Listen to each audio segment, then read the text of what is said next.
Chapter 1. Taking a step off the curb, Thaden caught movement out of the corner of his eye. Jerking himself back, he slipped on the ice in the street's gutter, feeling his ankle pop as it twisted in a direction it shouldn't.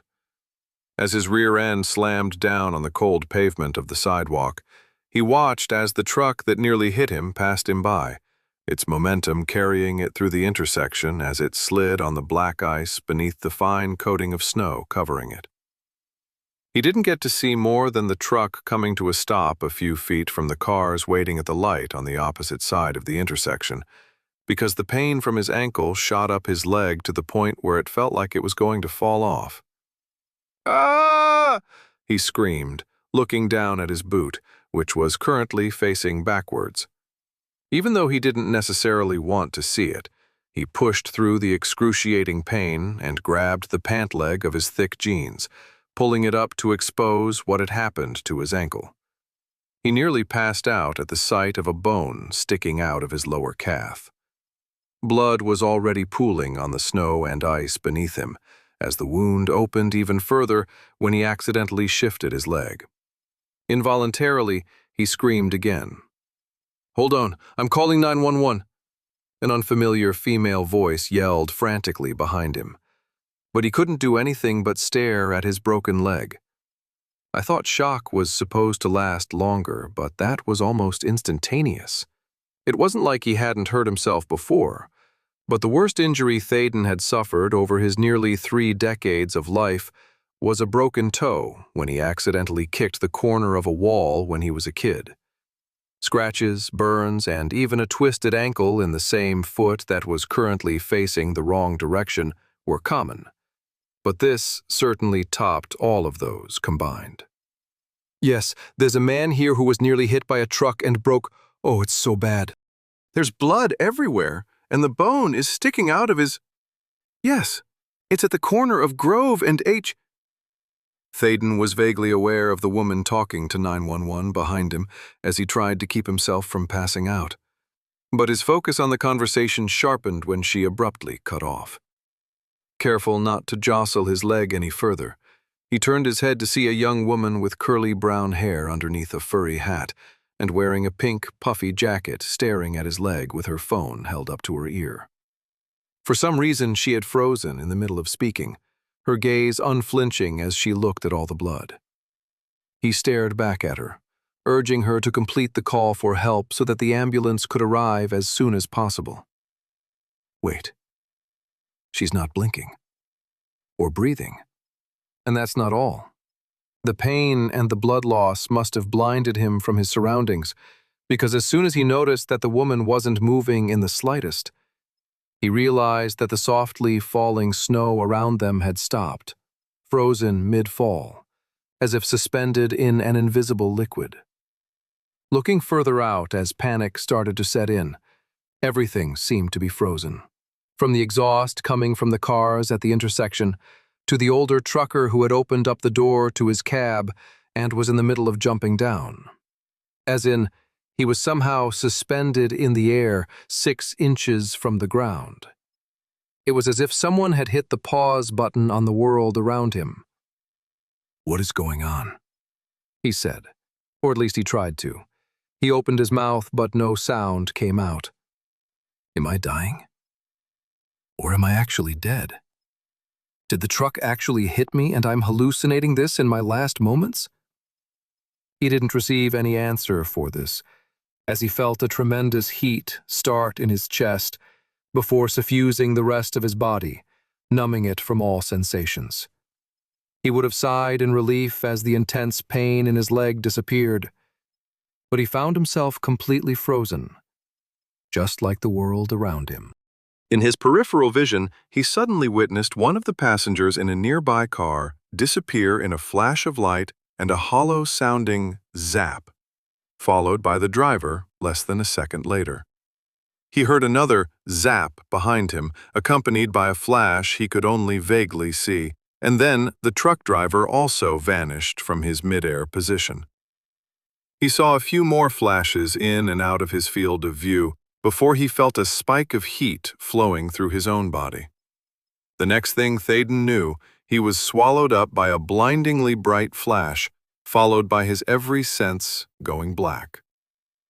The feeling of flying was intense, though it was muted somewhat when he realized he didn't have any physical sensations through which to experience it. Instead, it was as if Thaden's consciousness was floating through a darkness that was like a bottomless void, with nothing to see wherever he looked. Even as he was pondering if this was indeed the afterlife, and everything he had seen was just a bunch of random neurons in his brain firing off as he died on that sidewalk, something disrupted the endless void ahead of him. It quickly ballooned in size, and he realized that he was moving exceptionally fast, as a floating structure suddenly revealed itself to be massive in size and almost incomprehensibly vast. How did he know? Because what appeared to be a clear, glass-walled building with metal beam supports along the walls showed what was inside quite easily. Millions of completely naked people in a diverse crowd of genders and races stood a few feet apart from each other, staring ahead of themselves with a strange intensity. None of them were moving, which was eerily similar to what he thought he saw right before people started flashing and disappearing.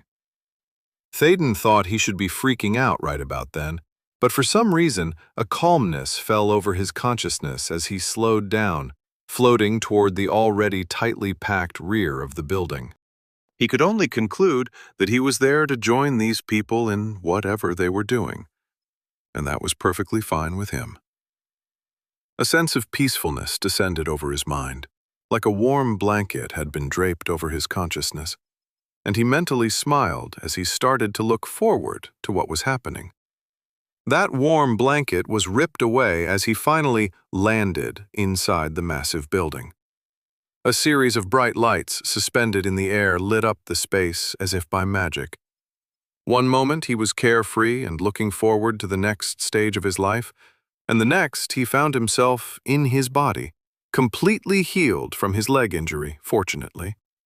The only problem was that his body ended up materializing half inside the building and half outside, with the glass-like wall bisecting him completely. He didn't even feel any pain as his body began to fall apart, knowing that this was indeed the end. His consciousness began to break apart just as quickly as his body had been split in half.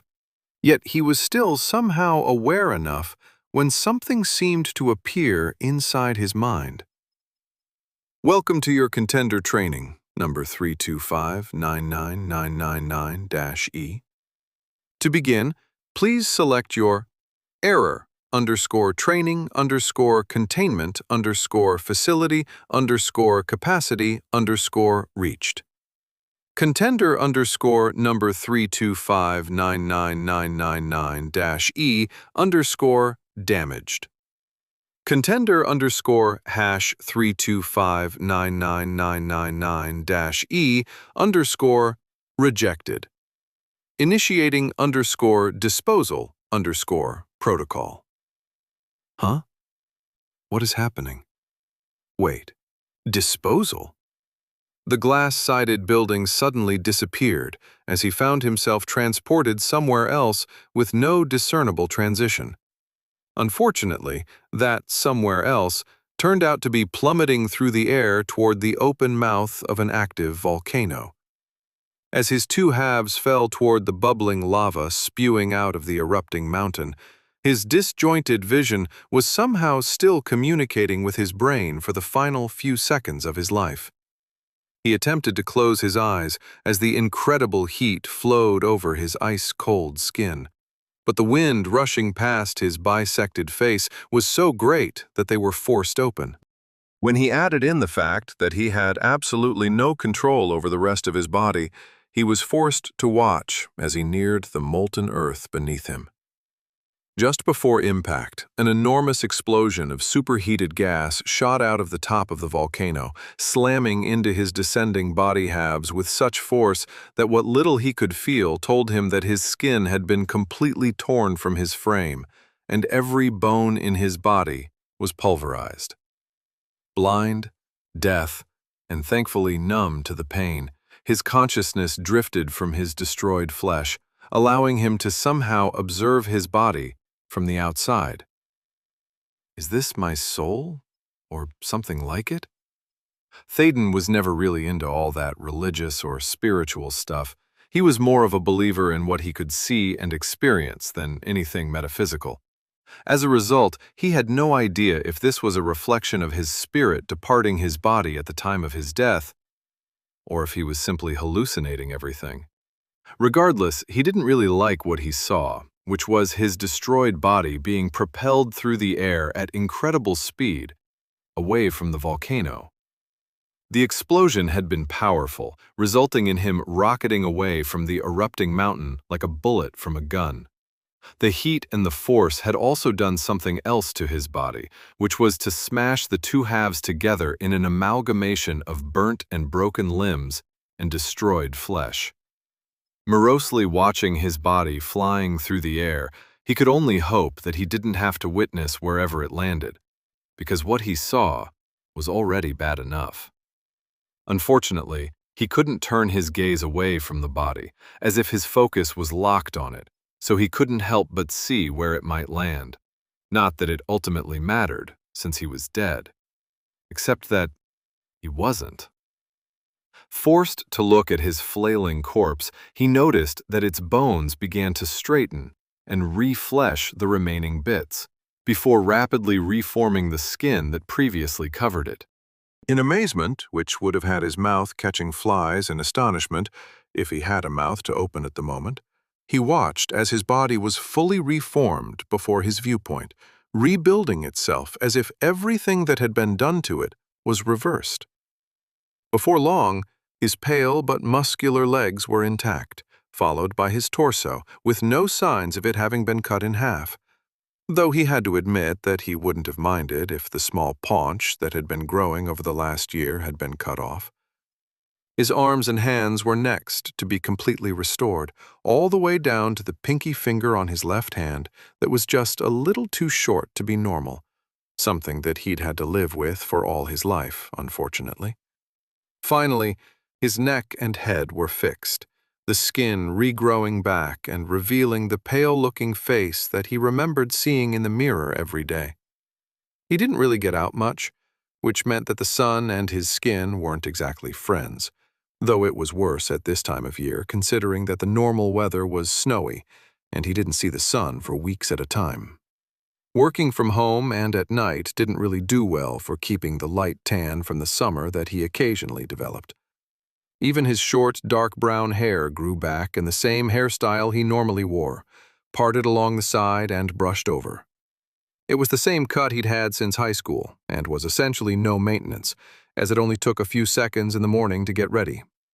Lastly, the stubble from his 5 o'clock shadow stood out darkly along his jawline, exactly as it had been when he left his house for groceries late in the day. Once his body was fully repaired, Théden suddenly experienced his viewpoint being sucked back into himself. He opened his eyes with a gasp of surprise. I'm alive. How did that... Oh, shh. Now that his eyes were open, the recently repaired corpse could finally see whence it had been propelled, from the volcano explosion. He caught a glimpse of white, dotted with streaks of gray before he slammed into the side of a snow-capped mountaintop, and he heard and felt his bones being crushed again, even as his skull shattered. Not 2 seconds later, his consciousness again floated out from his body, seeing that he, once again, had died. Or at least he should be dead, as his head had nearly been ripped away from his shoulders, and his entire torso was nearly as flat as a pancake. As his body tumbled and flopped uncontrollably down the mountainside, it appeared the impact had triggered an avalanche, and it was quickly enveloped by a cascading wave of snow and ice. As it was crushed and torn apart even further than it already was by the pounding wall of white that raced down the mountain, Théden could only sigh at his horrible luck after the miracle that had just occurred. His body was pushed along for at least 15 minutes before the avalanche spit him out as it tumbled over and into a ravine along the side of the mountain. Thaden's flailing corpse fell at least 1,000 feet out and down, passing the snow line and landing amongst tall, pine-looking trees that struggled against the steep slopes. Impacting the first tree, his body was impaled by thick branches in numerous places as it spun through the increasingly thick forest, somehow continuing its descent after ricocheting off tree trunks with bone-snapping force. It took another 5 minutes of his corpse bouncing off trees and rocks like a pinball before it finally hit something that sent it flying outward again. Another minute later, it landed on relatively flat ground with a thump that flattened what remained of his body. At that point, he realized that both his feet and one arm had been ripped off. Somewhere. Though the body had bled so much that it wasn't even bleeding anymore. Before he could hope that another miraculous resurrection would happen again, Thaden's spirit, or consciousness, or whatever it was, watched as a dozen small things suddenly appeared around his corpse. They were a little bit bigger than a toddler, and had 2 arms and legs, but that was about the extent of the comparison. With spindly, wasted-looking legs and arms, their round bodies were covered in thick fur, making them look somewhat like 4-legged spiders. It was only what was sitting on top of their bodies that disabused that notion, because their round heads had wide mouths that were full of sharp, rotten, yellow teeth that looked capable of rending and tearing flesh with ease.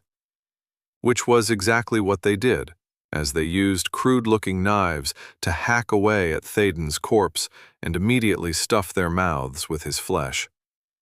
He wished he could look away, or close his eyes, but his viewpoint forced him to watch as he was eaten by these nightmarish monsters. Despite being consumed in almost his entirety, he still didn't fade away like he expected. With everything but his head essentially gone, he thought that would be it, and he would move on, or whatever. But that didn't happen. Instead, his viewpoint fixated on his smashed head, which was completely unrecognizable from all the damage it had taken. What now? Am I destined to stay here forever, roaming this crazy place as a spirit? He probably would have preferred that, to be honest, because as soon as the nightmarish figures finished their meal, they picked up his head and carried it with them as they disappeared into a large hole in the side of the mountain. And Thaden's consciousness went with it. He couldn't see where they were going, not only because it was relatively dark inside the apparent cave the things had entered, but because he couldn't look around even if he wanted to. Regardless, he saw enough to know that the one carrying Thaden's head brought it deep within what appeared to be a large cave system, before opening a large wooden door bound with iron straps. Before he could comprehend what was happening, the spindly figure brought it inside what appeared to be a well-lit room filled with burning torches, before chucking the head onto what appeared to be a pile of others, most of which were humanoid in appearance, though some appeared slightly off for some reason. As much as he was able, he looked around the immediate area near his head and saw what he thought was some sort of wooden chest on one side, and a wooden rack containing metal weapons of some sort on the other. The weapons were displayed in such a way that it appeared to be for a specific purpose, as if it was meant to be shown off or admired. It was at that point that it hit him. This was a trophy room, or a treasure room. He wasn't exactly sure, but all that mattered to him at that moment was that his head had just joined the others inside of it. He began to wonder if he would be stuck there forever, watching his head rot away along with the others nearby, when it suddenly began to shift around. No way. Could it really? He would just have to wait to find out, he supposed. Chapter 2. The process of regrowing his body was neither pleasant to see, nor was it quick. As opposed to how fast the repairing of his body went while he had been shot through the air after the volcano, the wait here was excruciating and difficult to watch. Unfortunately for Thaden's consciousness, being forced to watch it all happen without turning away, He saw it all happen from start to finish. If he'd had a stomach, he would have been constantly heaving up his guts during the horrendous procedure. This time, it started with his head, as it was largely repaired, at least to the point where it wasn't a mangled mess. From there, glistening strands of what he assumed were nerve clusters slithered out of the bottom of his ragged neck, eventually forming the basis of his form as it laid on the dirty stone floor of the well-lit and secure room where his head had been thrown. Once they were in place, veins and arteries seemed to emerge from the nerve strands, growing from seemingly nothing, followed by internal organs, then bones, muscles, ligaments, tendons, and numerous other body parts he wasn't really knowledgeable about, before covering his entire form with skin that seemed to emerge from inside the flesh. After that, the other features he'd noticed regrowing during his earlier resurrection, such as his hair and facial stubble, occurred, until his body was fully repaired to the point where he felt his consciousness pulled back inside. In all, Thaden estimated that it took a total of 12 hours to complete the disturbing process. He figured it only took that long because whatever it was that brought him back to life had to essentially rebuild everything from scratch. While he had been forced to watch his body being reformed, he wondered what would have happened if his head had been entirely destroyed, or even eaten by those same monsters that ate the rest of his body. Would this miraculous resurrection still work if I had actually reached the lava in that volcano? Whatever it was that was bringing him back to life, he wasn't exactly sure how it worked, or whether he actually wanted to be resurrected in the first place.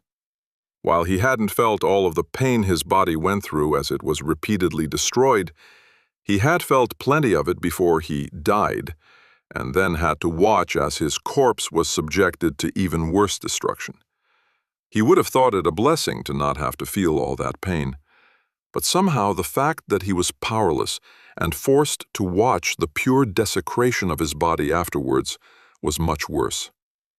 As his consciousness was pulled back into his body, he sat up with another gasp as his brand-new lungs pulled in their first breath of fresh. A coughing fit overcame him as he realized that the air inside the room was far from fresh. The smells of rotting flesh assaulted his nose, and he felt himself gagging as if he was going to throw up. But he knew for a fact that he didn't have anything inside of his stomach. He'd seen it created from scratch, after all, and it was indeed empty. Scrambling to his feet, he nearly fell as he slipped on some unknown liquid underneath him, which was coming from the pile of heads he had landed on earlier. Moving across the room to get away from direct contact with the rotting flesh, he was finally able to take a breath without wanting to immediately gag. It was still horribly strong, even across the room, but he managed to get a hold of himself long enough to look around for the first time. The room wasn't nearly as large as he expected. In fact, it was simply a round-shaped natural cave, approximately 20 feet in diameter, with a single flat side across from the pile of heads, the wall of which held an iron-banded wooden door. The ceiling extended another 3 or 4 feet above his head for the most part, which put it at about 9 or 10 feet high. In 4 different places along the rough-hewn walls were iron sconces holding blazing torches made of what appeared to be wood. When he looked closer at the one nearest him, he was surprised that he didn't feel any heat from the fire, and the fire seemed to surround the top of the wooden torch without actually burning it. Huh? How does that work? Is it a hologram? He wasn't even sure why he was questioning such a thing, considering that he had just watched his entire body rebuild itself from nothing. But that was old news by this point. The magically burning torches were something altogether different. Magically burning? Can that be it? Magic? That would certainly explain how my body fixed itself, because modern medicine certainly couldn't have done that. Perhaps advanced technology from aliens? I was abducted, after all. Thaden really had no idea what happened. Numerous possibilities flashed through his mind at the thought, but he pushed it aside as he shivered slightly and looked around the room some more. He was still naked in a cold cave, and the torches gave off absolutely no heat. He didn't think he'd freeze to death, if he even could die from hypothermia at this point, but it certainly wasn't the most comfortable. Apart from the heavy wooden door and the strange torches, there was the wooden rack that held the metal weapons he'd seen earlier. One of them appeared to be a heavy spear, complete with a sharpened and tapered point. Another was a longsword made from the same material, which he assumed was iron from its dark appearance, though he could be wrong. He wasn't the metal expert, after all. Though he was fairly sure they weren't stainless steel. He obviously knew the material his forks and spoons back home looked like. Lastly, a small knife was displayed between the two larger weapons, though it didn't seem to be made from metal. Instead, it was faded yellow, like it was made from old ivory or bone. He shivered even harder when he noticed the hilt looked exactly like the end of one of his leg bones, and it was nearly the same size. He ignored the pile of heads, since he'd seen enough of that for a lifetime, as his attention was focused on the closed iron chest on the opposite side. He was curious as to what was inside of it, but investigating meant getting closer to the rotting flesh, which he was reluctant to return to after putting some distance between it and him. It wasn't just these things in the room, however. To the left of the doorway, in what could be considered a corner in the otherwise round room, there was a pile of multicolored rags. Cautiously stepping closer to them, he kicked them a few times as he was worried there might be something living inside of them like a nest, but luckily nothing seemed to be alive inside. It was at this point that he realized that they weren't just rags, but clothing. Almost all of the clothing articles he saw at first glance had cuts and slashes torn through them, and more than one showed signs of being punctured. The bloodstains that covered every single one were more than enough evidence that whoever these clothes belonged to, they were wearing them at the time they suffered damage. Originally highly disturbed to be seeing what was likely the clothing of the people whose heads were currently rotting in a pile in the center of the room, he hesitated to touch them.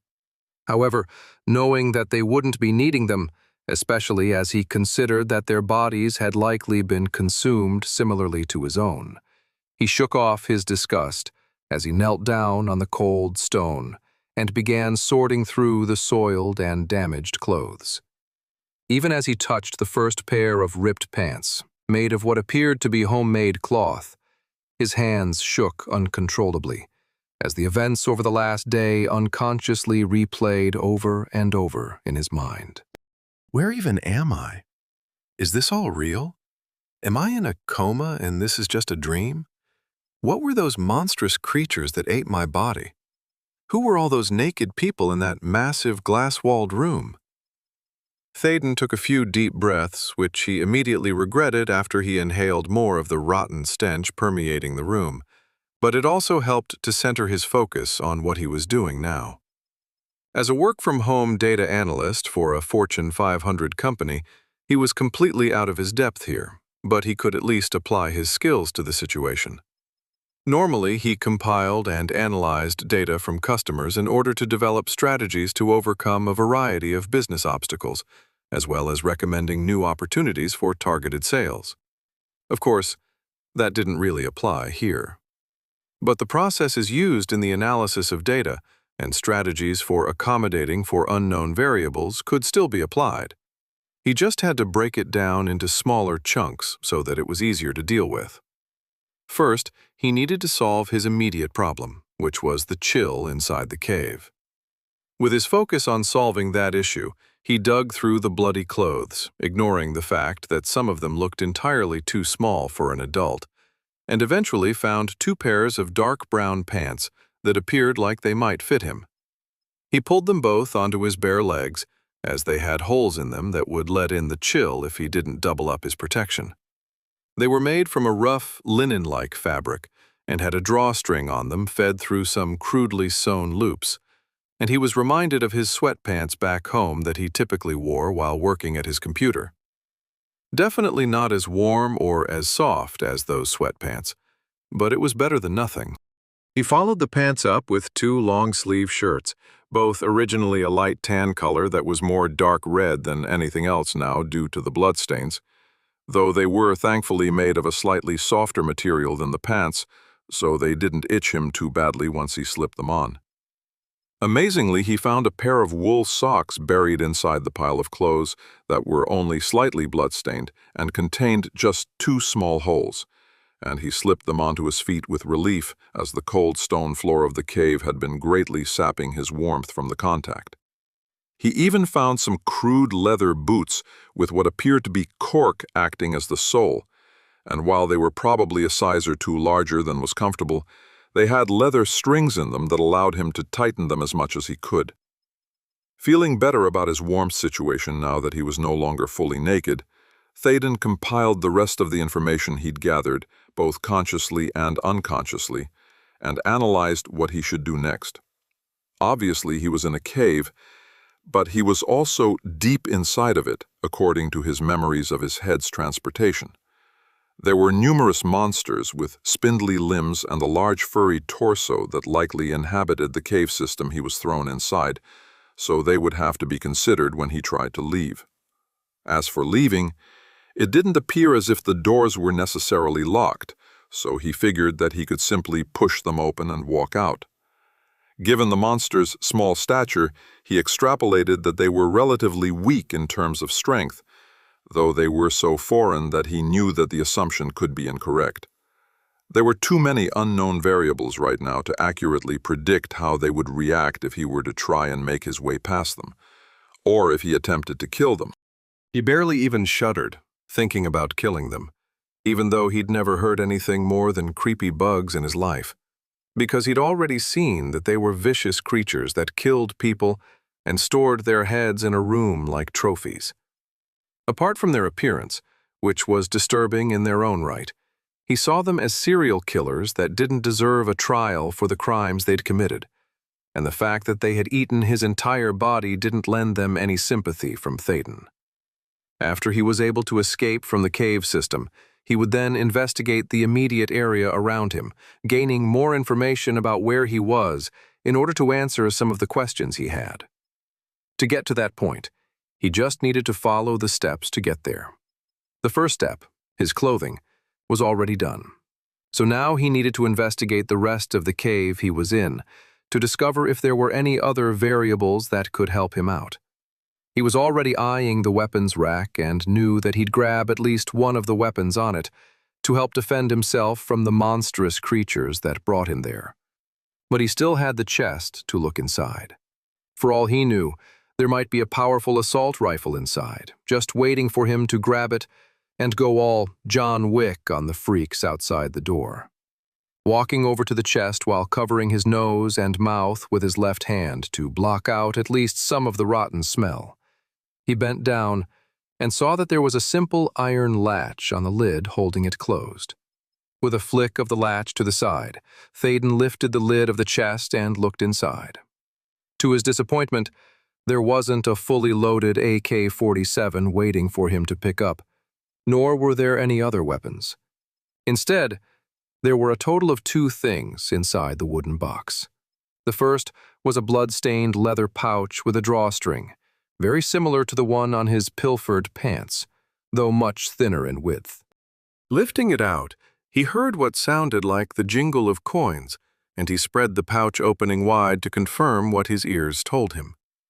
Pouring a few of them out into his hand, he saw what looked very similar to pennies made from tarnished copper, though all of them were so dirty and worn that he couldn't tell what kind of design was on them. He figured it was some sort of head, like Lincoln was on the U.S. penny, but the blob stamped on the copper coins could have been just about anything as far as he could tell. All of the coins were also slightly misshapen and minutely different in size compared to each other, as if they hadn't been machine-made to exact measurements. This led him to believe that he was in some sort of world where minting machines weren't exactly common. The primitiveness of this was only confirmed further when he considered the weapons on the nearby weapon rack and the quality of the clothing he had acquired. I'm guessing that there's no large, big-box superstore nearby that I can visit and pick up cheap clothing, a flat-screen TV, and groceries all at the same time. Putting the coins back in the pouch, he looked at the other item inside the chest. While not a weapon, he thought that it might at least be usable for protection.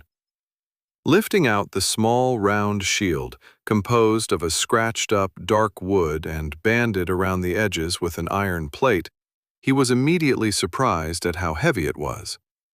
He thought that it had to weigh at least 20 pounds, which wasn't exactly heavy, but if he were to hold it by the handle on the back with his left hand, he probably couldn't hold it aloft for long before he got tired.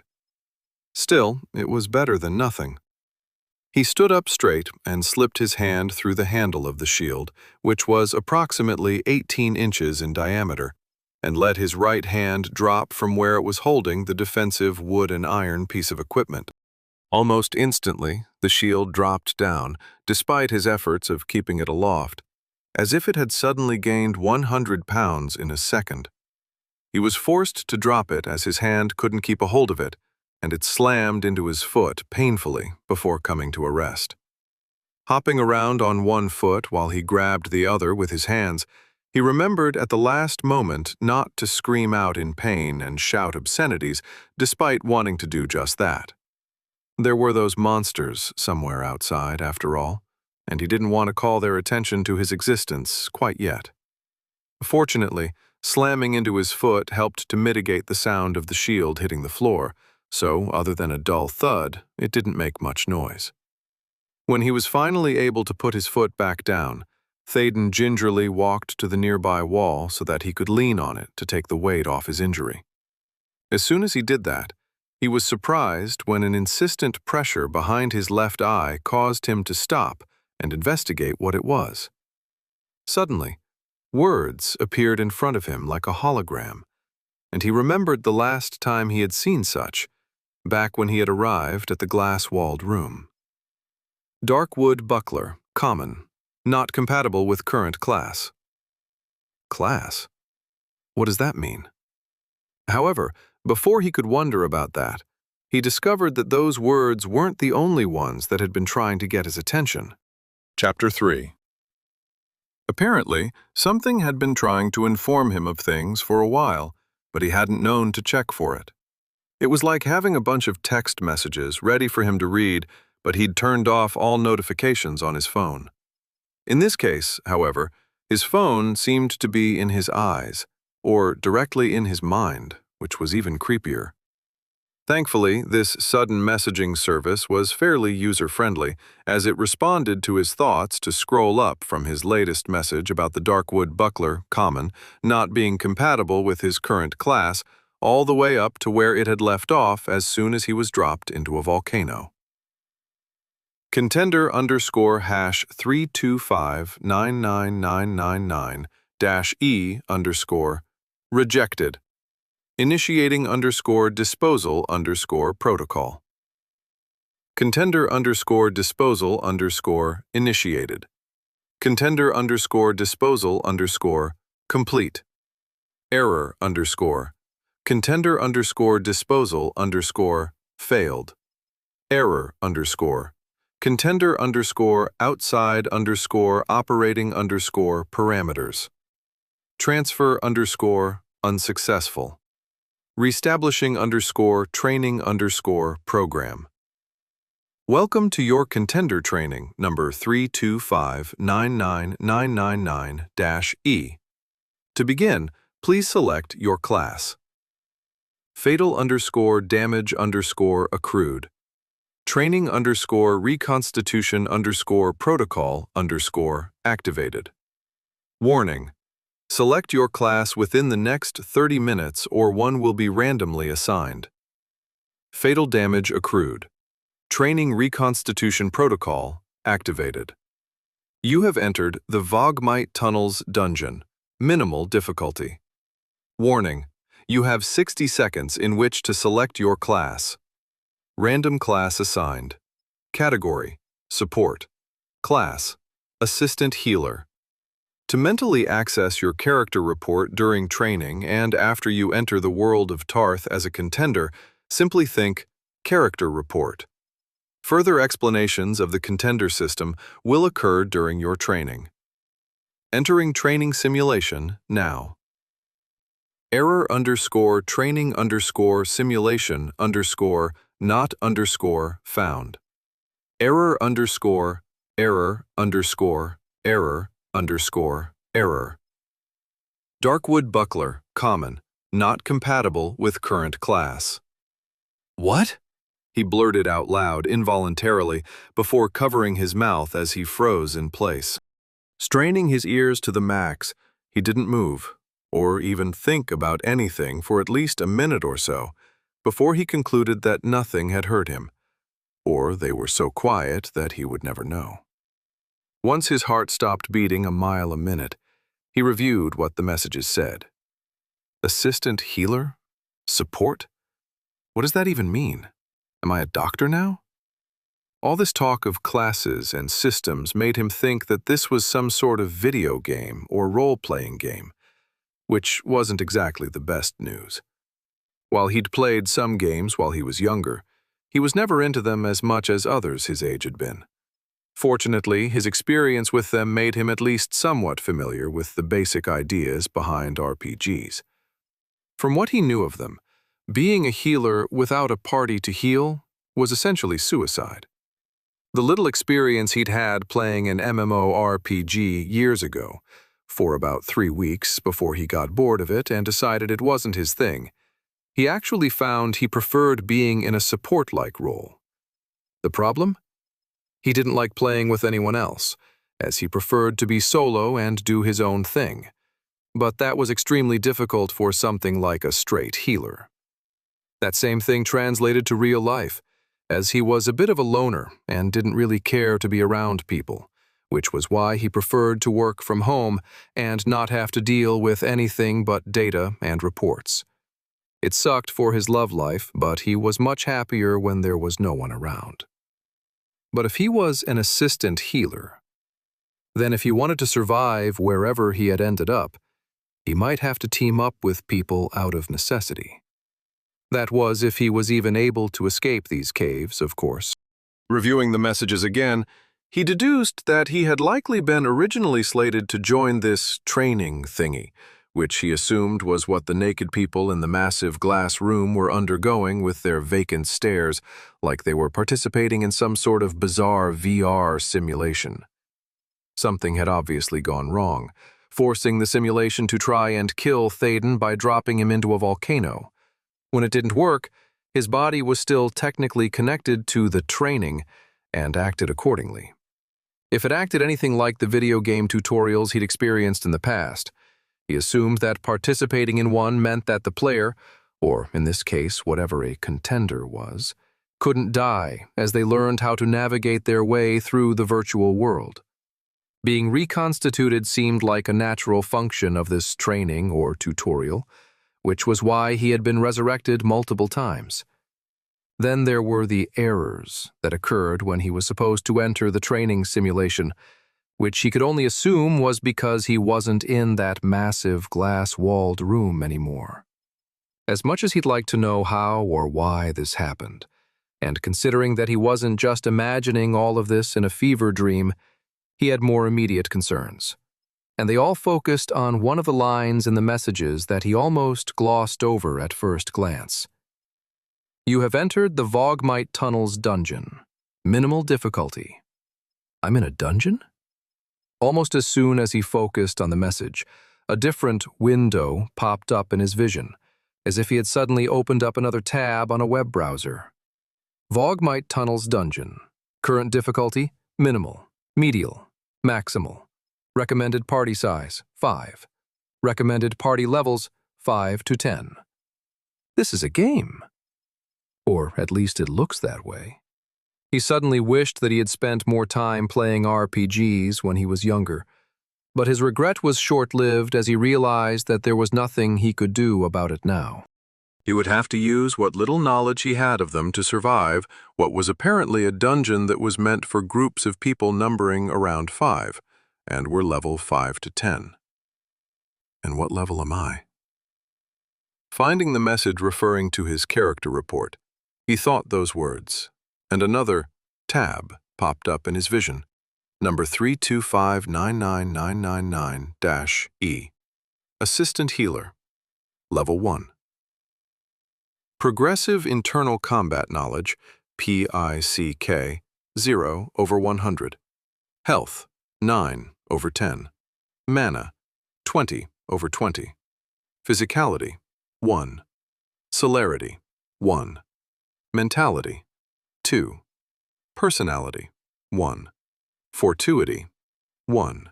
Spells. Weak Healing, channeled. Weak Regeneration, single cast. Weak Repulsion Field, channeled. Competencies. Support Spellcasting Competency, Level 1, 0%. Defensive Spellcasting Competency, Level 1, 0%. Mana Management Competency, N/A. Thaden tried to make sense of what he saw in his character report. But other than the fact that he was level 1 and had 9 out of 10 health and 20 mana, however that was calculated, the rest of it was only moderately useful to him without more details. He expected that the reduction in his health was because he dropped that buckler on his foot, but it was already feeling much better. In fact, as he kept looking at his health in the report, it ticked back up to 10, and most of the pain in his foot faded away. Trying to understand what he was seeing a little better, he was thankfully able to open up more tabs when he looked at each portion of the character report for slightly more information. Physicality. Measures the physical strength and constitution of the body. Affects physical attack damage, physical damage resistance, maximum health, and health regeneration rates. Celerity. Measures the movement speed of the body. Affects ranged attack damage, ranged damage resistance, and stealth bonuses. Mentality. Measures the power of the mind. Affects magical attack damage, magical damage resistance, maximum mana, and mana regeneration. Personality. Measures the charisma of the individual. Affects social relationships with non-contenders as well as charisma-based spells and abilities. Fortuity. Measures the luck of the individual. Affects every interaction with the world by a slight amount. The higher the fortuity, the greater the chance for a positive outcome. He supposed that made a little more sense, but it wasn't looking good that he had a 1 in each category, except for mentality, which was a 2. Hoping that it would make a difference with the supposed spells he was assigned as an assistant healer, he looked a little closer at them. Weak Healing, channeled. Creates a connection between the caster and a target that continuously channels healing energy. Healing rate, 1 health per second. Number of targets, 1. Range, 20 feet. Casting time, 2 seconds. Mana cost, 1 per second while channeled. Weak Regeneration, single cast. Grants a target continuous healing energy that replenishes health for a limited time. Healing rate, 1 health every 5 seconds. Duration, 45 seconds. Number of targets, 1. Range, 20 feet. Casting time, instant. Mana cost, 10. Weak Repulsion Field, channeled. Creates a full-body repulsion field on self that blocks all physical damage up to level 20 sources and slightly repels attackers. Casting time, instant. Mana cost, 20 per second. Nope. With only 20 mana to his name, he could heal himself or cast the Weak Repulsion Field spell for a total of a second before he was empty. He could only assume that the expensive spell was meant for those situations where the caster had no other choice but to block an attack that they couldn't avoid. But it would wipe out their mana pool. Even at higher levels, which he assumed would mean a larger mana pool, it appeared as though it would still only be an emergency spell when the caster was desperate, because most of their mana would likely be used for healing others. Then there was the fact that the description said physical damage from up to level 20 sources. After that, either it did nothing or was reduced in effectiveness. There might also be a stronger version since this had weak in its name, but that would likely cost even more per second to cast. Overall, things weren't looking very promising. On a hunch, Thaden walked over to the weapon rack and picked up the sword, only to find that it seemed to weigh 100 pounds or more when he attempted to hold it like he was going to actually use it to fight with. Iron broadsword, common, not compatible with current class. Thankfully, he was prepared for it and didn't allow it to hit the ground as he used his other hand to lift it and place it back on the rack. The same happened with the spear, unfortunately, which was a shame because he really hoped he would have been able to keep his distance from the monsters. Or are they Vogmites, according to the name of this dungeon? With hope in his heart that the same didn't happen with the bone knife, he picked it up and immediately fumbled with it as he gripped it as if he was going to stab something. It wasn't heavy like the other weapons, but it felt as if it was greased up and wouldn't stay in his hand. Only when he grabbed it with both hands without one of them on the handle did it feel normal, and he placed it back on the rack with a defeated sigh. He didn't have to look at the message that popped up saying that it wasn't compatible with his current class to know that he wouldn't be able to use it. Can I even use any weapons? Digging into the last section of his character report, the competencies, he didn't hold up much hope. However, there was one strange peculiarity that he was unsure what it meant. Support spellcasting competency pertains to the competency of casting support-based spells. Level minorly affects casting speed and spell cost. Increases in level through frequent usage. Defensive spellcasting competency pertains to the competency of casting defensive-based spells. Level minorly affects casting speed and spell cost. Increases in level through frequent usage. Mana management pertains to mana regeneration rates. Level increase. Error. I wonder what's wrong with that last one. I suppose that there's only one way to find out. Chapter 4. Closing his character report, Thaden took a deep breath as everything it imparted finally hit him.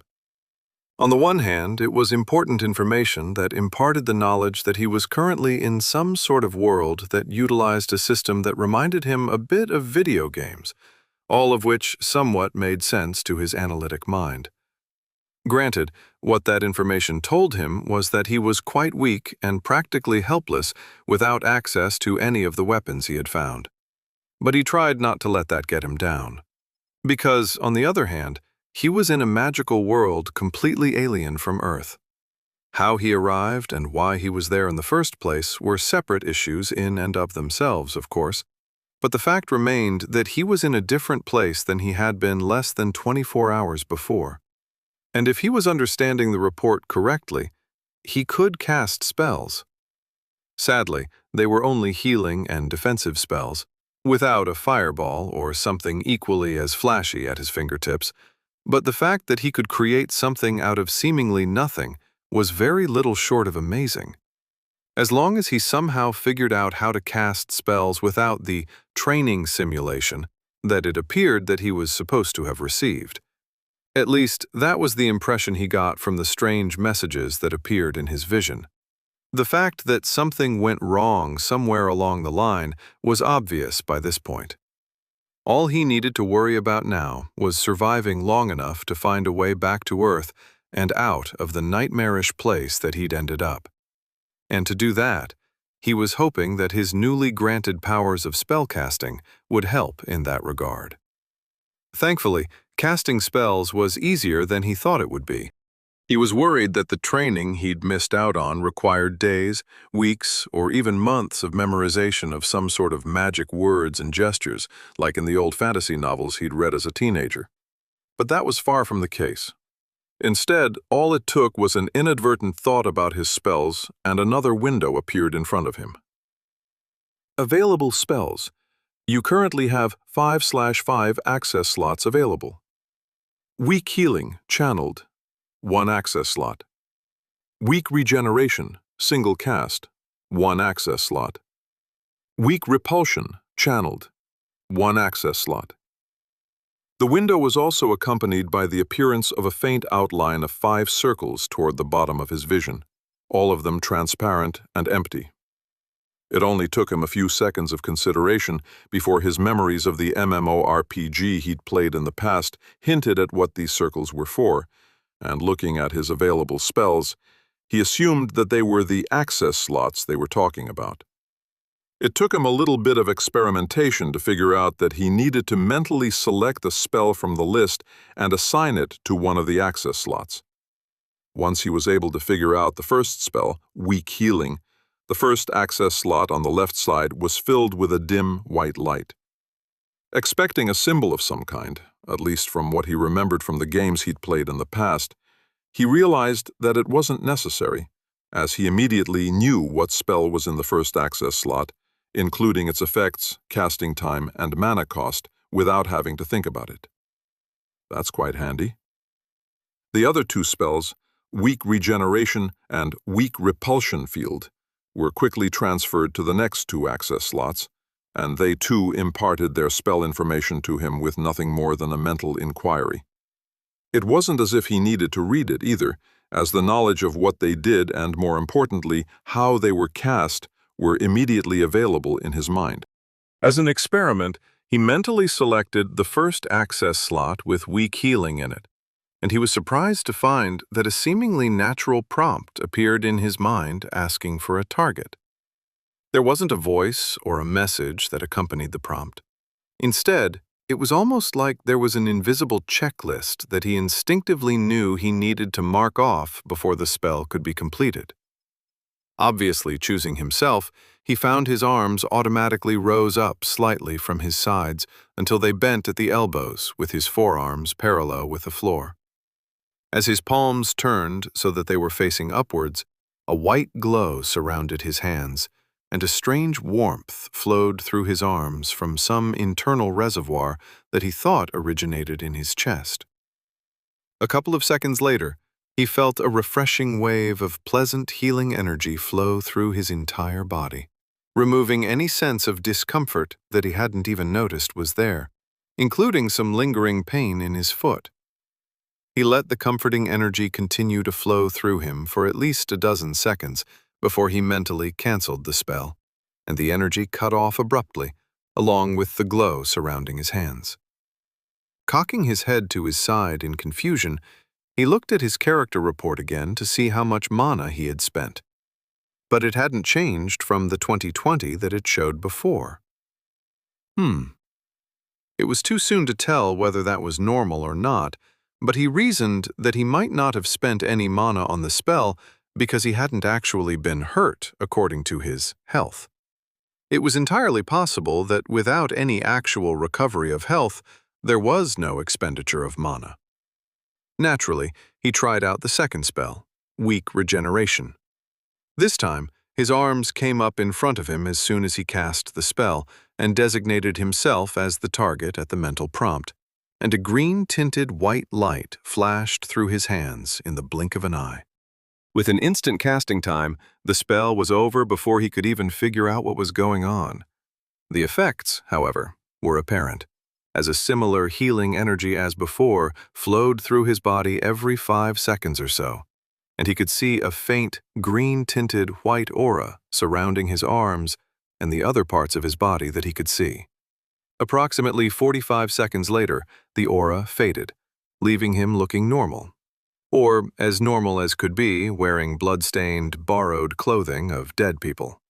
While all of that was happening, Théoden had opened his character report while he had cast the Weak Regeneration spell, wanting to see if it was going to consume his mana this time. Surprisingly, there was no change to his mana, not even a tiny blip indicating that it was being consumed. This matched with what he felt in his chest as the source of the energy that powered the 2 spells that he had cast, as there didn't seem to be any reduction in its strength. Again, though, There was still the potential that the lack of mana consumption could have been because he hadn't actually been injured. With that in mind, he began to activate his last spell, which he thought shouldn't matter if he was hurt or not, when he heard something that petrified him with fear. The sound of what he could only describe as high-pitched bickering in a foreign language reached his ears, coming from beyond the door.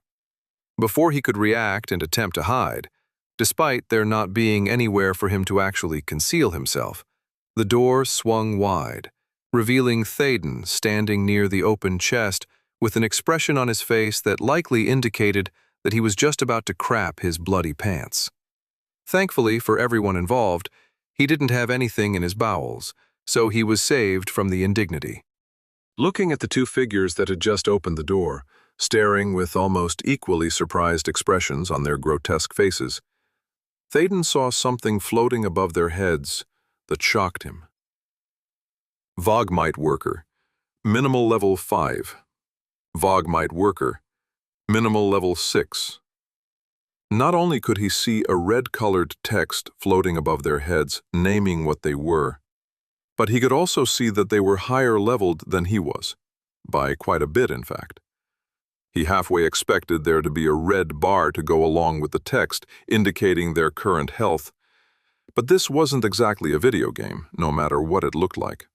Case in point, as Théoden stood there frozen in shock and fear at the appearance of the Vogmite workers, he was caught off guard when both monstrous figures pulled small knives out from somewhere inside their furry bodies and lunged at him. They were almost on him before he reacted in a panic, throwing himself backwards, which didn't work out too well in the end as he immediately tripped over the chest and tumbled over the back of it, landing awkwardly on his wrist. With a hollow pop, he felt the joint break as it was bent in the wrong direction. But his adrenaline was pumping hard enough that he ignored the coming pain as he scrambled to his feet. By the time the panicked assistant healer got his balance, the first creepy Vogmite was already upon him, stabbing his side through his already damaged shirts with a quick jab before pulling it back out with a spray of blood. As he staggered backwards, Théoden's back hit the wall, and he knew he was trapped as he held his good wrist to his injured side, hoping to stop the bleeding even as he was barred from fleeing by the quick actions of the Vogmites assembling themselves to cut off any route of escape. As the two of them moved in with vicious grins on their faces, the bloodlust and potentially even hunger written all over their expressions, Théoden was conscious of his health continuing to decline as his wound continued to bleed profusely. He didn't get a chance to check what he was already at, but he suspected that half of it had already been taken away from that initial attack, so he didn't have much longer to live. It was at that point, when the two Vogmites were looking to finish the job of slaying him, that Théoden remembered who he was now, and that he had a class that could heal. With a quick thought to activate the second access slot, his hands went up ahead of him and instantly cast Weak Regeneration on himself. While it wasn't instant relief from the pain, he knew that it would eventually heal all the damage that had been done to him, if he lived that long. With that thought in mind, he activated the third access slot, forgetting for a moment in his panic that it cost him all his mana to use Weak Repulsion Field for a single second. Only when his fingers on both hands snapped in unison, emitting blue sparks and forming a transparent, glowing blue barrier that extended a few inches away from his entire body, that he realized that the 10 mana that should have been spent on his Weak Regeneration spell apparently hadn't consumed any mana, because the field went off without a hitch. It was just in time, too, as the pair of knives looking to end his life rebounded off the blue barrier and caused the Vogmites holding them to be pushed back with enough force that one of them tumbled head over heels, while the other tripped over its own feet and landed on its back. Saved from death, at least temporarily, Théoden watched as they got up, looking slightly annoyed at being repulsed as they came for him again. Unfortunately, neither of them looked the slightest bit hurt by being flung away, So all using his weak repulsion field had done was buy him an extra few seconds. Since at his level, the spell should only last for a second, he should have been completely helpless. Strangely, though, the field persisted, even after a second, and continued after another, and then a third. A brief flash of his character report before he mentally closed the window showed that his mana still wasn't depleting for some reason. So, it wasn't just the healing spells? None of these spells cost mana to cast? Even as he got ready to run away from the deadly knives of his assailants, he felt the first burst of healing energy enter his body, dramatically slowing the bleeding in his wound. It wasn't healed completely yet, but he could feel that it was on its way. He took one step before the Vogmite on his right, which had simply been knocked on its back instead of sent tumbling away, lunged at him from about 5 feet away, passing through the distance between them in a flash. With the field still active around him, his attacker was knocked back once again, though less dramatically, as the Vogmite seemed to be ready for it, with no additional injuries to Théden. The sudden stab toward his stomach startled him so much, however, that the assistant healer jumped to the side in shock, right into the path of the other knife-wielding attacker. His momentum sent the Vogmite flying to the side when he impacted it with his weak repulsion field, and he watched as it slammed into the wall with significant force. As it fell to the floor after the collision with the wall, looking slightly dazed, Théden's continued momentum, panic, and shock at the circumstances caused him to trip and fall directly onto the downed Vogmite. Or he would have fallen directly onto the spindly-limbed monster if it hadn't been for his protective spell, which kept him a few inches away from actually touching it. Direct contact with the field on top of it, with nowhere to be repulsed, meant that the Vogmite received a constant barrage of pushbacks with no way to stop it as it struggled to free itself. Underneath his sprawled body, the monster was essentially beaten to a pulp as its chest and head were smashed and crushed from the pressure of the assistant healer's spell. You have slain a Vogmite worker, minimal, level 5. You have received... A series of windows suddenly popped up in his vision, and he read the first line before mentally closing all of them in a panic. Just as he did, he saw out of the corner of his eye the other Vogmite launch itself at him with the intent to land on top of him, and he instinctively braced for a knife in his back. But the creature was repelled away from him and hit the ceiling before coming back down. Shocked at the turn of events, Théden rolled out of the way as the remaining Vogmite landed on top of its crushed companion, which it didn't seem to care about in the least.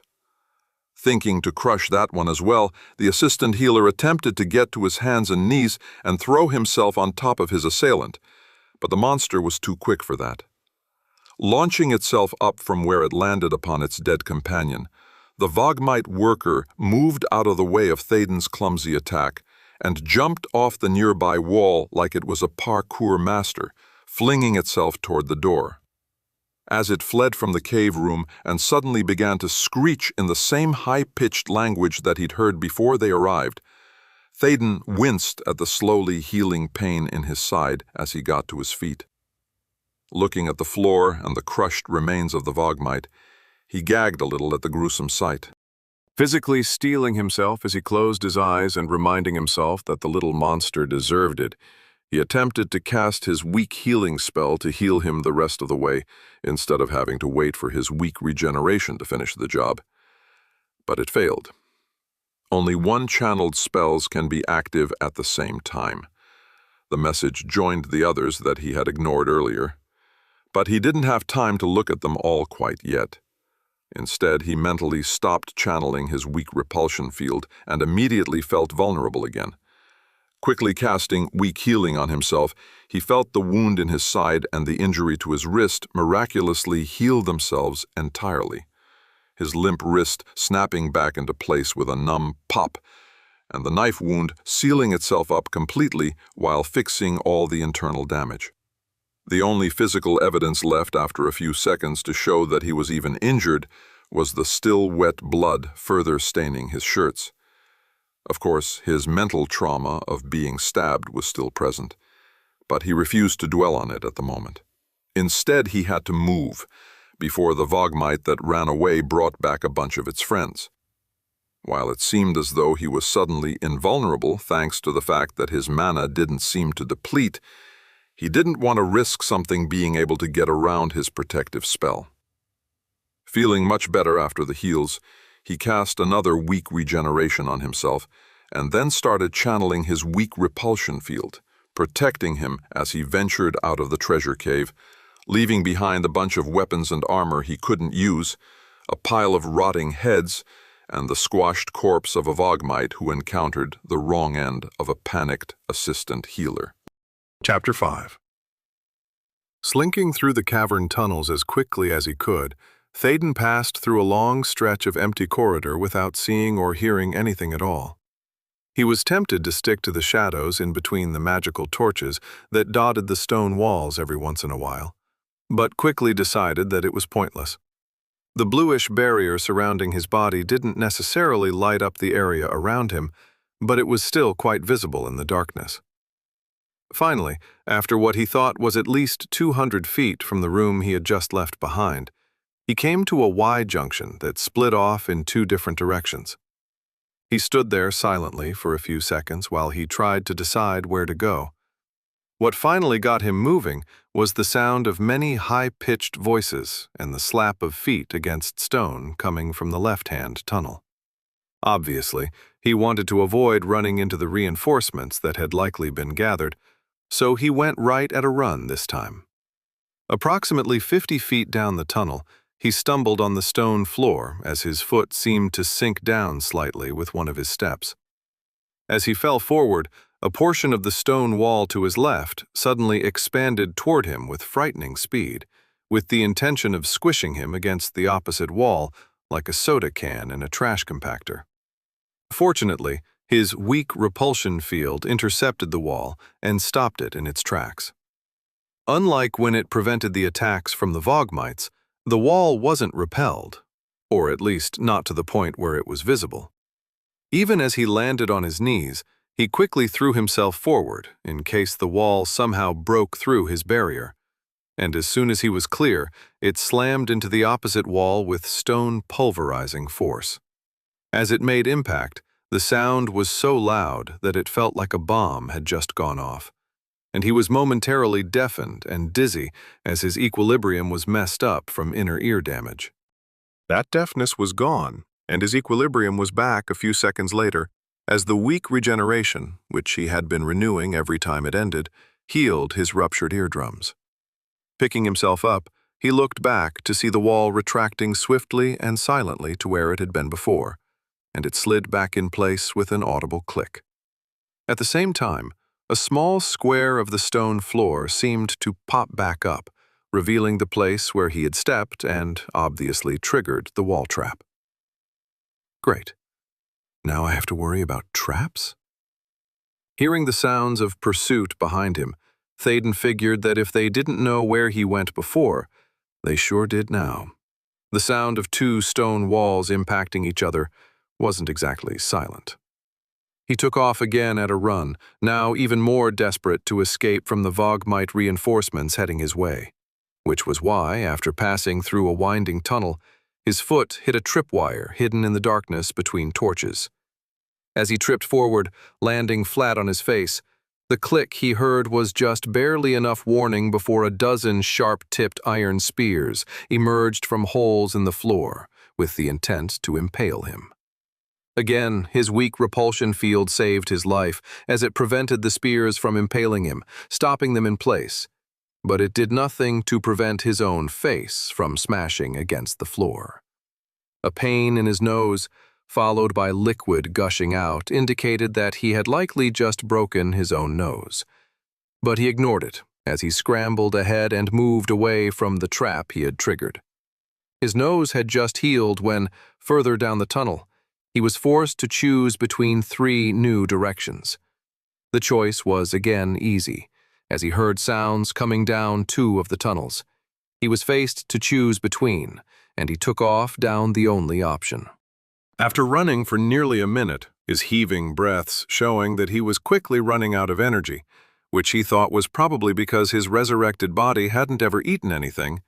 He began to think that he was finally starting to gain some ground because he hadn't triggered any traps lately. That thought was barely finished before another click preceded the corridor becoming awash with green flames.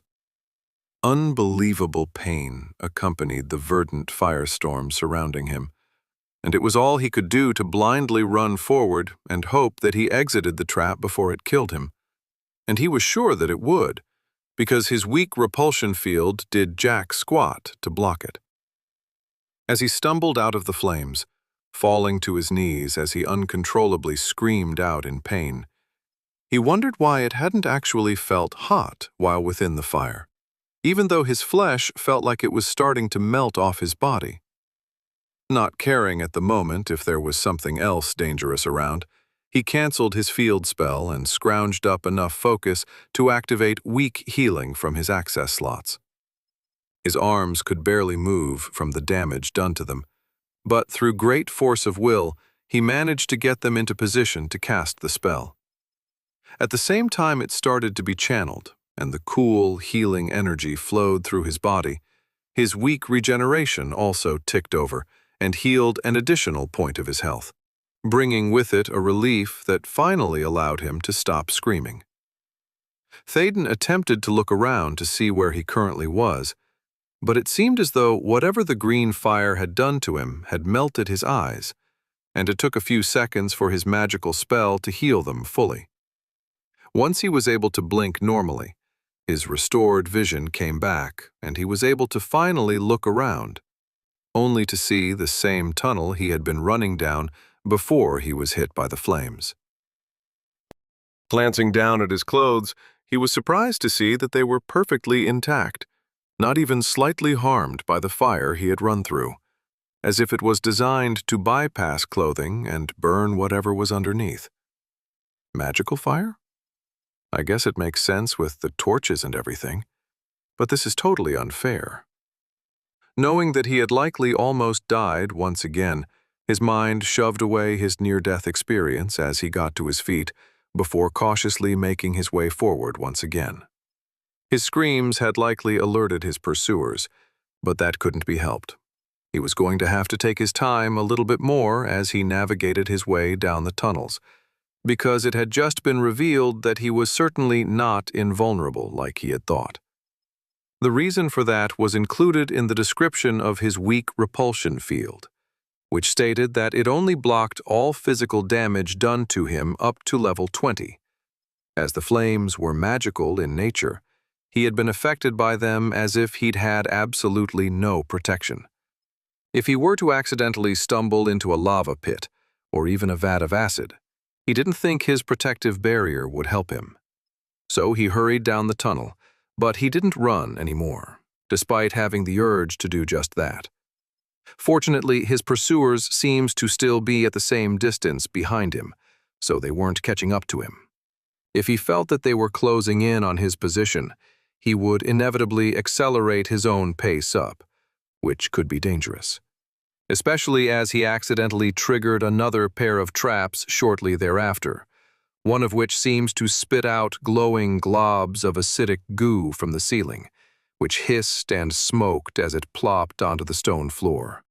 He had to delicately maneuver his way around the piles of goo as he made his way further down the tunnel, and a lone drop on his arm from the holes in the ceiling as he passed by proved that his field was useless against the magical acid goo, which burned a hole through his flesh before he scraped it off against the wall. Thankfully, the other trap was only a barrage of stone-tipped arrows that emerged from the wall, which were all repelled by his field with ease. After those two, he ran into no more traps, or at least he didn't trigger anymore. A T-junction caused him to take another right tunnel, as he couldn't hear anything down it, and it was only at this point that he began to question why he hadn't run into any other Vogmites thus far. Sure, it wasn't as if he wanted to run into any, but he couldn't help thinking that if this was a dungeon like the message had said, then he would have imagined that the place would be crawling with the monsters.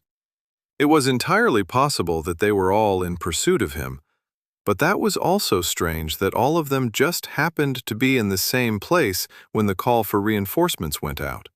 And judging by how much he had traversed already, the entire cave system was large enough that it seemed unlikely. However, he didn't know what he could do about it other than keep moving, hoping that this was the way out, because he really didn't want to turn around and stumble upon his pursuers en masse. 4 more turns over the next minute made him completely lost, and he was beginning to tire from the constant rush through the tunnels and the persistent paranoia over activating another trap.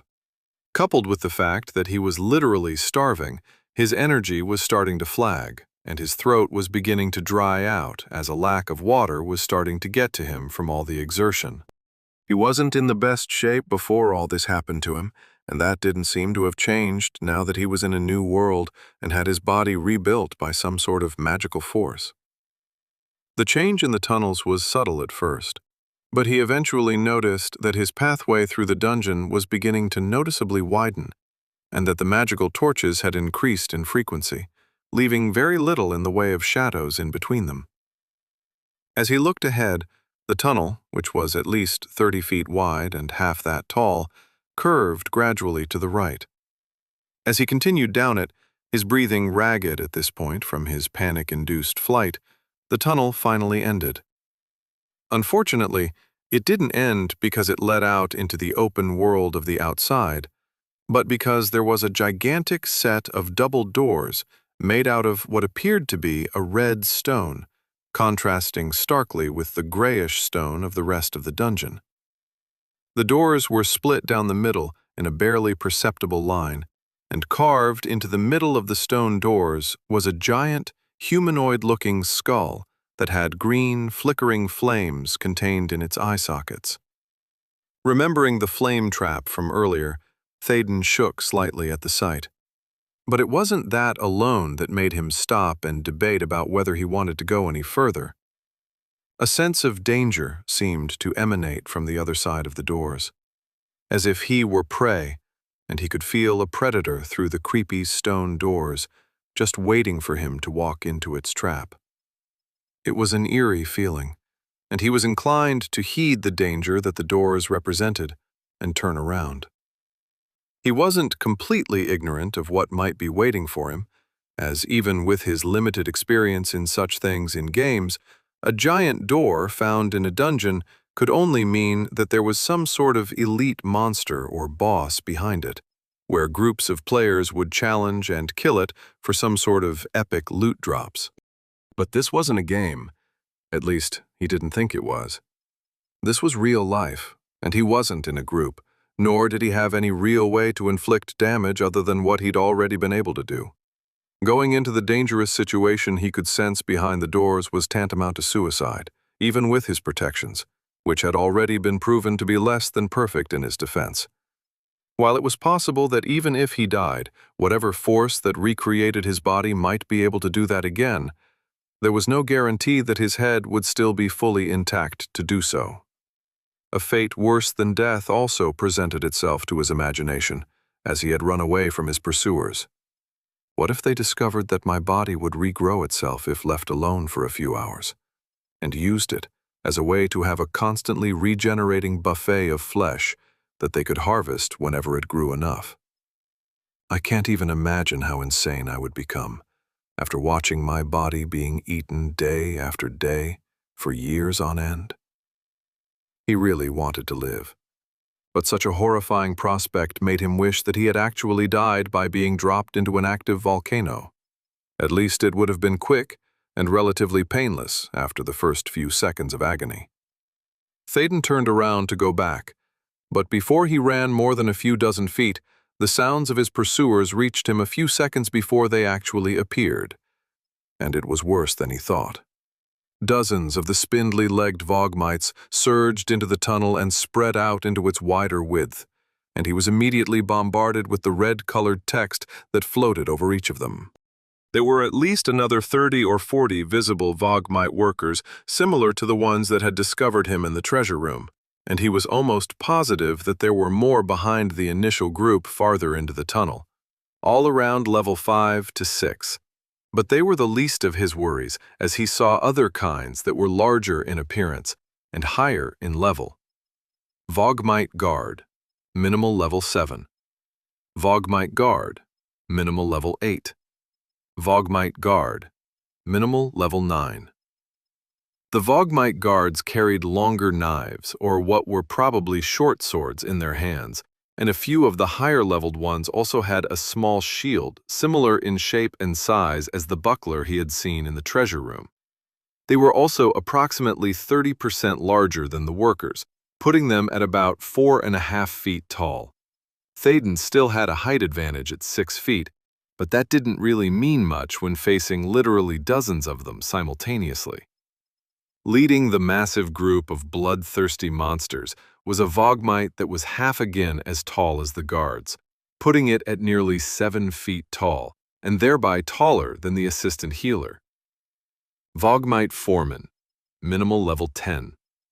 It carried nothing but a white-colored leather whip in its hands, but its intimidating gaze was almost a weapon in and of itself.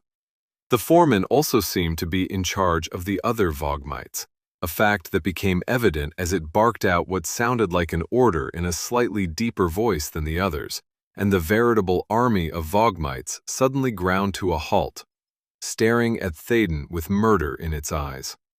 The gross yellow teeth in its mouth were longer and sharper than those of any of the other Vogmites he'd seen, as if they had been filed to create longer points, and a reddish substance seemed to have dripped down from its mouth and dried, giving it an even more nightmarish appearance than he thought was possible. What was even worse was when it spoke to him, as being able to understand it shocked him so much that he didn't know how to react. "You have violated the sanctity of our horde before facing our might, contender.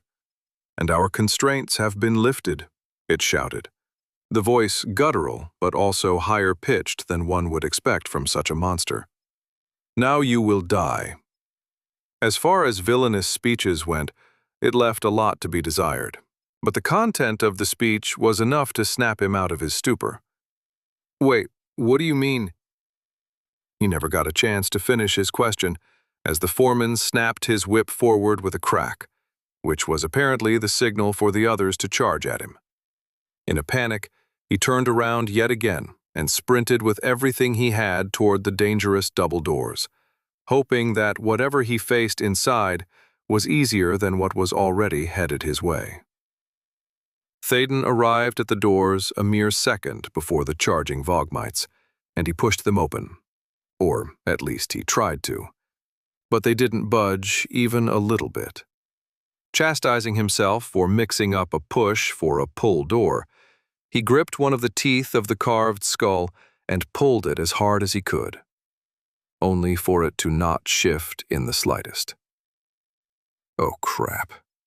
Turning so that his back was to the door, he saw the massive horde of Vogmites closing in. I'm so dead. Chapter 6. Petrified with fear, Thaden stood with his back to the immovable double doors, waiting for the horde to attack him. Despite his weak repulsion field still being active, and knowing that it would, hopefully, protect him, it couldn't alleviate the sheer horror of being attacked by monstrous nightmares wielding sharp implements in their hundreds. And it was definitely at least a couple hundred, given that they didn't seem to stop streaming into the tunnel from around the corner. Thankfully, most of them seemed to be workers at a lower level than the guards or the foreman, though that didn't really make much of a difference when they had numbers on their side. As a result of being frozen in terror, the assistant healer didn't move when the first ranks of the workers jumped at him with their knives held out menacingly, intending to stab and carve him up like a Thanksgiving turkey. Even though he halfway expected it to happen, Thaden still flinched when the monsters rebounded off the bluish field around his body, where they were sent flying backwards. He watched in shock as they slammed into the workers still running behind them, bowling them over from the impact. For the most part, all it resulted in was the attackers falling over each other, with possibly a few superficial injuries. In one case, however, the rebounding worker hit the one following it in such a way that its knife ended up stabbing it in the face, or more accurately, its eyes, killing it as the knife accidentally ended up in its brain. As the second wave of attackers bounced off his field, and as he saw that a few more workers were hurt from accidental stabbings, none of which were immediately fatal like the first, unfortunately, Thaden began to think he might actually have a chance against the Vogmites if he took advantage of his semi-invulnerability. Granted, his only real way to deal damage was through the use of the repulsion effect of the field, which only seemed to work because the nightmarish monsters were actually quite lightweight, but it was better than nothing. Therefore, he figured he might as well leverage the spell to the fullest extent, exploiting it for his own gain.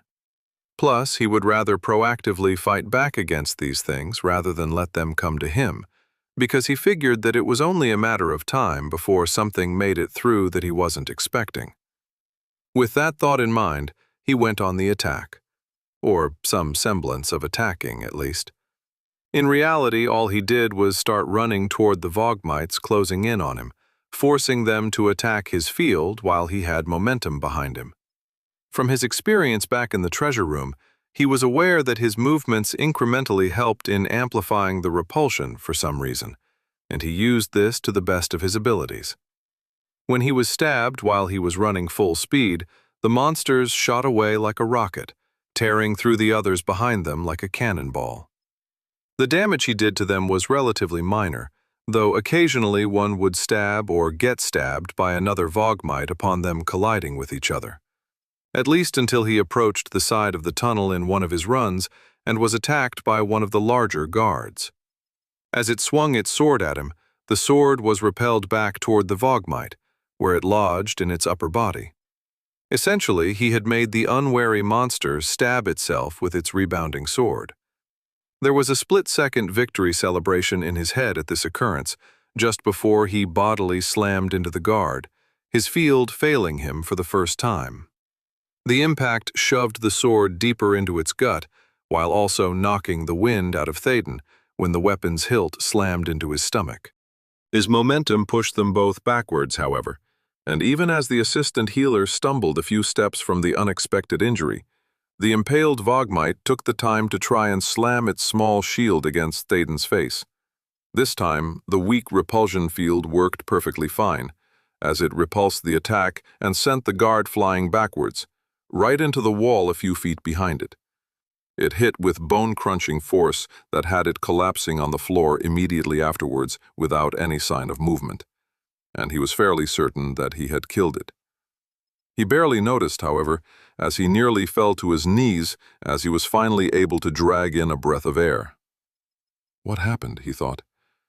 But he was fairly certain he knew what went wrong. Just like when he had slammed his face into the floor, the field didn't seem to negate the damage from self-inflicted injuries. As he had run into the guard at that point, he had essentially inflicted that damage to himself. Another vulnerability I have to worry about now.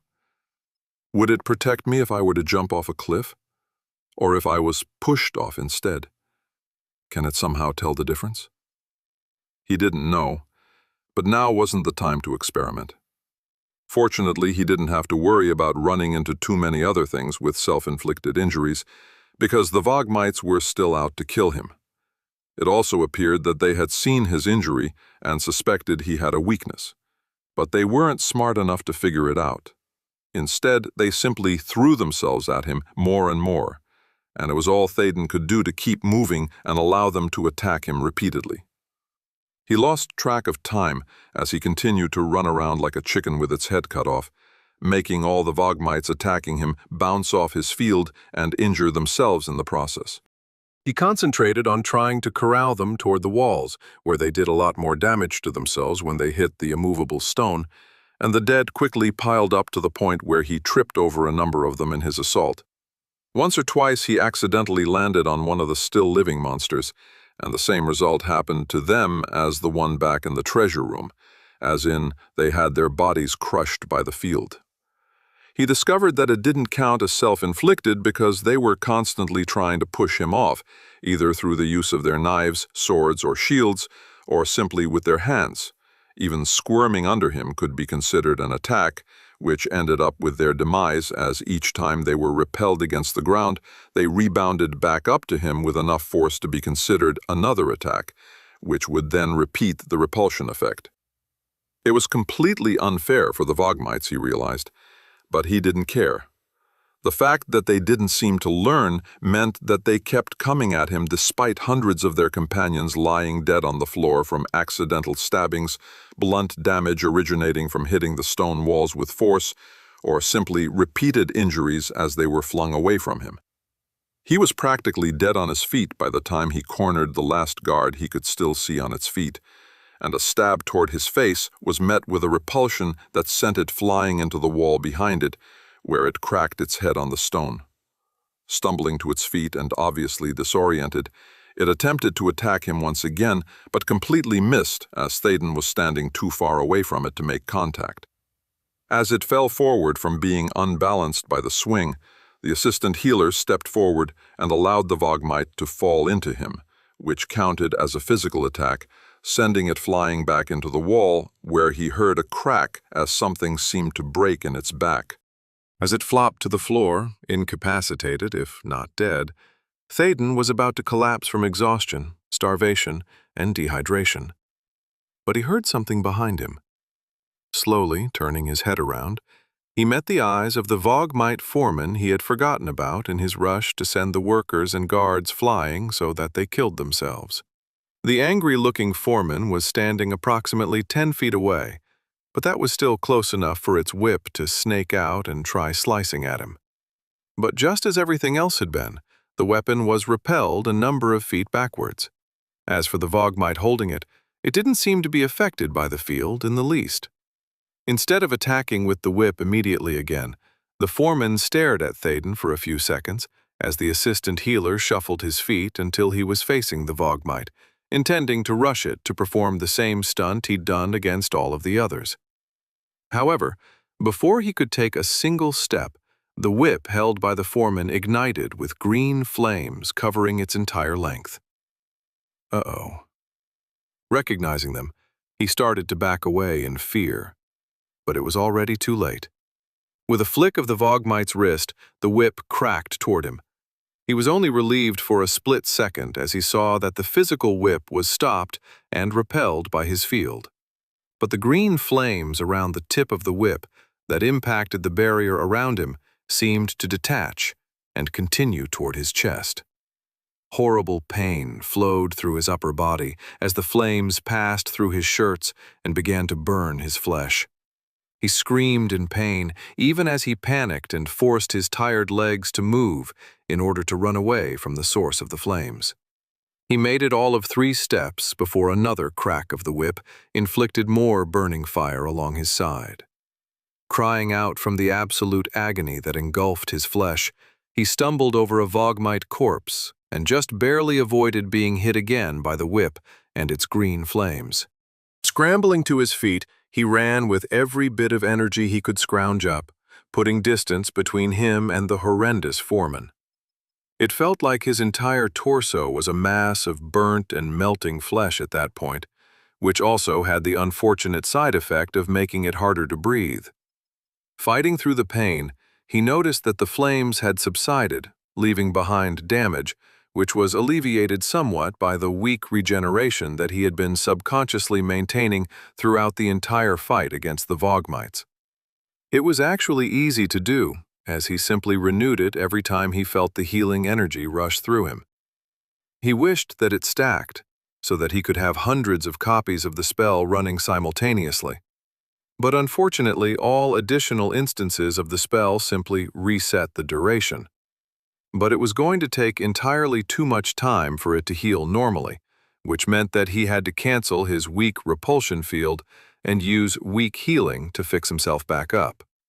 Fortunately, a glimpse of the Vogmite foreman showed itself to be more than a bit cocky, as it slowly walked toward where he had retreated, as if confident that it was only a matter of time before its fleeing victim succumbed to the damage it had already inflicted. Before he could think about it, he canceled his field and activated his first access slot. And it was at this point that he discovered that he couldn't move while it was being cast.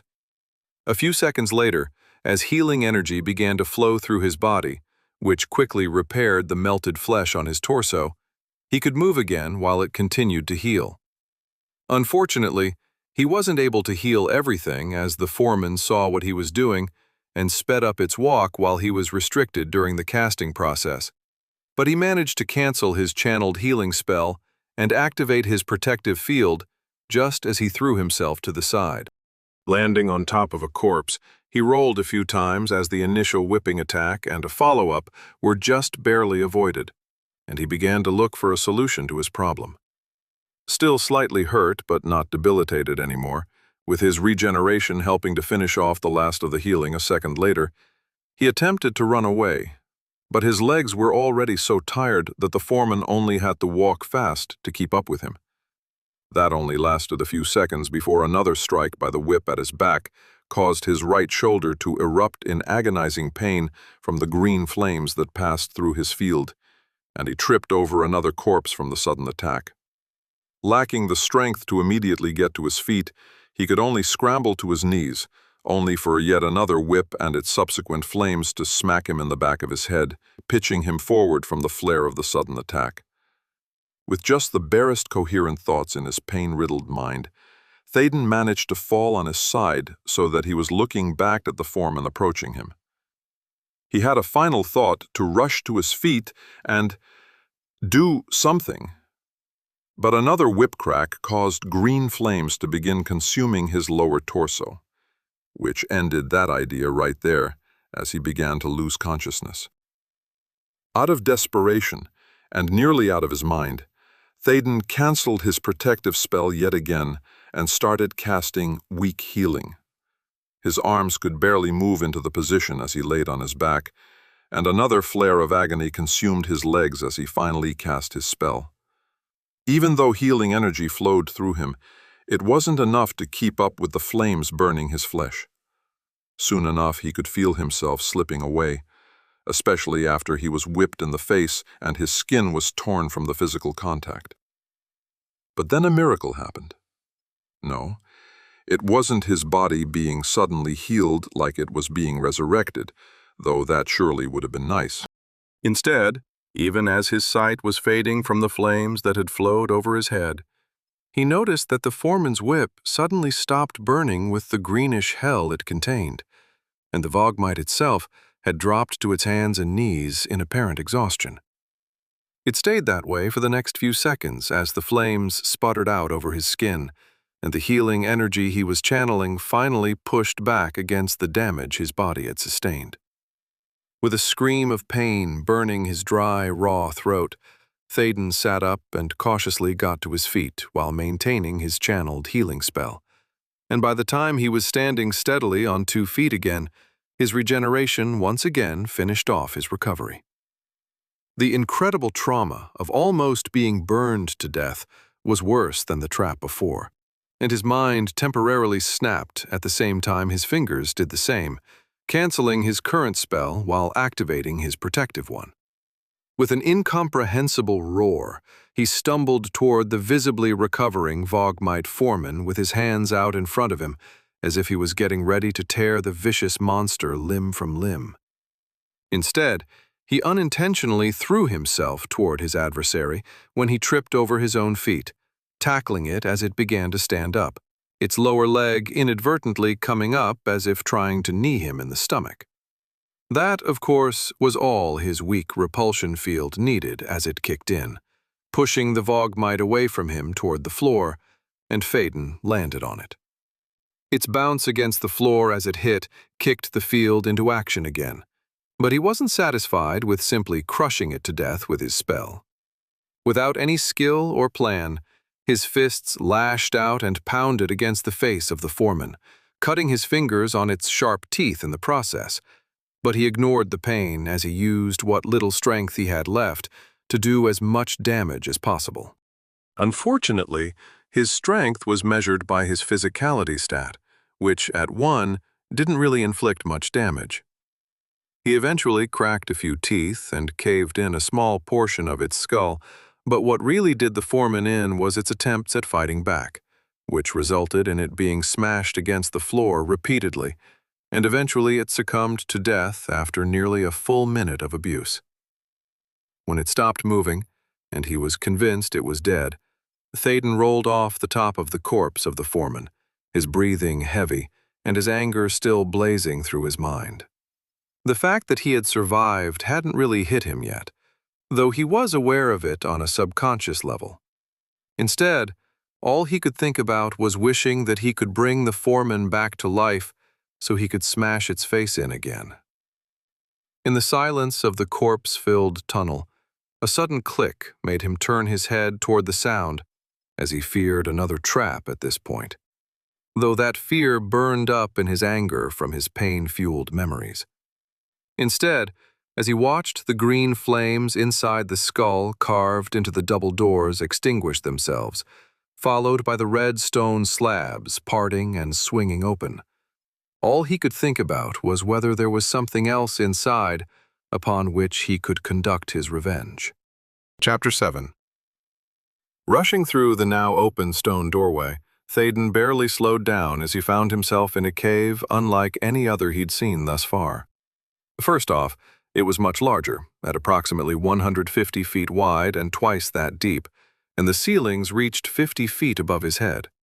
In addition, it was brightly lit by magical torches that numbered in the hundreds all around the smoothly carved walls, as well as a dozen pendant-like chandeliers dangling from the ceiling on chains made of what appeared to be iron. Also, along the walls were wide green fabric banners that draped from approximately 10 feet from the ceiling to just above the floor, spaced out, that reminded him of stripes on a circus tent. The floor was flat and shiny, like polished marble, though it had enough grit to it that it wasn't slippery. Standing upright on the floor were iron lamps with green flames, spaced approximately 10 feet away from each other, flanking a pathway 20 feet wide that led toward the end of the cave. Though calling it a cave at this point was a bit of a misnomer, because it was more of a throne room. That was because a throne made of polished stone sat at the end of the pathway, and on it was a Vogmite that was also different than any other Thaden had seen thus far, as this one was wearing what looked like a crude steel band on its head, with a few uncut green gemstones seemingly hammered into it, as if it were some sort of royal crown.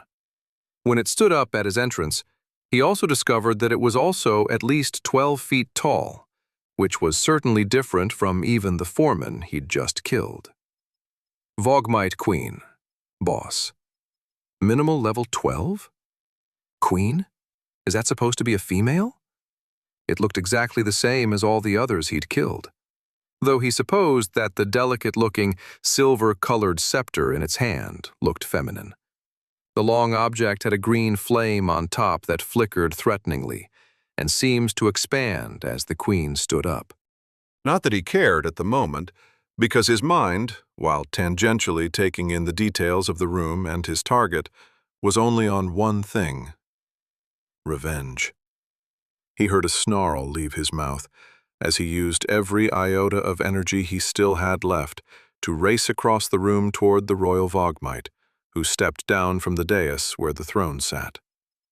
Before he was even halfway to his future victim, a wave of the scepter and a flare of the green flame above it caused a wall of green flames to spring up in front of him, even as he noticed a roiling ball of flames appear approximately 20 feet above and in front of him, growing from the size of a baseball to the size of a basketball within seconds. The analytical part of his mind cataloged this new information, while the rest pushed his murderous urges, and he knew that the weak repulsion field wasn't going to be much good against his enemy. As such, he deactivated his protective barrier and stopped abruptly, about 5 feet from the wall of flames. Even as he started casting weak healing, the basketball-sized ball of flames shot straight at his chest, hitting with an explosive impact that sent him stumbling and falling on his back. Despite the hit, and the fact that his chest and lower neck were burning and melting from the green flames, his single-minded focus on killing all the Vogmites he saw allowed him to maintain his spellcasting without interruption. He had barely hit the ground before the healing began to soothe some of the burns, though he was still technically on fire. He didn't care at this point, however, as it was just pain. He and the agony of flesh burning from magical flames were old friends by that point. It wasn't that he didn't feel it, or even that he ignored it. Instead, it was as if it was an inconvenience that he needed to do whatever he could to push through in order to accomplish his goal. As such, he needed to heal his damaged body so that he could move, which was why he switched to his channeled healing spell. It was a means to an end, and that end would be the complete annihilation of every Vogmite he saw. Even as the spell began to provide him with healing energy, another ball of green flames appeared above him, growing in size. Seeing its intention, he rolled to the side just as it shot downward, missing him by a few feet, though the explosion upon impact sent even more flames to splash against his left arm, burning him through his sleeves. Gritting his teeth as he struggled to his feet, he was nearly hit by another projectile as he stood up, but he managed to duck down so that it passed over his head. Without any other thought, Théoden ran toward the wall of green flames blocking his way forward. He didn't stop or hesitate as he pushed through the thick barrier, screaming as his entire body caught on fire, reminiscent of when he had activated the trap earlier. Instead of stopping as he did before, as his weak healing spell and weak regeneration were still actively healing his melting flesh, he continued running even as he felt some of his muscles and ligaments falter as they were practically liquefied. Although he didn't think it could happen, his rage only expanded as the pain was so incredible he had started to lose any coherent thought by that point. All that was left at that moment was the agony and his target, though he couldn't see it currently. That was because the assistant healer was also temporarily blinded as the flames filled his face. But he kept running despite the pain. He just hoped that the continued flames meant that he was moving in the right direction. A few seconds later, as the flames guttered out and the healing energy could gain some ground, he was able to see through his restored eyes that he was only about 10 feet away from the queen, snarling as he brought his hands up as if he was going to snap its neck. That wasn't likely, given that its neck was a few feet out of reach, but he wasn't really thinking clearly by that point. Another fireball smashed into him from the back, sending him stumbling forward from the impact, and he landed only a few feet away from the royal Vogmite. As he struggled to his feet, the queen angled its scepter, and a green beam shot toward his head that he was barely able to move aside before it hit him dead on. As it was, the left side of his face and his ear were on fire, including his left eye, which gave him only one to see through. But that was all he needed. With an incomprehensible snarl, he leapt forward, only to be smacked away with the surprisingly sturdy implement in the queen's hand. He realized that it was a lot larger than he thought it was, given his perspective from before, because it was at least the size and weight of a solid steel pipe approximately 5 feet long. As it smashed against his upper left arm, knocking him to the side, he felt something give under his flesh as the bone broke. But it was just another torturous pain that he acknowledged and did his best to work through, especially as he managed to get back to his feet after a double healing from healing and regeneration. Expecting another green fireball to slam into him, he braced for the impact, but was momentarily surprised out of his raging state when nothing hit him. Instead, the queen was approaching him with her scepter held like some sort of weapon, and a point on its lower end indicated that it wasn't just for show. The scepter was also meant for smashing and stabbing. Even though he wasn't anywhere near healed yet, as a part of his back was still on fire and his left arm was still useless from the half-healed break, he canceled his weak healing spell and snapped his fingers, a grim smile on his face as he charged back at the queen.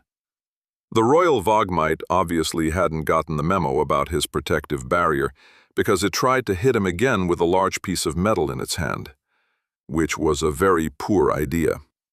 As soon as it impacted against his field, The scepter was suddenly repelled with a small amount of force. However, even that small amount was enough to knock it out of the queen's hand, not necessarily due to the strength of repulsion, but from sheer surprise. As it flew a few feet and then skittered along the ground, no longer in the royal Vogmite's possession, Théoden hadn't stopped his charge.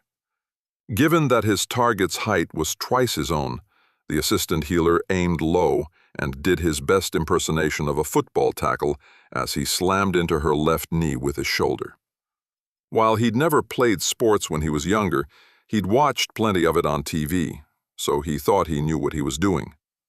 Unfortunately, he'd forgotten that football players usually wore pads to protect themselves, and they also typically didn't run straight into a bony appendage twice the size it should be. As a result, he felt something in his right shoulder crack as soon as he made contact with the Vogmite's knee.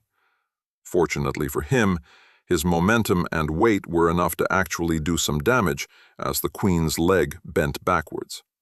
As he bounced off the leg and fell flat on his face, his exhaustion, ongoing pain, and lack of energy making it hard to pick himself up, he turned his head when a shadow fell over him, just in time to see the giant Vogmite falling on him. He couldn't move even if he had the energy, as his arm and shoulder were incapacitated, and he could barely get to his knees, let alone roll out of the way.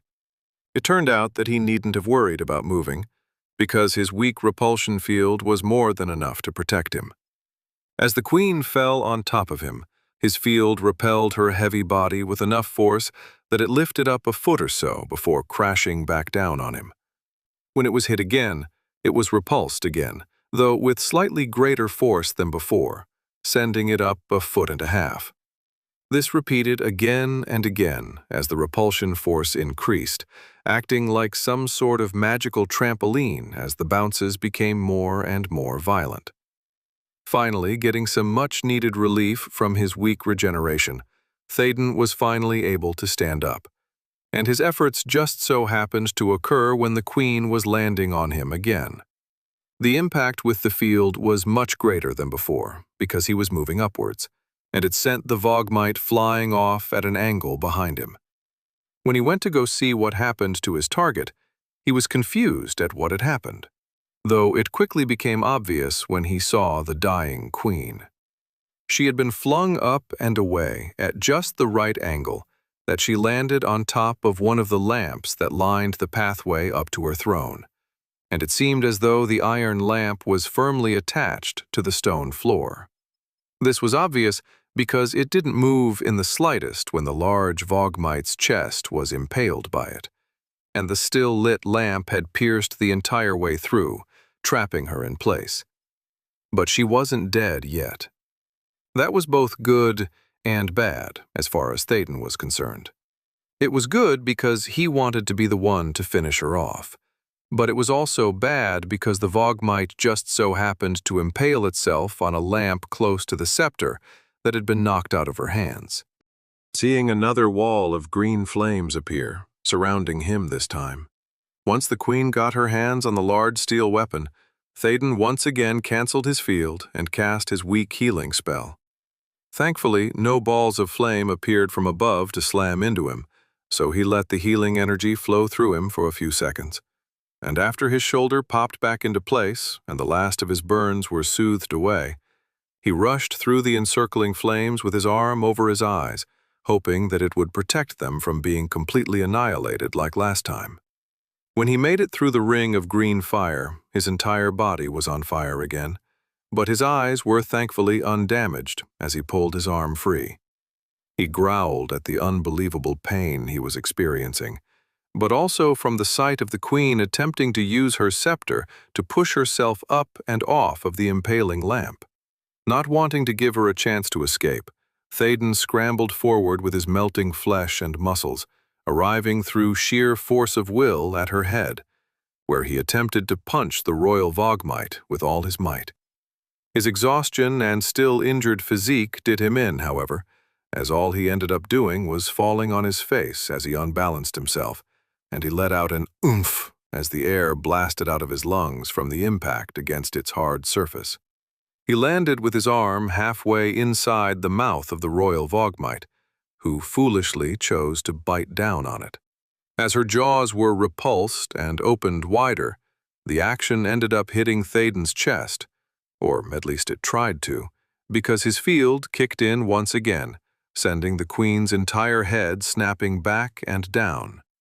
The movement caused the entire body of the Vogmite to shift downwards on the lamp it was impaled upon, and as the skull of the royal monster bounced off the floor and hit him again, this whole series of events repeated itself over and over with rapidity. Within a few seconds, the queen had essentially hammered herself down the lamp to the floor, and her head was being pounded by his field before he could begin to recover from his fall. Just before her skull cracked and she died, Théoden managed to slip off the side and smash his fist into its temple, and he was pleasantly surprised when his hand didn't just bounce off. Instead, the pounding the skull had taken from his field had softened it up enough that his fist punched through the fractured bone and into its brain up to his forearm. All he could feel was squishiness by that point, and as he went to pull his hand out and punch the queen once again, the royal Vogmite suddenly spasmed for a brief second, before falling completely still. His anger was still burning enough that he was willing to beat up the dead monster, but his strength gave out as he removed his arm from her head, and he collapsed on the floor, entirely unable to shift himself once he stopped moving. Théoden closed his eyes as he felt himself collapsing on the floor, next to the dead body of the Vogmite queen, the anger slowly draining from his mind, along with his consciousness. By the time he was fully laid out on the floor, he drifted away into a semi-conscious state, though instead of the void of dreamless sleep, he was plagued by visions of another sort. Memories of his life before he was transported away from Earth first flowed through his mind. He recalled his relatively inexpensive apartment in the Chesterton suburbs, which was minimally decorated because he didn't believe in furnishing it with anything but what he absolutely needed. Pictures of his parents were the only things on the walls, which were over a decade old. It wasn't because he failed to find time to get new ones, but because they had both passed away due to a gas line rupture under their house a week after he graduated high school.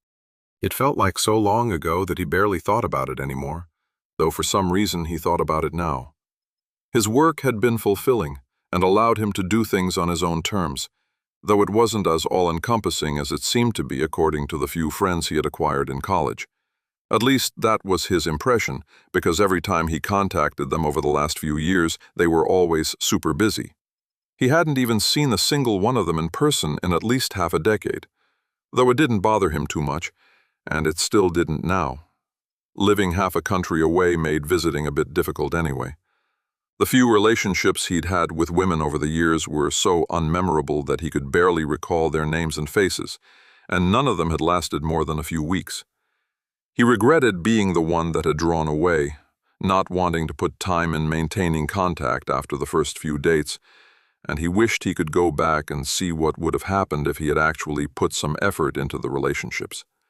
As it was, he didn't really have a serious connection to anyone back home, and given that he was an only child, he didn't have any siblings that he missed. Why am I thinking about this? His mental question was quickly answered when the visions in his head changed from his own memories to something that didn't belong to him. A view of the massive glass-walled room that he had only temporarily visited before being rejected appeared in his mind. But this time it was accompanied by a robotic, genderless voice. "Welcome, contenders. The many of you have been selected to represent your planet and species by coming to Tarth, one of many developmental worlds that lead to assimilation. Only by completing the challenges lined out by the training that is about to commence will you be able to move on to additional objectives. Learning about and fulfilling these objectives is paramount to your own survival, as well as the survival of your friends and family, not to mention your entire home world. Know this: you cannot directly return to your world. But your accomplishments will reflect on the worthiness of your species in the greater context of assimilation in its eternal struggle against the forces arrayed against it. Fight well, survive, and demonstrate your individual and party skills in the coming developmental period. Or don't. The choice is up to you. Be aware that after the first year, those who have not advanced past level 1 will be forcibly removed from the world, as you will automatically fail and be rejected by the assimilation system. This threshold will increase over time, but any that are intent on bettering themselves should not worry about not meeting the requisite level quotas. With all that being said, it is now time to begin your train. The vision cut off at that point, which Thaden thought was likely because that was when he had been kicked out of the massive training area and transported into the top of an active volcano. The information he gained from the vision's voice was at least helpful in the sense that he understood a little bit more of why he was there in Tarth in the first place, though it lacked severe details on who it was that brought him and all the other people there in the first place. Was it this mysterious assimilation? Was it some sort of cosmic god playing with people's lives like they were some sort of amusing experiment? Whatever it was, he had no way of finding that out at the moment. In fact, the only thing he could think of right now was taking a short nap to try and regain some of his energy. So that was exactly what he did. Chapter 8. Waking up from a strangely dreamless sleep, Thaden stretched his arms above his head as he yawned, eventually sitting up as he opened his eyes. His back was a little sore for some reason, making him remember that he'd be turning 30 in a few months. Back pain already? Isn't that something for when I'm 50 or something? It wasn't until his eyes focused on the world around him that he realized he wasn't in his own bed, nor was he luckily in someone else's. Instead, the memories of the last day crashed back into him, from breaking his leg back on Earth, to being split in half and dumped into a volcano, to everything that happened inside the Vogmite Tunnel's dungeon. A pang of extreme hunger assaulted his stomach, along with a parched throat, which was just barely enough of a distraction to take his attention away from the dead Vogmite queen next to him, her brain matter spilling out the side of her head, where he remembered punching it in his rage. An inkling of the anger he had felt after experiencing all that pain made him shiver at how insanely reckless he had been, seemingly uncaring if he lived or died, and only concerned about killing as many of the Vogmites as he could. Given that he was still alive, and his weak repulsion field wasn't active anymore, which he could only assume meant that he couldn't maintain it while he slept, the assistant healer could only conclude that there were no more of the horrid monsters left alive in the dungeon, or else they probably would have appeared after he killed their queen. Getting to his feet was a chore, as the gnawing hunger in his stomach and what was likely the first stages of dehydration had set in, giving him a slight headache as well. A quick cast of his weak regeneration helped to alleviate the pain from his head and stomach a little. But as it was more a symptom of his natural state, it wasn't exactly an injury that he could easily heal. Leaving behind the corpse of the queen, he walked up to the stone throne on which the royal Vogmite had been positioned, before sitting down on it in order to save his energy while he thought about what he was going to do now. As his memories of the day before flowed back into his mind, he remembered the robotic voice that had announced something about contenders and something called assimilation. But what he mainly took from that was the statement that there was no returning home. Even though he didn't know a lot about this world he had found himself in, he was still forced to believe that the voice was telling the truth. If it had the power to rip millions of people, if he was accurate about the count in that massive glass-walled room, from Earth simultaneously, then it was likely that it could prevent anyone from finding a way home. More than that, though, his memories of his life back home at the time stuck with him, and he realized that he wasn't exactly missing anything if he didn't make it back to Earth. Yes, the world he found himself in was a nightmare on a level he never expected to live through, but it was also a world that held magic, and most likely, feats of wonder that he couldn't even imagine. At least he hoped so, because from what he'd experienced so far in the world, he wasn't that much of a fan. If the entire world of Tarth was full of pain and endless monsters, then he wasn't sure he wanted to live much longer within it. His hope of escaping the tunnels filled with traps and Vogmites had been the only thing keeping him going. But if everything outside of the dungeon was the same, he might just go and find another volcano to jump into. Thankfully, based on what little he saw when he was outside of the dungeon, the world appeared to be a lot larger and wide open compared to the stone tunnels where the Vogmites lived. And while he hadn't been able to see any, he could only imagine that there were people of some sort out there.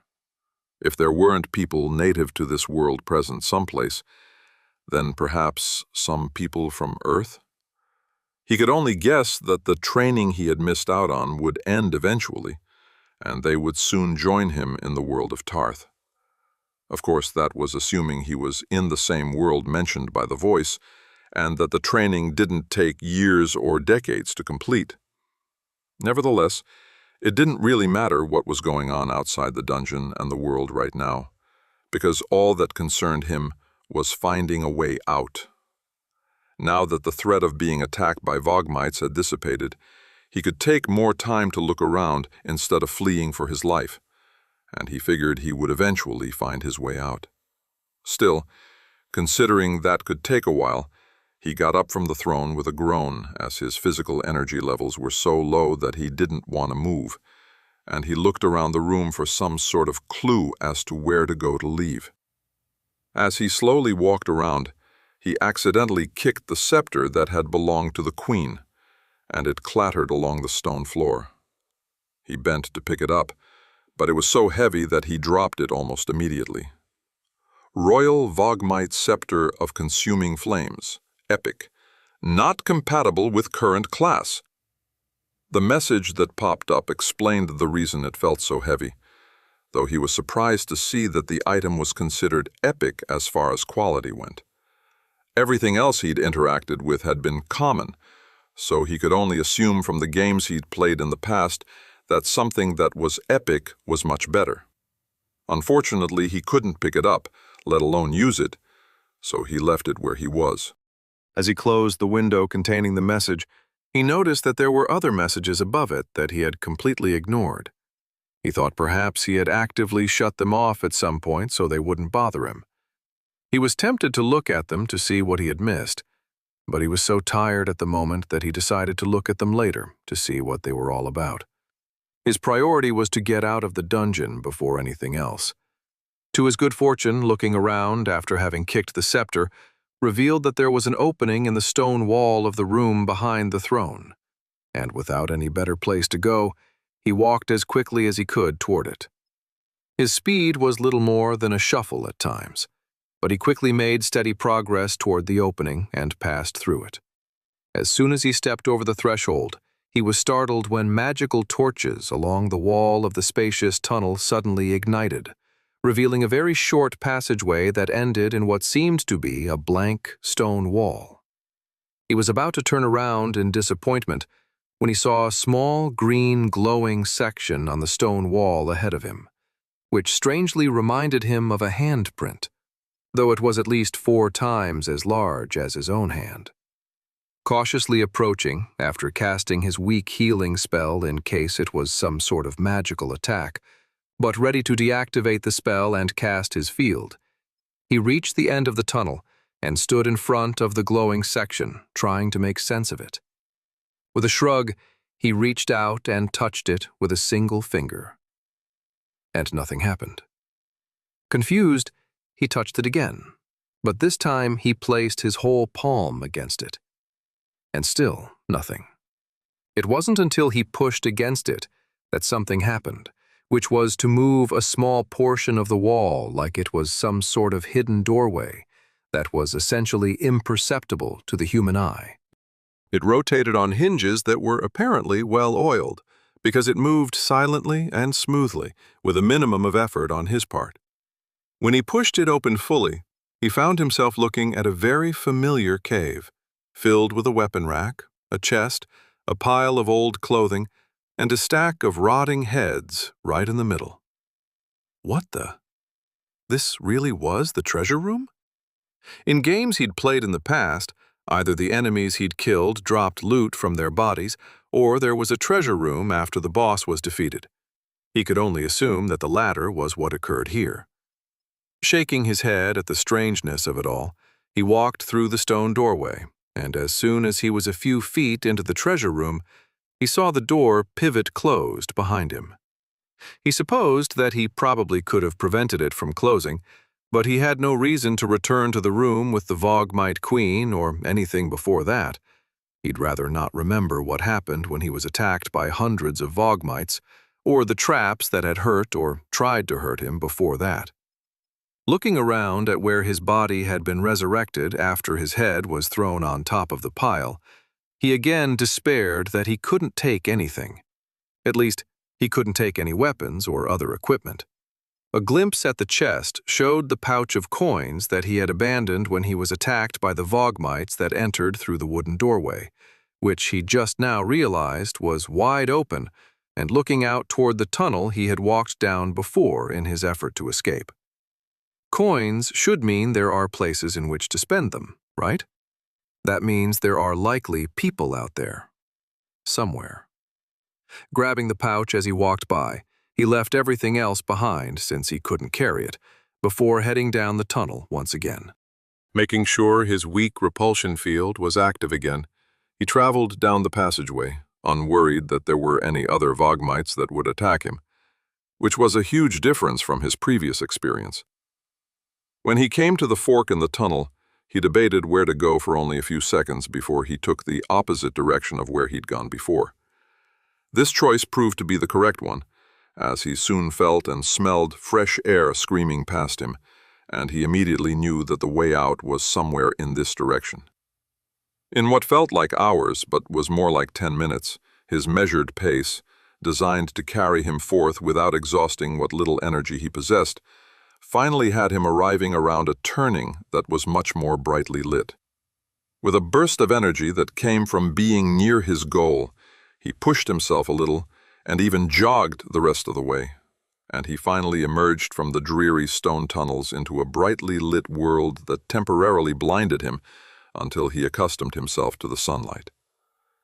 Taking a deep breath, he coughed almost immediately as he inhaled the scent of rotting flesh and dried blood that was still covering his clothing, but it was also mixed with a sense of the outdoors where he found himself.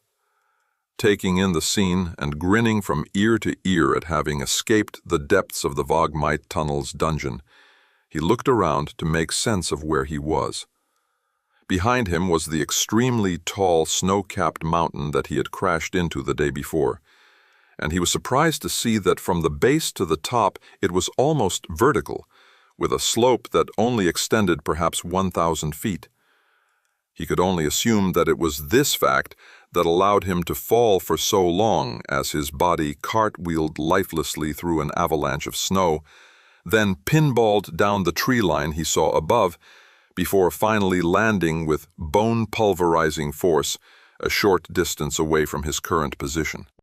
The cave opening leading to the dungeon from which he had just escaped was located at the base of the enormous mountain, and a range of smaller mountain peaks extended to the left and right.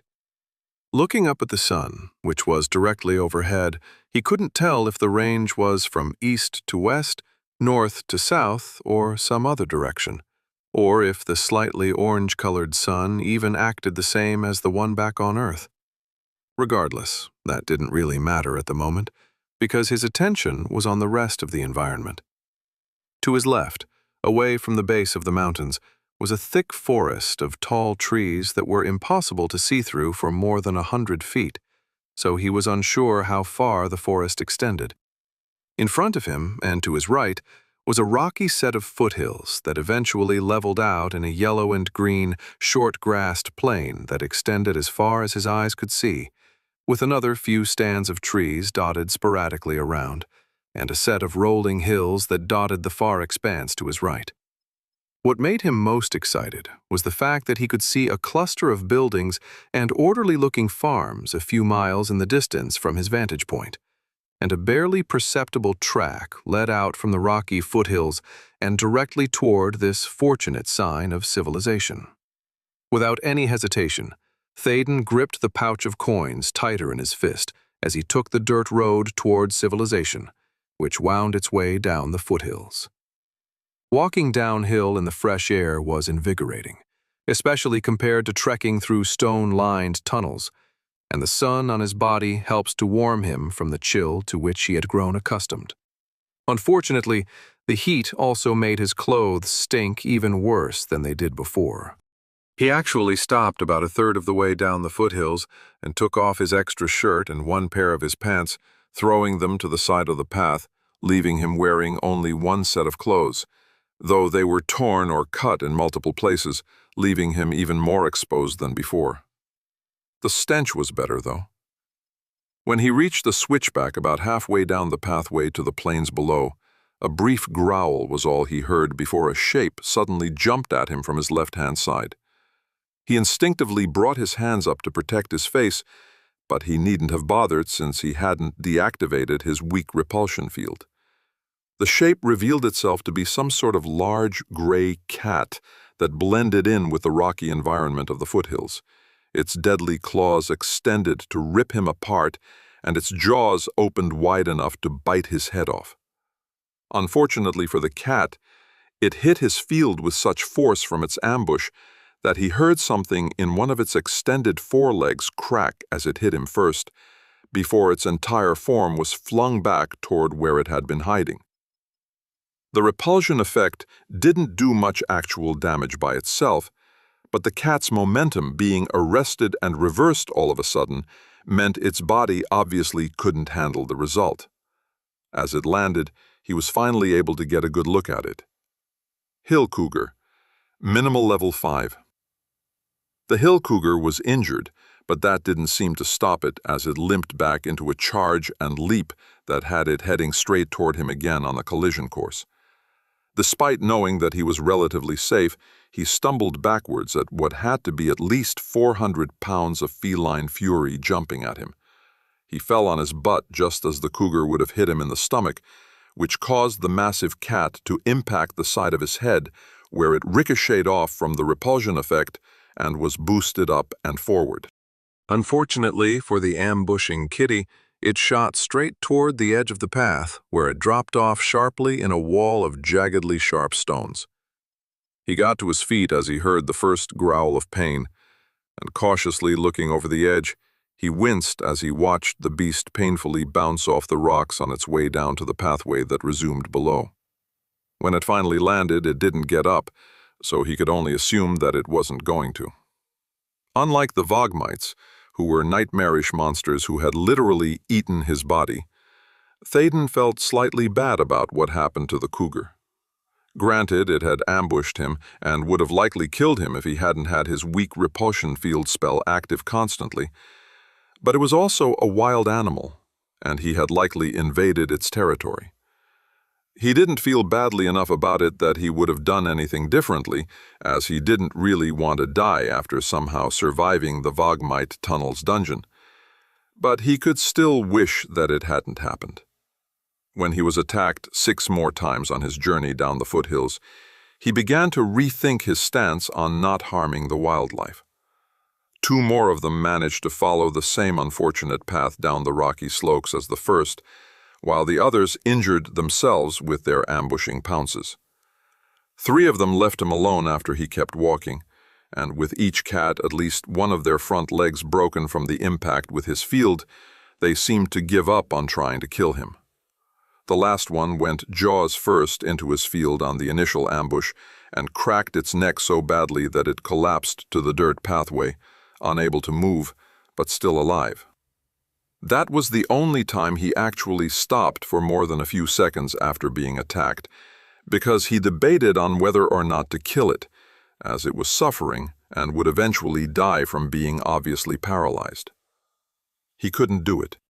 Sure, he could probably pick up a sharp rock and slit its throat, which he even confirmed was possible after he experimented and picked up a rock as a weapon, and it wasn't made to be super heavy.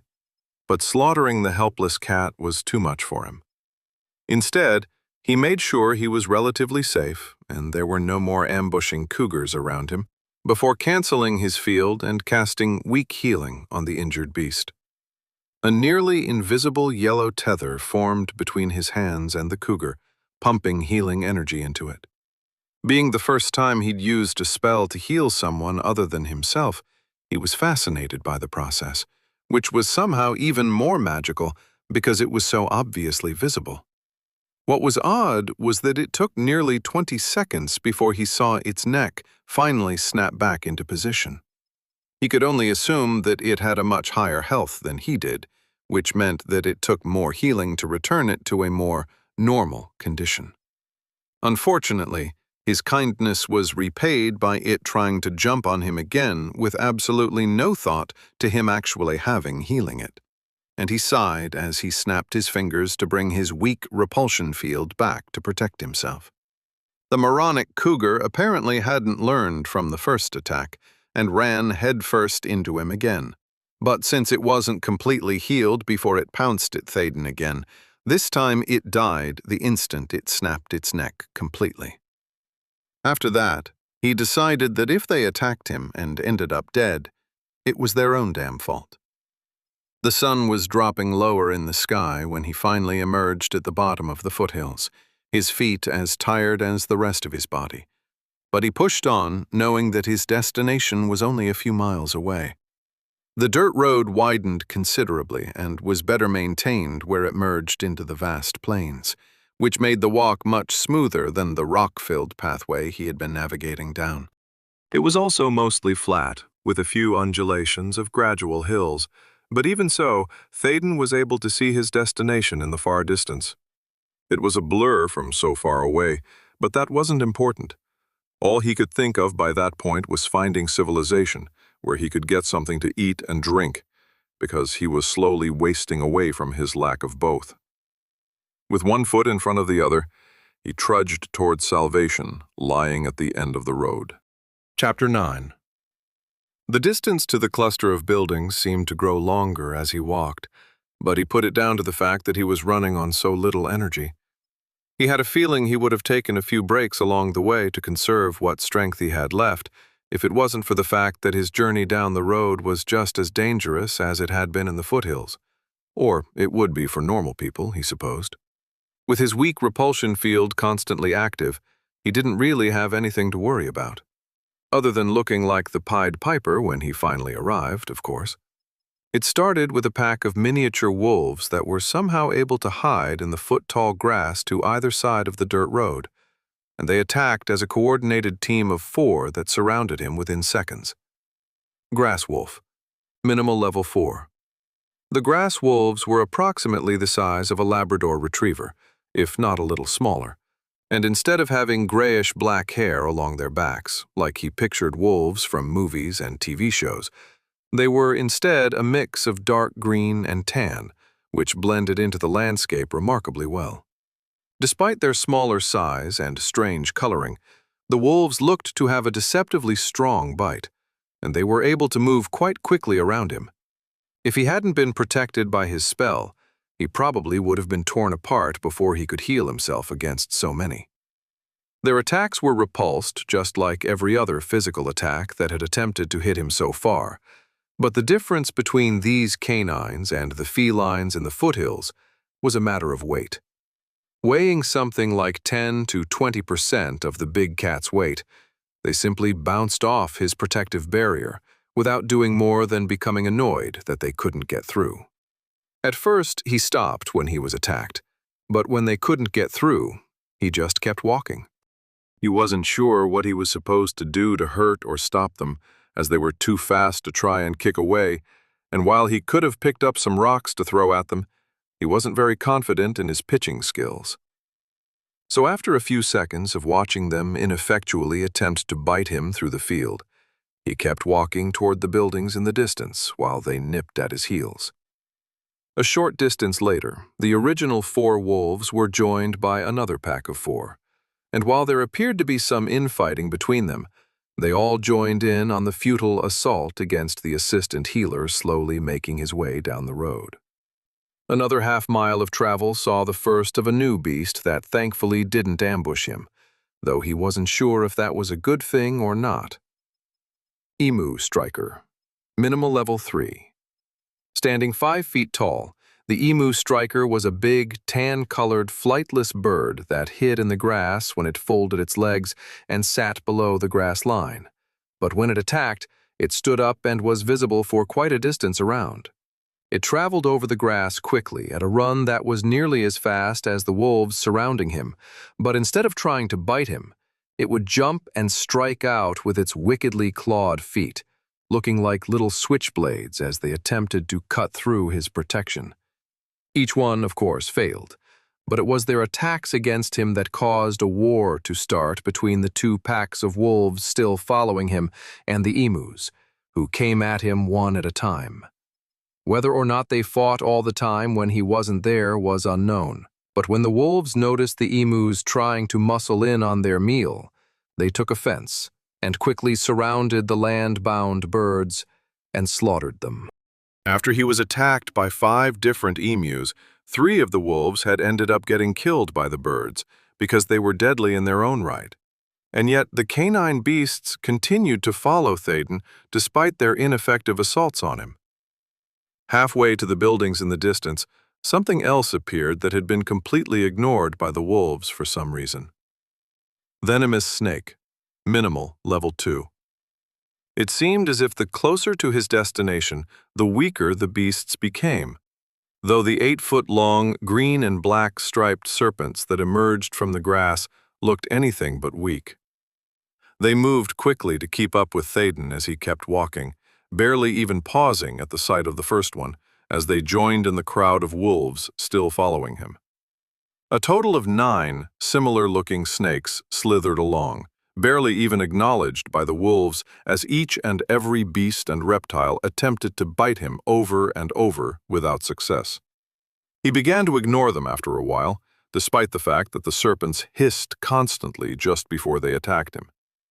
Lastly, when he could see that the cluster of buildings in the distance was actually surrounded by 8-foot-tall walls made of wooden logs planted upright in the dirt and strapped together for strength, a veritable horde of small mammals streamed out from the farmed fields that he passed by. Unfortunately for them, they were almost instantly eaten by both the wolves and the snakes. Wheat Rat, Minimal Level 1. Burrowing Bunny, Minimal Level 1. Field Mouse, Minimal Level 1. Despite their cute-sounding names, the Wheat Rat, Burrowing Bunny, and Field Mouse were at least 4 times larger than he remembered any creature of the same species being back on Earth, which meant that they were dangerous in their own right, as they had sharp teeth, quick movements, and a hearty back kick when it came to the bunny. The problem was that there were so many of them that eventually the wolves and snakes that were following him couldn't even eat them all if they wanted to. And by the time he approached the last 100 feet to the walled village? Town? He wasn't sure what to classify it as, other than being a sanctuary that could help him finally escape from everything trying to kill him. "Stop!"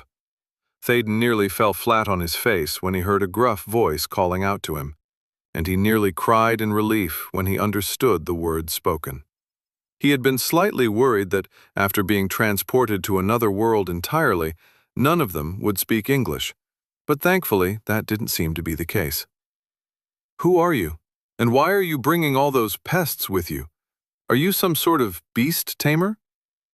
The way the voice emphasized the last 2 words made him think that a beast tamer must be some sort of class, sort of like his own assistant healer one, but he couldn't be sure. As he looked for the source of the voice, which was slightly difficult to do since the sun was getting low on the horizon and was currently behind the speaker, He tried to come up with a response that would make sense. When he finally saw the outline of the individual speaking to him, he thought his eyes were playing tricks on him. When he saw a figure standing on something that allowed them to look over the wall and to point an arrow nocked on a bow directly at him. The first thing he noticed was that the figure wasn't human, but was instead at least humanoid enough that at a distance they could be mistaken for one. You know, other than the fact that their skin was a ruddy orange like a carrot on steroids, the presence of a third eye in the middle of their forehead, a pair of ears that were approximately twice as large as his own, and hands that only had 3 fingers and a thumb. The figure wasn't completely bizarre compared to some of the aliens he'd seen in sci-fi movies and TV shows, but it was still a shock to see one. Then again, aren't I the alien here? Semantics of the situation aside, Thaden knew he had to answer. Working as much moisture into his mouth and throat as he could so that he could actually speak, he shouted back at the archer, whom he assumed was male based on the tone of his voice. "No, I'm not a beast tamer of any sort. These things are trying to kill me, and I would appreciate some help killing them before they succeed." It wasn't likely that they would be able to hurt him, of course, but he didn't really have the energy to go into that at the moment. "Who are you? Where did you come from?" the gruff voice asked, still keeping the arrow aimed straight at him. "Oh, that's right. He asked who I was before." "Thaden," he responded, pointing his thumb at his chest. "I came from the dungeon down that way," he continued, moving his thumb so that it was pointing behind him. "The Vogmite tunnels? What were you doing there?" Thaden was starting to feel more than a little irritation at the interrogation going on at arrow point, brought on by his exhaustion, hunger, and thirst all working together. "Look, I'll answer all your questions as soon as I can, but I'd really appreciate some help here," he shouted back with annoyance bleeding into his voice. When the silence, as silent as it could be when he considered that the beasts were still trying to attack him, stretched for another 10 seconds without the archer doing anything, he muttered, "Stupid people in a stupid world. I wonder if there was something in contender training that would have helped me with this." As soon as he stopped talking, he heard a thwap followed by a cut-off yelp from one of the grass wolves attacking him. Looking back at it, he saw the shaft of an arrow sticking out of its eye, a perfect bullseye as it penetrated straight to its brain. A series of rapid-fire thwaps followed the first, and a veritable rain of arrows fell around him, each of them piercing through the beasts trying to attack him in their most vulnerable spots. The wolves all had their brains pierced by an arrow through the eye, matching the first. The snakes had an arrow hit them right below their heads, cutting through what was ostensibly their necks, ending up decapitated. The various smaller rats, bunnies, and mice were shot in their chests, a perfect shot that pierced straight through their hearts. It was a super Olympian performance that shocked him to the point that he could only stare at the carnage around him, wondering how such a thing was possible. When he realized the answer to that was likely magic of some sort, given that he had miraculous spells that he could cast, it made more sense. "What are you waiting for? Get inside before I change my mind." Looking back up at the archer, who disappeared as he likely jumped down inside the walls, he slowly began to walk toward the tight-fitting gate that was opening in the wooden logs. Just like the practically invisible stone doorway leading to the treasure room in the dungeon he'd just left, the gate was so cleverly made that he didn't even know it was there until it opened. Before he was even halfway to the open gate, the archer appeared, and Thaden finally got a good look at him, and the words that popped up above his head. Virlo, Ashcleft Town Guard, Shari, level 45. Level 45. No wonder he was able to absolutely annihilate the beasts attacking me. "Come along. I'm going to want that explanation now," the guard, Virlo, said. Waving him inside, Thaden did as was asked and walked through the gate. Once he was through, the sounds and smells he had been expecting to hear from a place full of people suddenly assaulted him. which was a strange phenomenon that he wasn't sure how to explain. It was almost as if there was a layer of smell and soundproofing around the entire town, preventing anything from escaping. Why it was that way, he couldn't even begin to guess, but he supposed the how was answered again by the simple and expedient use of the concept surrounding magic. For how high-level the guard leading him was, and how powerful magic could obviously be, the town wasn't as advanced as he expected. It honestly looked like it was straight out of some sort of Renaissance festival, though it appeared authentic and real, unlike the one he'd visited when he was younger. At the same time, it was also weird as heck, because all the people looked like the guard who'd killed all the beasts in a matter of seconds. From the words he saw above their heads, they were all Chari, which he assumed was their race. Not a single one was human, nor did he see any other fantasy races like elves or dwarves like he halfway expected by this point.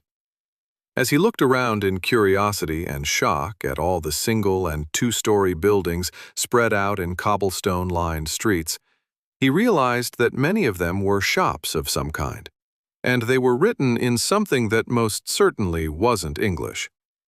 He thought it looked like some sort of mixture of Japanese and Arabic, though he was so ignorant of other languages that he could be completely off. What he wasn't ignorant of was what the signs said, because he could read them as easily as anything in English. Bartow's General Store, Curious Curiosities, Ashcleft Blacksmith, Tailored Finery, and Alchemy Surplus all passed by him as he walked behind the guard, though there were even more that he didn't get a good look at.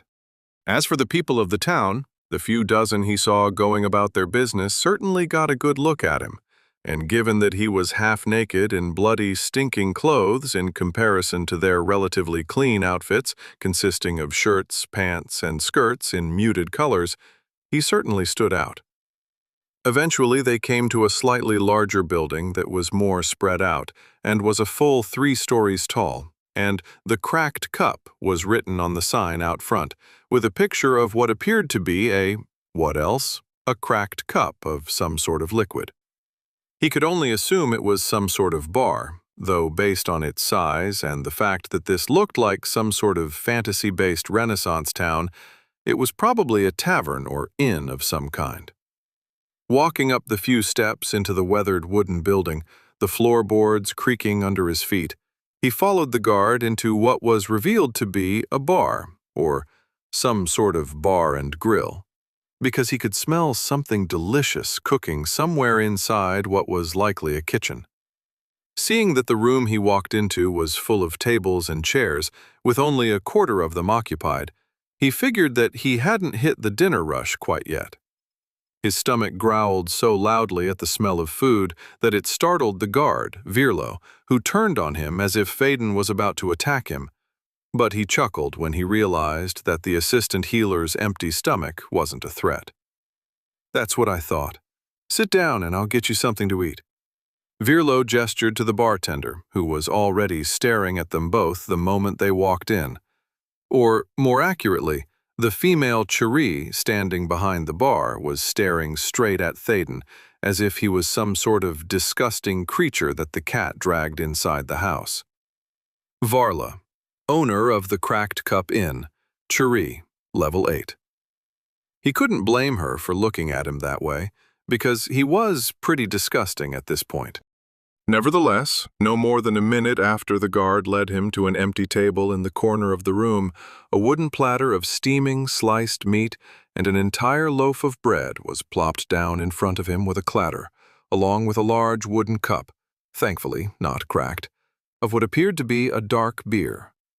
He wasn't much of a beer drinker back on Earth, but at that point he didn't care what it was as long as it was wet. He drained half of the liquid in one go, not even tasting it other than to confirm that it was some sort of extremely bitter beer, before he tore into the sliced meat and bread as if he hadn't ever eaten before, which, in fact, was the case as far as his body went. As such, he barely got enough to make a small sandwich back home down into his relatively tiny stomach before he was completely full. Sitting back in the wooden chair, he covered his mouth as he burped, feeling uncomfortably full from what should have been an appetizer's worth of food. "You don't like my daughter's cooking?" The guard asked gruffly, staring at the pitiful amount that Thaden had eaten. "It was delicious," he responded, meaning it sincerely. "I just have a very small stomach right now," he lamely explained, his eyelids drooping now that he'd sat down and filled his stomach. "Ah, is that something common of humans?" Thaden thought for a moment, his mind a bit sluggish at the moment. "No, not necessarily. I'm just unique, I guess." "Well then, unique human. Tell me, if you would, what a level 1 contender is doing here in Ashcleft, which should be impossible, as the contenders haven't arrived as of yet, claiming to have come from the Vogmite tunnels." The guard stared at him, a glint of danger in his 3 eyes that promised if he didn't like what he heard, then Thaden was going to pay for it in some way. Needless to say, he gulped in fear at the level 45's question before he hesitantly answered. Chapter 10. Ashcleft Town Guard. Verlo sat at the table across from Thaden and didn't say a word as the story spilled out in bits and pieces. He debated whether or not to lie or obscure some of what had happened to him, but decided that he was too tired to think of what to conceal or what to change in his story. Not only that, but he couldn't find a single reason why he should leave anything of his experience out. Because what he wanted most right now was some sort of information about what he should do now that he had made it out of the dungeon and back to civilization. Well, information was the second most of what he wanted right now. The desire to take another nap was at the top of his list. When he was done, he slumped in the chair and looked at the strange, 3-eyed Chari that hadn't said anything since he started. The powerful archer stared at him impassively, and the assistant healer couldn't even begin to guess at the response he was going to get. "Well," the gruff voice was back, startling him at the suddenness of the guard's voice. "that all sounds like a pack of lies, all wrapped up in a blanket of misdirection. But either you're a more accomplished liar than your appearance and manner indicates, or you absolutely believe everything you just said." "Huh? You don't believe me?" Thaden asked incredulously. "Of course I don't. Even if my truth sensibility cannot detect any lies you've spoken. A few half-truths here and there, but nothing that was a blatant fabrication. However, even given that my truth sense has never failed me before, I cannot, in any shape or form, believe anything you spouted off as anything but nonsense." The assistant healer was so flabbergasted that it actually woke him up from his overfull, exhausted semi-stupor that he'd been in while reciting what had happened to him. "What do you mean? Everything I've told you has been the truth. You even said so yourself," he exclaimed. If you don't believe me, that's fine. But why don't you believe in this truth sense ability you mentioned, if it has never failed you before? Why? The guard said angrily, before ticking things off on his fingers. Because in the first place, there is no possible way that you're a contender. Our own arrival here on Tarth was stringently dictated by the assimilation system to occur exactly 50 years before the arrival of the first contender, and that deadline isn't due to occur for another 89 days. Secondly, the assimilation system is infallible, as you should know. It is never wrong about timelines, it never makes mistakes, and it would never let a contender arrive on a developmental world like Tarth before they have undergone training. Third, this nonsense about your mana never being used when you cast spells is utterly impossible, as is the fact that your body miraculously resurrected itself without any outside interference. The latter just doesn't happen outside of the training that all contenders undergo. Finally, I don't know how you managed to survive even 10 minutes outside of this town, being only level 1, especially as you claims to have cleared the Vogmite Tunnel dungeon all by yourself, even if it was on minimal difficulty. You should have died hundreds of times over according to your story. And there is no such thing as a channeled spell that will give you immunity to physical damage for more than a few seconds before their mana bottoms out. So, like I said, I don't believe you, no matter what my truth sense tells me. If I were you, I would keep my mouth shut and never spread that type of absolute crap where someone else could hear you. Because you'll essentially be saying that the assimilation system is fallible. Virlo leaned forward and spoke low and menacingly. And that type of talk is normally punishable by death. Sitting back up, the guard continued in his normal voice. I'm going to be a bit more lenient than most others because I'm giving you the chance to change your story, given that you've obviously been malnourished and were half dead from exhaustion and dehydration. So I'm willing to forgive a little delusional fabrication of events. Thaden shrank back from the Churi sitting across from him, scared by the guard more than he liked to admit. While he still had his field active, it said that it only blocked attacks from level 20 or below sources, and with Virlo being level 45, he had a feeling that it would be entirely ineffective in stopping the archer if he wanted to kill him. Then, what? Here's what I think happened. Virlo talked right over his question. You're a new addition to Tarth that arrived after Churi, and your people settled far enough away from here that we've never heard of you before. You seem young enough that you were probably a slave at some point, and after escaping and fleeing for your life through dangerous territory, you miraculously found your way to this part of the world, only to end up at my gate. How am I doing so far? This sound familiar? And don't worry about us turning you in, because we absolutely abhor slavery in any form, even if we know that it is standard practice in other parts of the assimilation. Thaden wasn't sure what to say, because none of that was the truth. However, as it seemed as though the guard really didn't want to believe his real story, he figured he might as well go along with it. He gave a non-committal shrug that didn't say yes or no. But Virlo seemed to accept that he had hit upon the truth of the matter, as he smiled for the first time. See, I'm a pretty good investigator, as any town guard should be.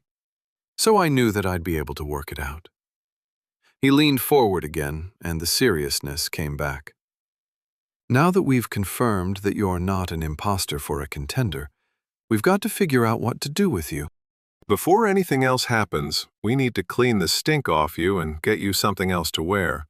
You look and smell like you picked those off a corpse, and not one that was freshly dead either. He wasn't far from the truth on that one, at least.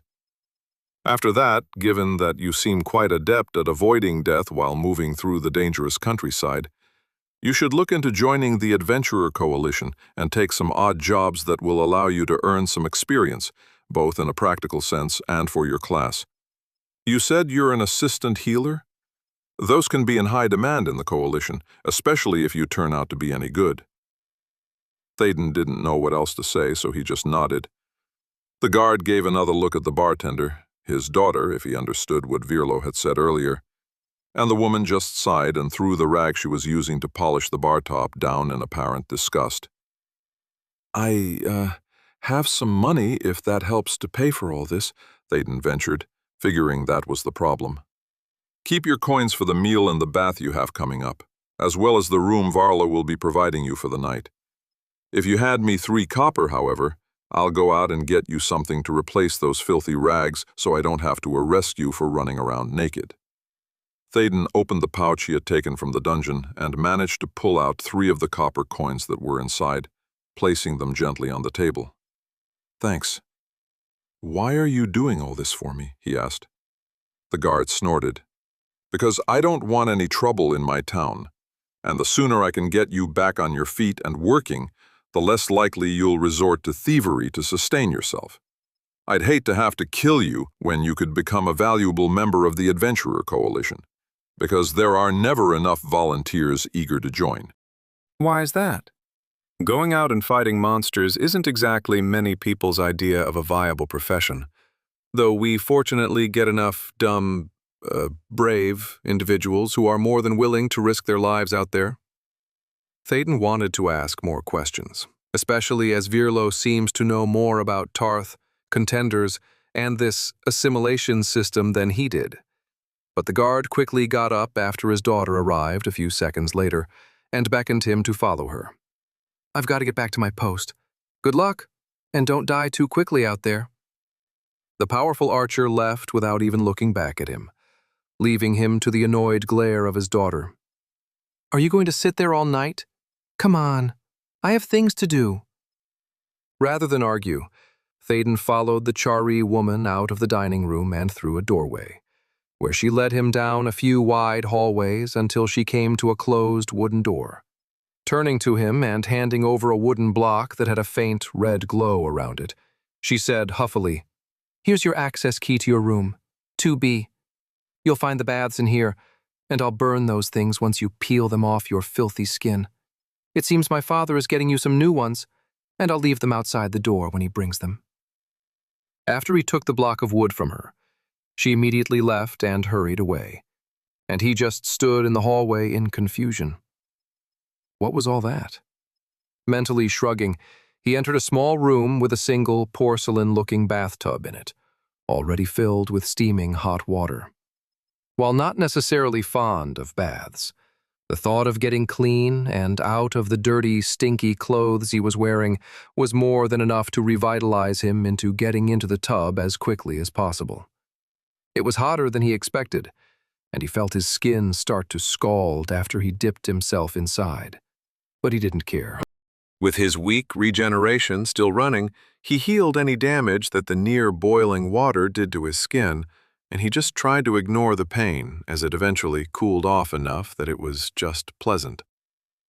I wonder if she had it so hot on purpose, or was it an accident? He had no way of knowing without more information, and at the moment he was consumed with getting himself clean. Théoden quickly discovered why she seemed to be disgusted by him when the water quickly turned a dirty red. All of the injuries he'd sustained since he was resurrected, either self-inflicted or from the magical green flames of the Vogmites, that had caused him to bleed in some way, had remained on his skin even after he had been healed. Now that he had a chance to wash it all off, it was sloughing off the surface of his body as though he were a snake shedding its skin. After he was as clean as he could get, he sat back in the tub and nearly fell asleep, but he got out instead, using a nearby dark gray towel to dry off. Feeling at least partially human by this point, he noticed that someone had apparently come into the room while he was bathing and took his old, disgusting clothes. With nothing to wear, he peeked outside the door to find a stack of cloth containing a dark blue, short-sleeved shirt with a V-neck collar and a pair of loose-fitting gray pants that were tightened and tied by a simple cord running through loops at the top. As for his boots, they had been taken and simply cleaned, meaning that they weren't splattered with blood and didn't stink like rotting flesh. Navigating his way through hallways once he left the bathroom was a bit of a chore, but he eventually found some stairs leading upwards. On the second floor, he quickly found a door that he recognized as 2B written on it, though it certainly didn't look like anything that would normally make sense to him. Looking down at the wooden block in his hand, wondering how it was supposed to work, he leaned forward slightly to get a better look at it, which moved it toward the door itself. The red glow on the block flashed green for a half-second, and he heard the lock on the door suddenly unlock. And he pushed the door open, figuring it was some sort of magical equivalent to the technology-based hotel keycards back on Earth. Once inside, he closed the door, which locked automatically, and he barely looked at the small wooden desk, equally wooden chair, and the iron and wood chest of drawers in the room, as all he could focus on was the bed. It wasn't fancy, and the mattress seemed to be stuffed with a mixture of straw and feathers, but it still felt like heaven when he flopped down on it and fell asleep almost instantly. Waking up from a sleep filled with nightmarish Vogmites swarming him with green fire dancing in their eyes was difficult, despite the less-than-welcome dreams. When he finally struggled awake, he opened his eyes to look up at the wooden ceiling above him, letting the memories of the previous day flood into him as he came to terms with where he was. Now that he had gotten sleep and sustenance in his body, though he was already voraciously hungry again, Théoden finally had a chance to think about his situation. He'd gotten a bit more information the night before, as the guard inadvertently told him about the assimilation system, the world of Tarth, and a tiny bit about contenders in general. For some reason that he could only guess at, the Cheri, and possibly other races, had been transported to this world almost 50 years before. But for what purpose? To get the world ready for the contenders? Why? Was the world of Tarth completely empty before they arrived? Were there beasts or monsters there like the guard had mentioned, or did they arrive at the same time? Was this world artificially created? Or was it simply a very sophisticated simulation, like the Matrix? Or was it simply a world out in the universe that adhered to different natural physics, which just so happened to include magical miracles? What was this assimilation system, and how was it he could access something like a character report? Did everyone in this world have classes, not just the incoming contenders? Speaking of contenders, what exactly were they in contention for? He knew a little bit from his previous dreamlike experience that had a genderless voice speaking in his mind before he was supposed to go to training, but it didn't really explain why all of this was being done. Would the training have given him this information? If not, how would he find out without revealing his ignorance, which could get him in trouble if he somehow admitted that he was on Tarth? Through a mistake made by the aforementioned assimilation system. All of those questions were important, of course, but he thought that the most important one was, what am I going to do now? Based on what he'd learned, he still had nearly 3 months until the rest of the people of Earth finished the training they were undergoing, which was another thing he wanted to know more about. What was he missing by not being a part of the training? Why did it take 3 months? Whatever the answers were, it didn't seem as though he would easily learn those answers until he finally met someone from Earth who'd gone through it. He had a suspicion that the town guard, Verlo, knew more about it, and perhaps had even undergone the process. But Théoden was already on thin ice by mentioning how something had gone wrong with the system, so he'd rather not jeopardize his life by pushing the archer more than necessary. Which still left him with a decision to make. Should he find some sort of work to do around the town? That was contingent on whether there was any sort of work he would be qualified for, given that he doubted anyone needed a data analyst anywhere nearby, though perhaps as someone who could heal? For some reason, the way Verlo had made it sound, healers weren't exactly rare. Instead, it was uncommon for them to want to join the adventurer coalition he had mentioned, because it was dangerous work fighting monsters. While he in no way knew the current number of healers present in the town of Ashcleft, he could reasonably assume that being an assistant healer was probably not impressive enough to land a gig somewhere, which left wandering around and looking for odd jobs that could keep him making enough to pay for food and a place to sleep, or joining the adventurer coalition, which brought with it its own dangers. Of course, he could always venture to another town or city that might have better prospects for him, but it sounded as though even traveling to those different places would be fraught with danger by monster attacks, and there was no guarantee that they would even be willing to take in a lone level 1 assistant healer from a race that probably didn't even exist in this world quite yet. Actually, why am I still only level 1? This assimilation system seemed similar enough to an RPG that I thought I would have gained experience from killing those Vogmites in that dungeon. Or did those not count for some reason? He thought that it was complete BS if the deaths of the nightmarish Vogmites hadn't counted for any type of experience, or what was it called again? He opened his character report to see the name of what he figured was experience, as well as to see what might have gone wrong. Number 325-99999-E, Assistant Healer, Level 1. Progressive Internal Combat Knowledge, PIC, 0/100. Health, 10/10. Mana, 20/20. Physicality, 1. Celerity, 1. Mentality, 2. Personality, 1. Fortuity, 1. Spells, Weak Healing, Channeled. Weak Regeneration, Single Cast. Weak Repulsion Field, Channeled. Competencies, Support. Spellcasting Competency, Level 1, 0%. Defensive Spellcasting Competency, Level 1, 0%. Mana Management Competency, N/A. Messages pending. Ah, that's right. Progressive Internal Combat Knowledge, or PICK. His PICK still said 0/100, which couldn't be right, could it? Perhaps that is as broken as my seemingly never-ending mana. If that was the case, then he might never increase his level, which he could only assume was a bad idea to stay at level 1 for the rest of his life.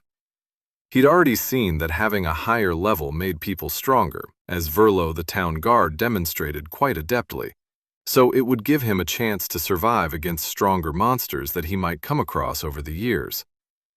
Oh wait, didn't that dream message involving that robotic voice say something about people who didn't increase their level past 1 would be ejected from the world? I can only assume that I would be killed for good, and I can't count on another series of accidents saving me from total annihilation. As he worried over his fate in the future, Thaden noticed the words, "Messages pending," which reminded him that he had ignored almost everything that popped up in the windows once he was focused on staying alive against the Vogmites. Thankfully, the windows had stopped interrupting his sight after he shut down the first unread one, and he could only remember one that had popped up letting him know that he wasn't able to pick up that special scepter that the Vogmite Queen had dropped. Hoping that it would have some sort of answer as to why he wasn't getting any pick from the fights against the Vogmites, he mentally opened the windows he had been ignoring, and was immediately bombarded with so many that he had trouble processing them all. If he hadn't been already lying down, he would have been knocked straight on his back, as his entire world was now filled with screens and information poured into his mind like a flood. When he could finally think coherently again, he scrolled back up to the top to see what exactly he had missed. Chapter 11. It took Thaden a while to get back to the top of what he was mentally calling his main message window feed, where it appeared as though everything of note was logged and recorded. As a data analyst, he appreciated the fact that there was a history of his actions to look at and peruse, if it didn't happen to be what equated to pages and pages and pages of information that all tried to communicate itself to him all at once. Not only that, but as he quickly discovered, as certain things occurred on the main feed, additional windows popped up with additional information. He ignored all of those for the most part, only acknowledging them when they were relevant, while he instead got to the root of the information. He started right where he had cut it off, shortly after his first lopsided fight with the Vogmite workers in the treasure room. You have slain a Vogmite worker, minimal, level 5. You have received 10 pick. Pick reward altered based on one party member's members, as well as level disparity. You have received 50 pick. Congratulations for solo slaying your first monster. Achievement received, Monster Hunter 1. Bonus reward, 10 pick. Contender World First Achievement, 40 pick. Congratulations for solo slaying a monster 3 or more levels above your own. Achievement received, No Fear 1. Bonus reward, 100 pick. Contender World First Achievement, 400 pick. The achievements were two of the windows that had popped up among the many others, and he immediately closed them. As soon as he read the messages on the feed and mentally acknowledged the windows regarding his achievements, which closed them automatically, he felt a surge of something filter through both his body and his mind. He instinctively knew that he had finally gained the pick that was referenced by the messages, which, if he did his math correctly, was way more than enough to reach level 2, which only needed 100 pick to advance, and he had far surpassed that. Before he looked more into the message window that popped up regarding his increase in levels, however, he wanted to get through the rest of the messages, because they were still crowding his vision and mind. Defensive spellcasting. Competency has increased to level 2. Defensive spellcasting competency has increased to level 7. Support spellcasting competency has increased to level 2. Congratulations for surviving after dropping to 1 health while in a dungeon. Achievement received, 1 foot in the grave. Bonus reward, 15 Pick Contender World First Achievement. Natural regeneration competency. Congratulations for healing a member of your party after they dropped to 1 health while in a dungeon. Achievement received, Party Savior. Bonus reward, 50 Pick Contender World First Achievement. 10% permanent casting time decrease for all support-based spells. Support spellcasting competency has increased to level 3. As far as he could tell, the first portion of this series of messages came from using his weak repulsion field against the first Vogmite he killed, and he only received the increases in his competencies after the fight ended. The latter part was a memory he'd like to forget, and it came from when he triggered the traps, but especially the green fire trap, which had nearly killed him. What was interesting about all the achievements he'd received thus far was that they were considered Contender World First achievements, which he supposed made sense given the fact that he was supposedly the only contender in the world at the moment. The rewards had changed from a simple bonus amount of pick from the first pair of achievements to something more useful, giving him another competency and the permanent 10% decrease in the casting time for all support-based spells. He assumed that this meant his weak healing spell, as it was the only one that wasn't instant cast. And although 10% didn't sound like a lot, he definitely could have used it while in the dungeon more than once. Another thing he noticed about the achievements was that the first 2 with simple pick rewards seemed to be only the first in a series of achievements, given the I after their name, while the others were not. He quickly wondered what those kinds of rewards might give if he were to get the next step in those achievements, but he quickly forgot about it as he acknowledged all the windows that had popped up regarding the achievements.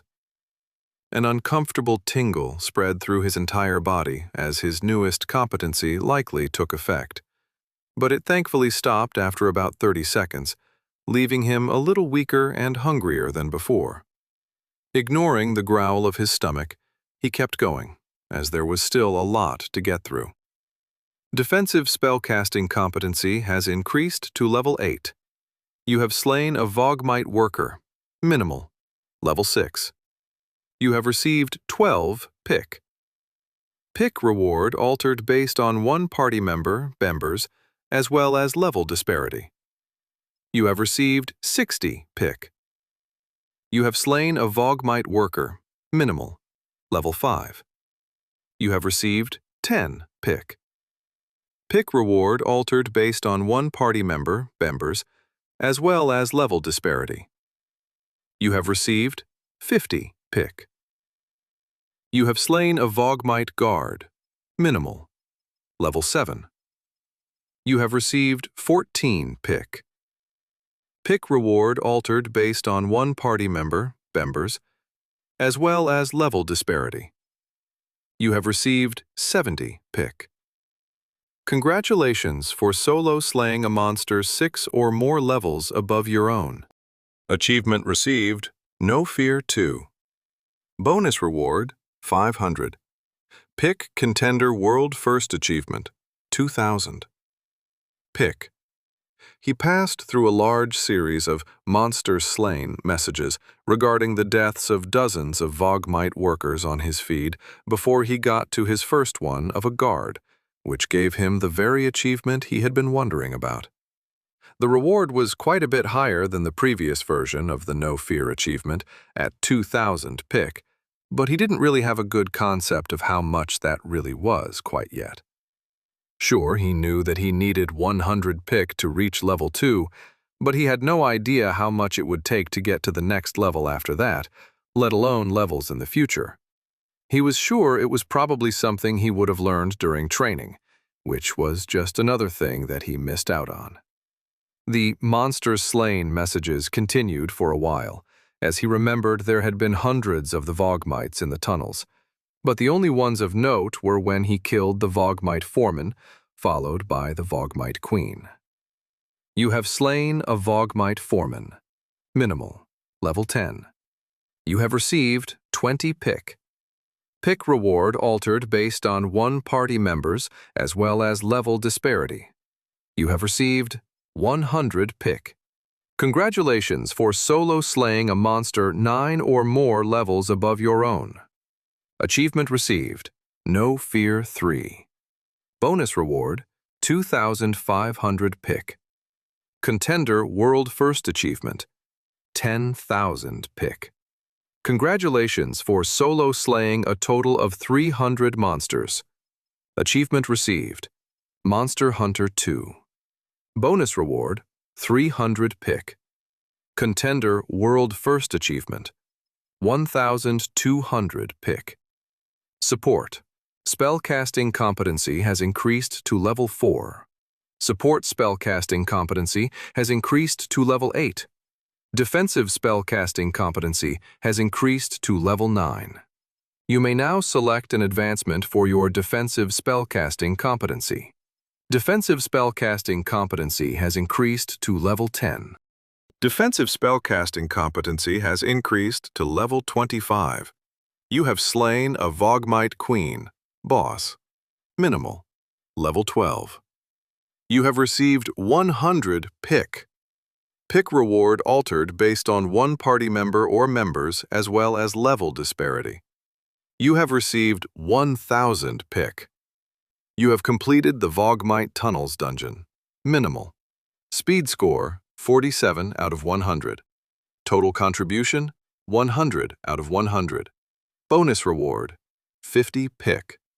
Congratulations for completing your first minimal difficulty dungeon. Achievement received, Dungeon Delver 1. Bonus reward, 50 pick.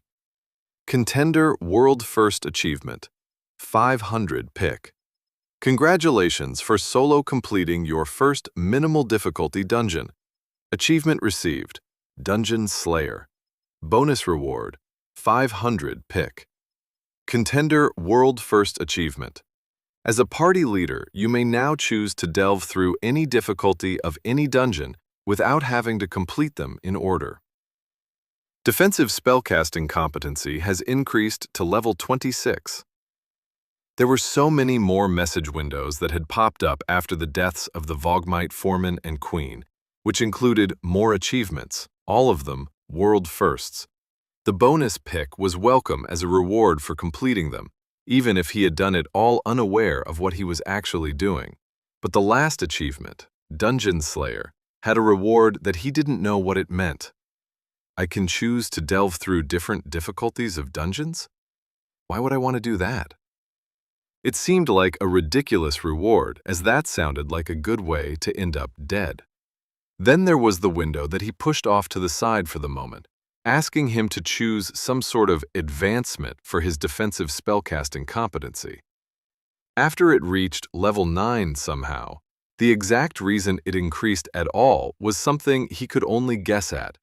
It had apparently earned some sort of reward, but he didn't even look at it closely yet, as he wanted to finish the rest of the messages on his feed.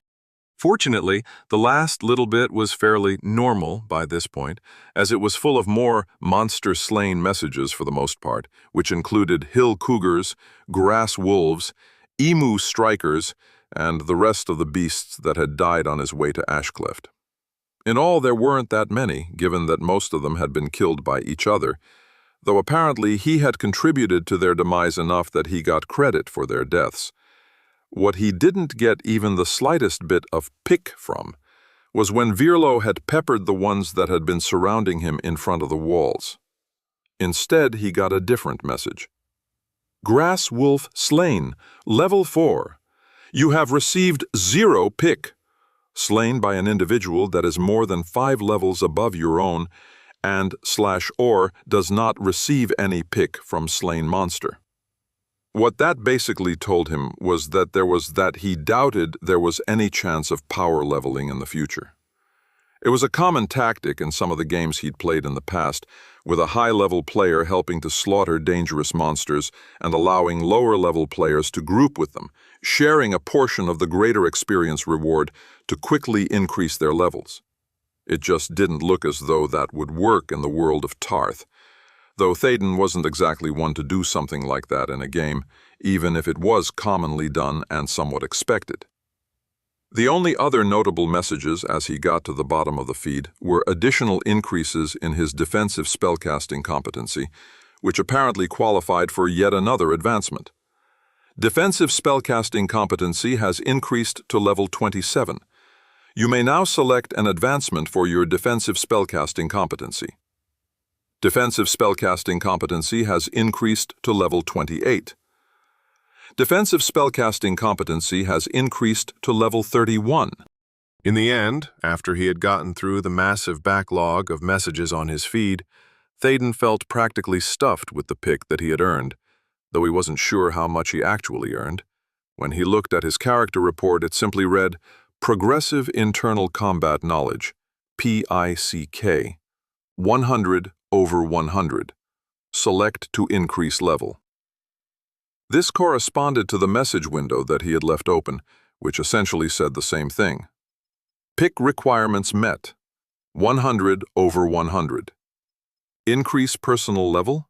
Y/N. Note, this can only be completed while not currently in combat and while not in a dungeon. He had 2 similar descriptions further down the report for his defensive spellcasting competency, and windows regarding making selections just waiting for him to make a decision. Before he did anything else, though, he decided it would be best if he leveled up. He wasn't sure where he would end up, and making any decisions without any updated information would be a mistake.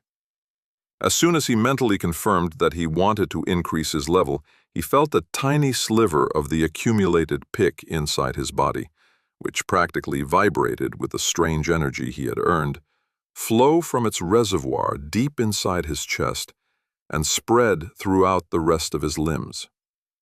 Level up. You are now a level 2 assistant healer. As part of the leveling process, you have received the following. Mentality +1. Théoden waited for something more, but the message window quickly changed to Pick requirements met. 400 over 400. Increase personal level? Y/N. Note, this can only be completed while not currently in combat and while not in a dungeon. Before he chose to increase his personal level again, he looked at his character report to see what kind of changes there were to his stats, but the only change was that his mentality had risen to 3, and his current mana was 30 over 30. There was a new addition that held his achievements and something called traits that included his bonus rewards from his world firsts, but that was it. Slightly disappointed, given that he quickly proved that his mana still didn't change when he snapped his fingers and cast his weak repulsion field on himself, he underwent the process all over again to raise himself to level 3. Level up! You are now a level 3 assistant healer. As part of the leveling process, you have received the following. Mentality +1. Personality +1. Spell selection choice. Ah, that's more like it. Chapter 12. Théoden looked at the window that opened after his increase in level informed him of a pending spell selection. On it were 3 different spells to choose from, and it appeared as if he could only pick one. Unfortunately, none of them seemed to be something that would allow him to do damage to a monster, though given his class, he didn't really expect that they would. Please select one spell from the following selections: Weak Regrowth, channeled; Weak Cure; Physical Affliction, single cast; Weak Protective Barrier, single cast. Spells not selected will be available during your next spell choice selection. All of them, similar to his first 3 spells, were categorized as weak, but they all did different things. Fortunately, looking closely at each option brought forth another window with slightly more details. Weak Regrowth, channeled, creates a connection between the caster and a target that continuously channels a healing energy that regrows missing limbs, cannot heal fatal dismemberment. Regrowth rate, 1 bodily inch per 5 seconds. Number of targets, 1. Range, 20 feet. Casting time, 10 seconds. Mana cost, 3 per second while channeled. Weak Cure, physical affliction, single cast. Cures a single physical affliction upon a selected target from up to a level 20 source. Afflictions cured: blinded, burning, frozen, necrosis, petrified, poisoned, sleep. Number of targets, 1. Range, 20 feet. Casting time, 1 second. Mana cost, 5. Weak Protective Barrier, single cast. Creates a full-body protective barrier around a single target that prevents 1 instance of all types of damage and afflictions from up to level 20 sources. Once damage is prevented, Weak Protective Barrier disappears. Cannot target self. Number of targets, 1. Range, 20 feet. Duration, 5 minutes. Casting time, 5 seconds.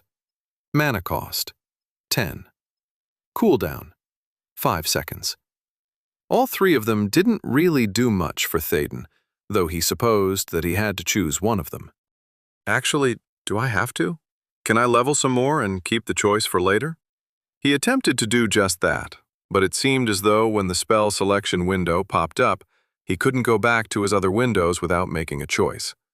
As it didn't seem to want to allow him to bypass the selection, he looked closer at each spell and tried to determine what might work best for him.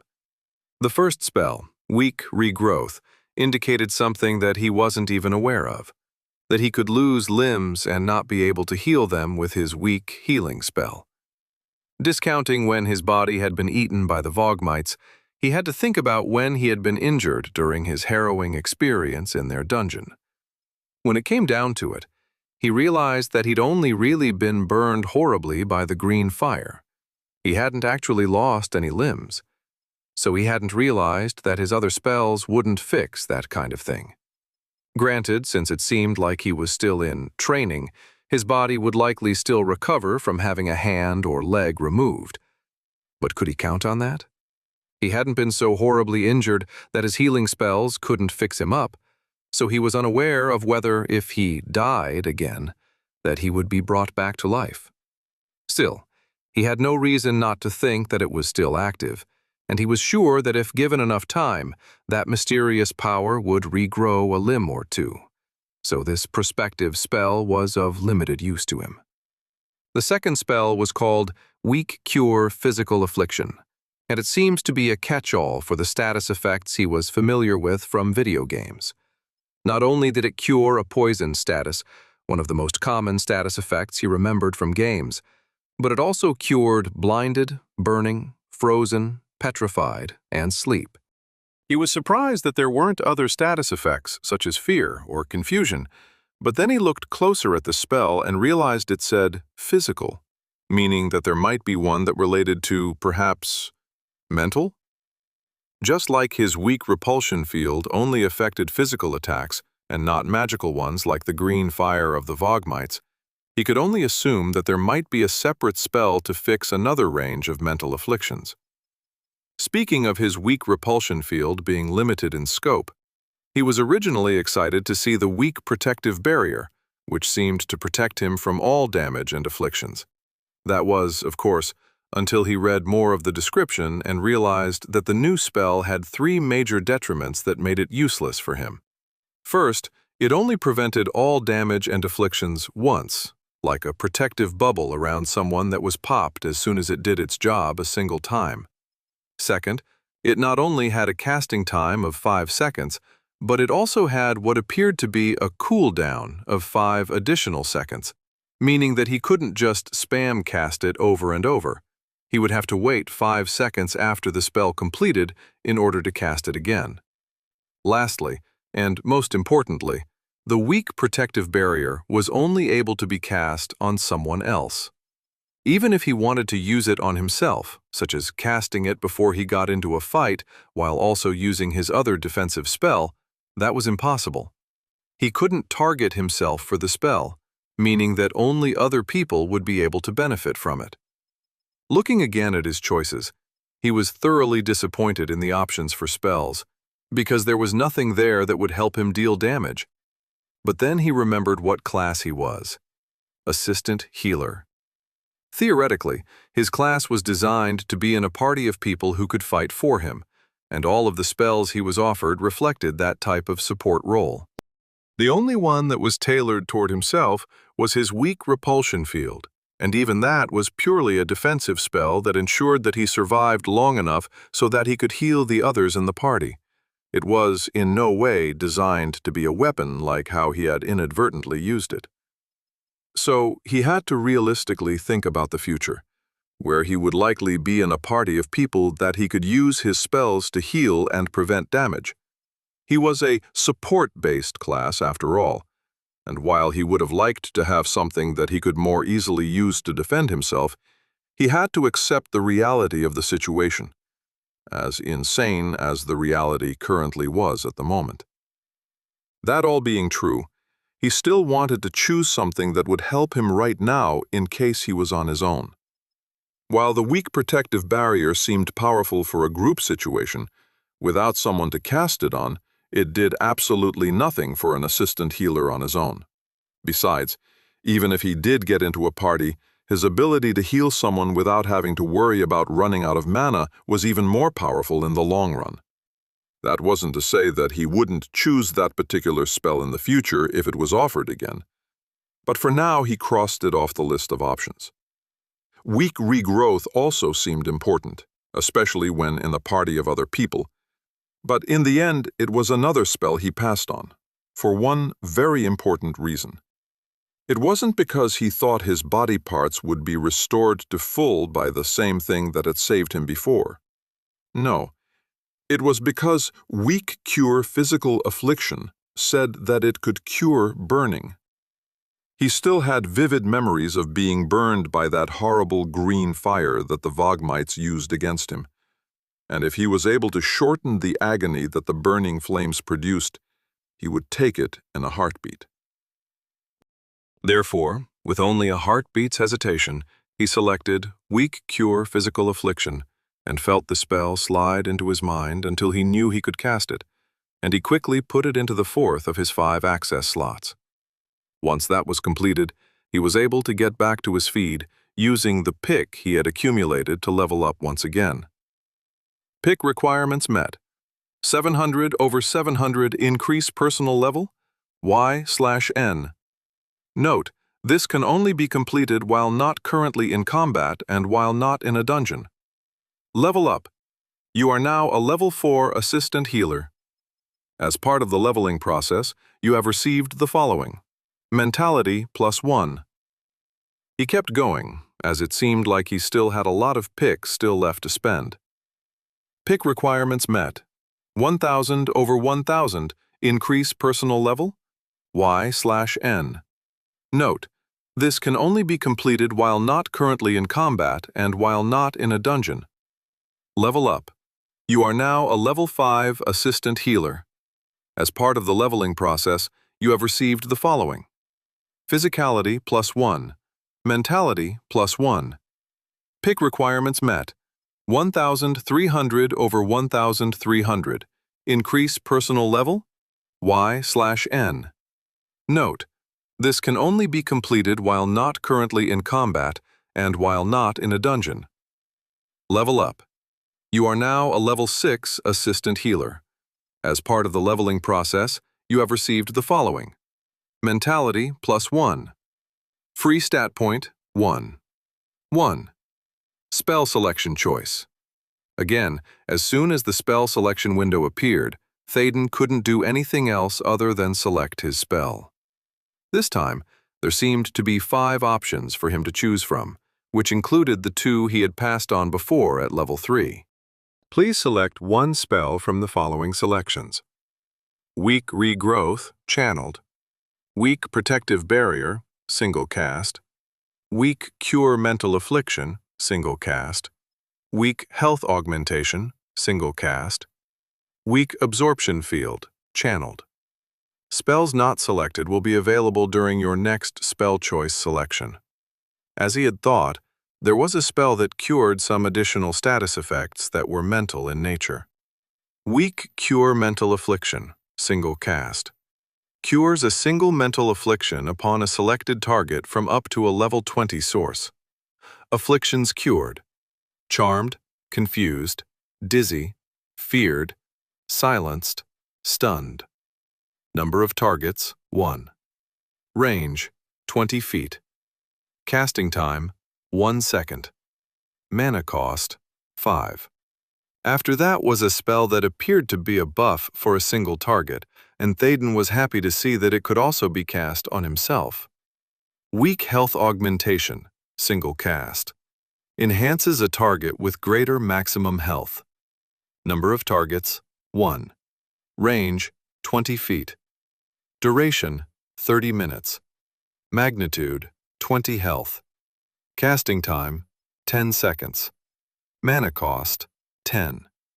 Lastly, there was something available that he wished he had when he arrived at the Vogmite Tunnels dungeon, as it would have saved him a lot of pain. Weak Absorption Field, channeled.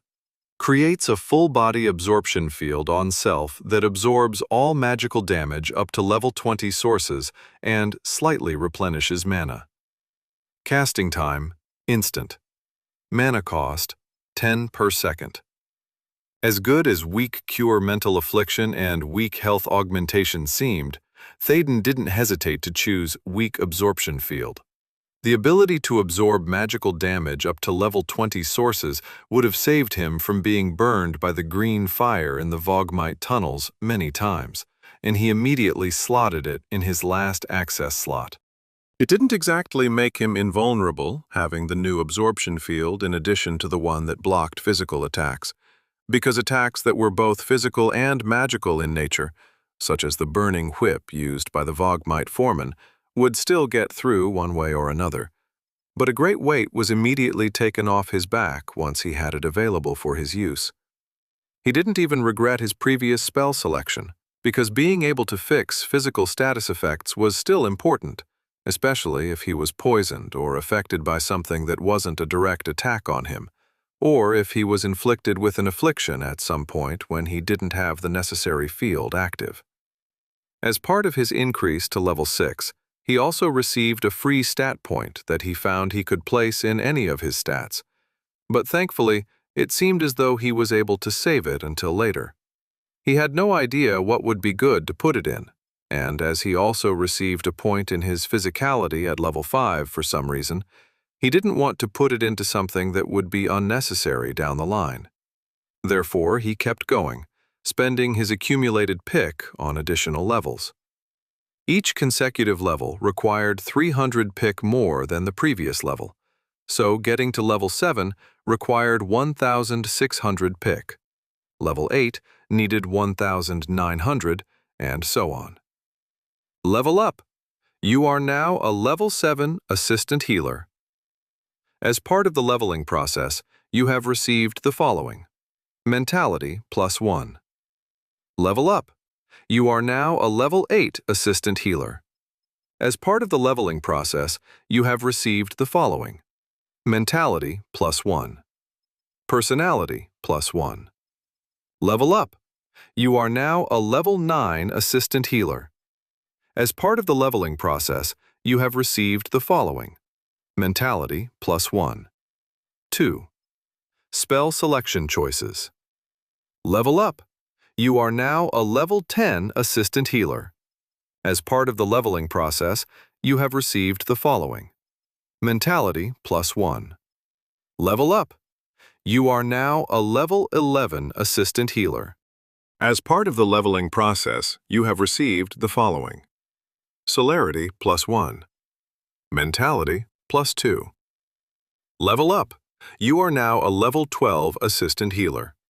As part of the leveling process, you have received the following: Mentality +2. Free stat point 2. 2. Spell selection choices. Level up. You are now a level 13 assistant healer. As part of the leveling process, you have received the following: Mentality +2. Level up. You are now a level 14 assistant healer. As part of the leveling process, you have received the following: Physicality +1. Mentality +2. Level up. You are now a level 15 assistant healer. As part of the leveling process, you have received the following: Mentality +2. 2. Spell selection choices. Level up. You are now a level 16 assistant healer. As part of the leveling process, you have received the following: Mentality +2. Level up. You are now a level 17 assistant healer. As part of the leveling process, you have received the following: Celerity +1. Mentality +2. At levels 9, 12, and 15, he had additional spell selections to choose from, though unlike at level 3 and level 6, he was able to select 2 of them instead of just 1.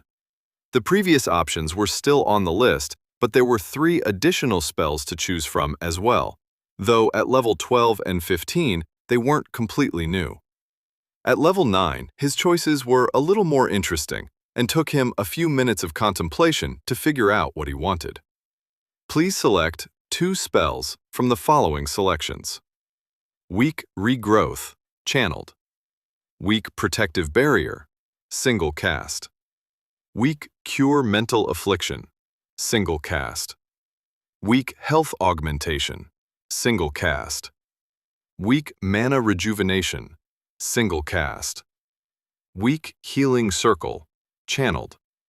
Weak Health Reduction, single cast. Spells not selected will be available during your next spell choice selection. Weak Mana Rejuvenation was essentially the same as Weak Regeneration, though for regenerating mana instead. He obviously didn't need that kind of spell for himself, but he thought it could be useful if he partied with other casters, or even melee types, as he didn't know if they used mana or something else. Weak Healing Circle was a channeled spell that took 3 seconds to activate, but it essentially created a 6-foot-wide circle that healed anyone within its range. It sounded good at first, until he saw that it healed anyone within its range, which included any monsters that might be within the circle. Weak Health Reduction was what he ultimately decided upon from the newest spells offered to him, as it did the opposite of Weak Health Augmentation on a target, reducing it by 20, though it couldn't reduce it any lower than 1. It was something that he would have to cast, and while it only took 5 seconds as opposed to Augmentation, which took 10, he thought it could be handy if he used it before he got into a fight. The second spell at level 9 he chose was Weak Cure Mental Affliction, as he wanted to be covered no matter what he came up against outside of the town of Ashcleft. He nearly took Weak Regrowth, because he was still unsure if his body would regrow any limbs by itself, but he decided to wait on it and take it later if he didn't have any other good choices. At level 12, there was only a single new spell available in addition to the 5 he didn't choose before, but there were also 2 upgrades to his existing spells. Please select 2 spells from the following selections: Weak Regrowth, channeled. Weak Protective Barrier, single cast. Weak health augmentation, single cast. Weak mana rejuvenation, single cast. Weak healing circle, channeled. Weak mass healing, single cast. Minor healing, channeled. Minor regeneration, single cast. Spells not selected will be available during your next spell choice selection. The brand new spell was Weak Mass Healing, which was a spell that healed every ally within a 40-foot radius. Weak Mass Healing, single cast, heals every ally within a certain radius for a small amount. Healing amount, 20. Health, range, 40-foot radius of caster. Casting time, instant. Mana cost, 60. Cooldown, 30 seconds. It was a powerful spell as it healed 20 health for all allies, as well as being instant cast. But it also cost 60 mana to use, which he fortunately didn't need to worry about. The only downside was that there was a 30-second cooldown, meaning that he wouldn't be able to cast it over and over again. But it was a good way to heal multiple people, as well as himself, if it was necessary. The other two options were upgrades to his original weak healing and weak regeneration spells. They didn't just double the amount of healing that was done, but tripled it. A theme of threes he was beginning to notice was quite common. Knowing what had saved his life multiple times during his horrific experiences in the Vogmite tunnels, he chose to upgrade, which ultimately completely replaced, his weak healing spell with minor healing, and also picked up Weak Mass Healing as an emergency healing spell. Minor healing, channeled, creates a connection between the caster and a target that continuously channels healing energy. Healing rate, 3 health per second. Number of targets, 1. Range, 30 feet. Casting time, 2 seconds. Mana cost, 3 per second. The new minor healing spell now healed 3 health per second and had a larger range, though with a higher mana cost to go with it. Again, he didn't really care all that much about the cost because his mana still hadn't budged from where it sat at his maximum. Finally, at level 15, there again were 2 upgrades to his existing spells in addition to all he didn't choose before, as well as a single new spell, which frankly shocked him when he saw it. Please select 2 spells from the following selections. Weak Regrowth, channeled. Weak Protective Barrier, single cast. Weak Health Augmentation, single cast. Weak Mana Rejuvenation, single cast. Weak Healing Circle, channeled. Minor Regeneration, single cast. Minor Cure Physical Affliction, single cast. Minor Repulsion Field, channeled. Weak Resurrection, single cast.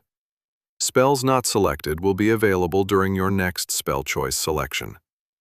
While Théoden immediately chose Minor Repulsion Field as one of his spells, which increased the mana cost per second, which didn't matter to him, but allowed him to block physical attacks from sources up to level 30 instead of 20, he stared in shock at the last option on the list.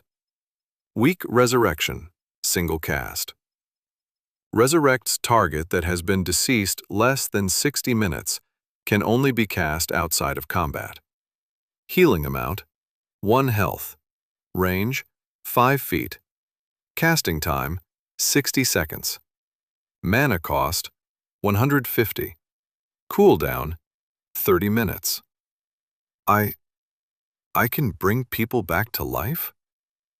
He knew that it was a common mechanic in video games, but to see something like this as part of his new reality blew his mind. Sure, he had been resurrected by the training system as some sort of glitch, no matter what Virlo said about the assimilation system being infallible. But to be able to do such a thing for someone else was, frankly, incredible. There were some limitations, of course, being that he could only resurrect someone within an hour of their death, and there was a cooldown of 30 minutes. So if he was in a party of 3 or more people and all but him wiped, he would only be able to save 2 of them before time ran out for the third. There were some other questions he had about the state of the body when a person was killed. Would he be able to resurrect someone if they were eaten by a giant monster? What if they fell into a lava pit and dissolved completely, just like what nearly happened to him when he was dropped into an active volcano? Did he need the whole body, or at least the head, such as what happened with him and the system? He didn't know the answers, and there was nothing in the windows that let him know those kinds of details, so he supposed that he would have to look into it in the future, because there was no way he was going to pass up being able to resurrect someone by choosing a different spell. Even if there wasn't anyone else he needed to resurrect right now.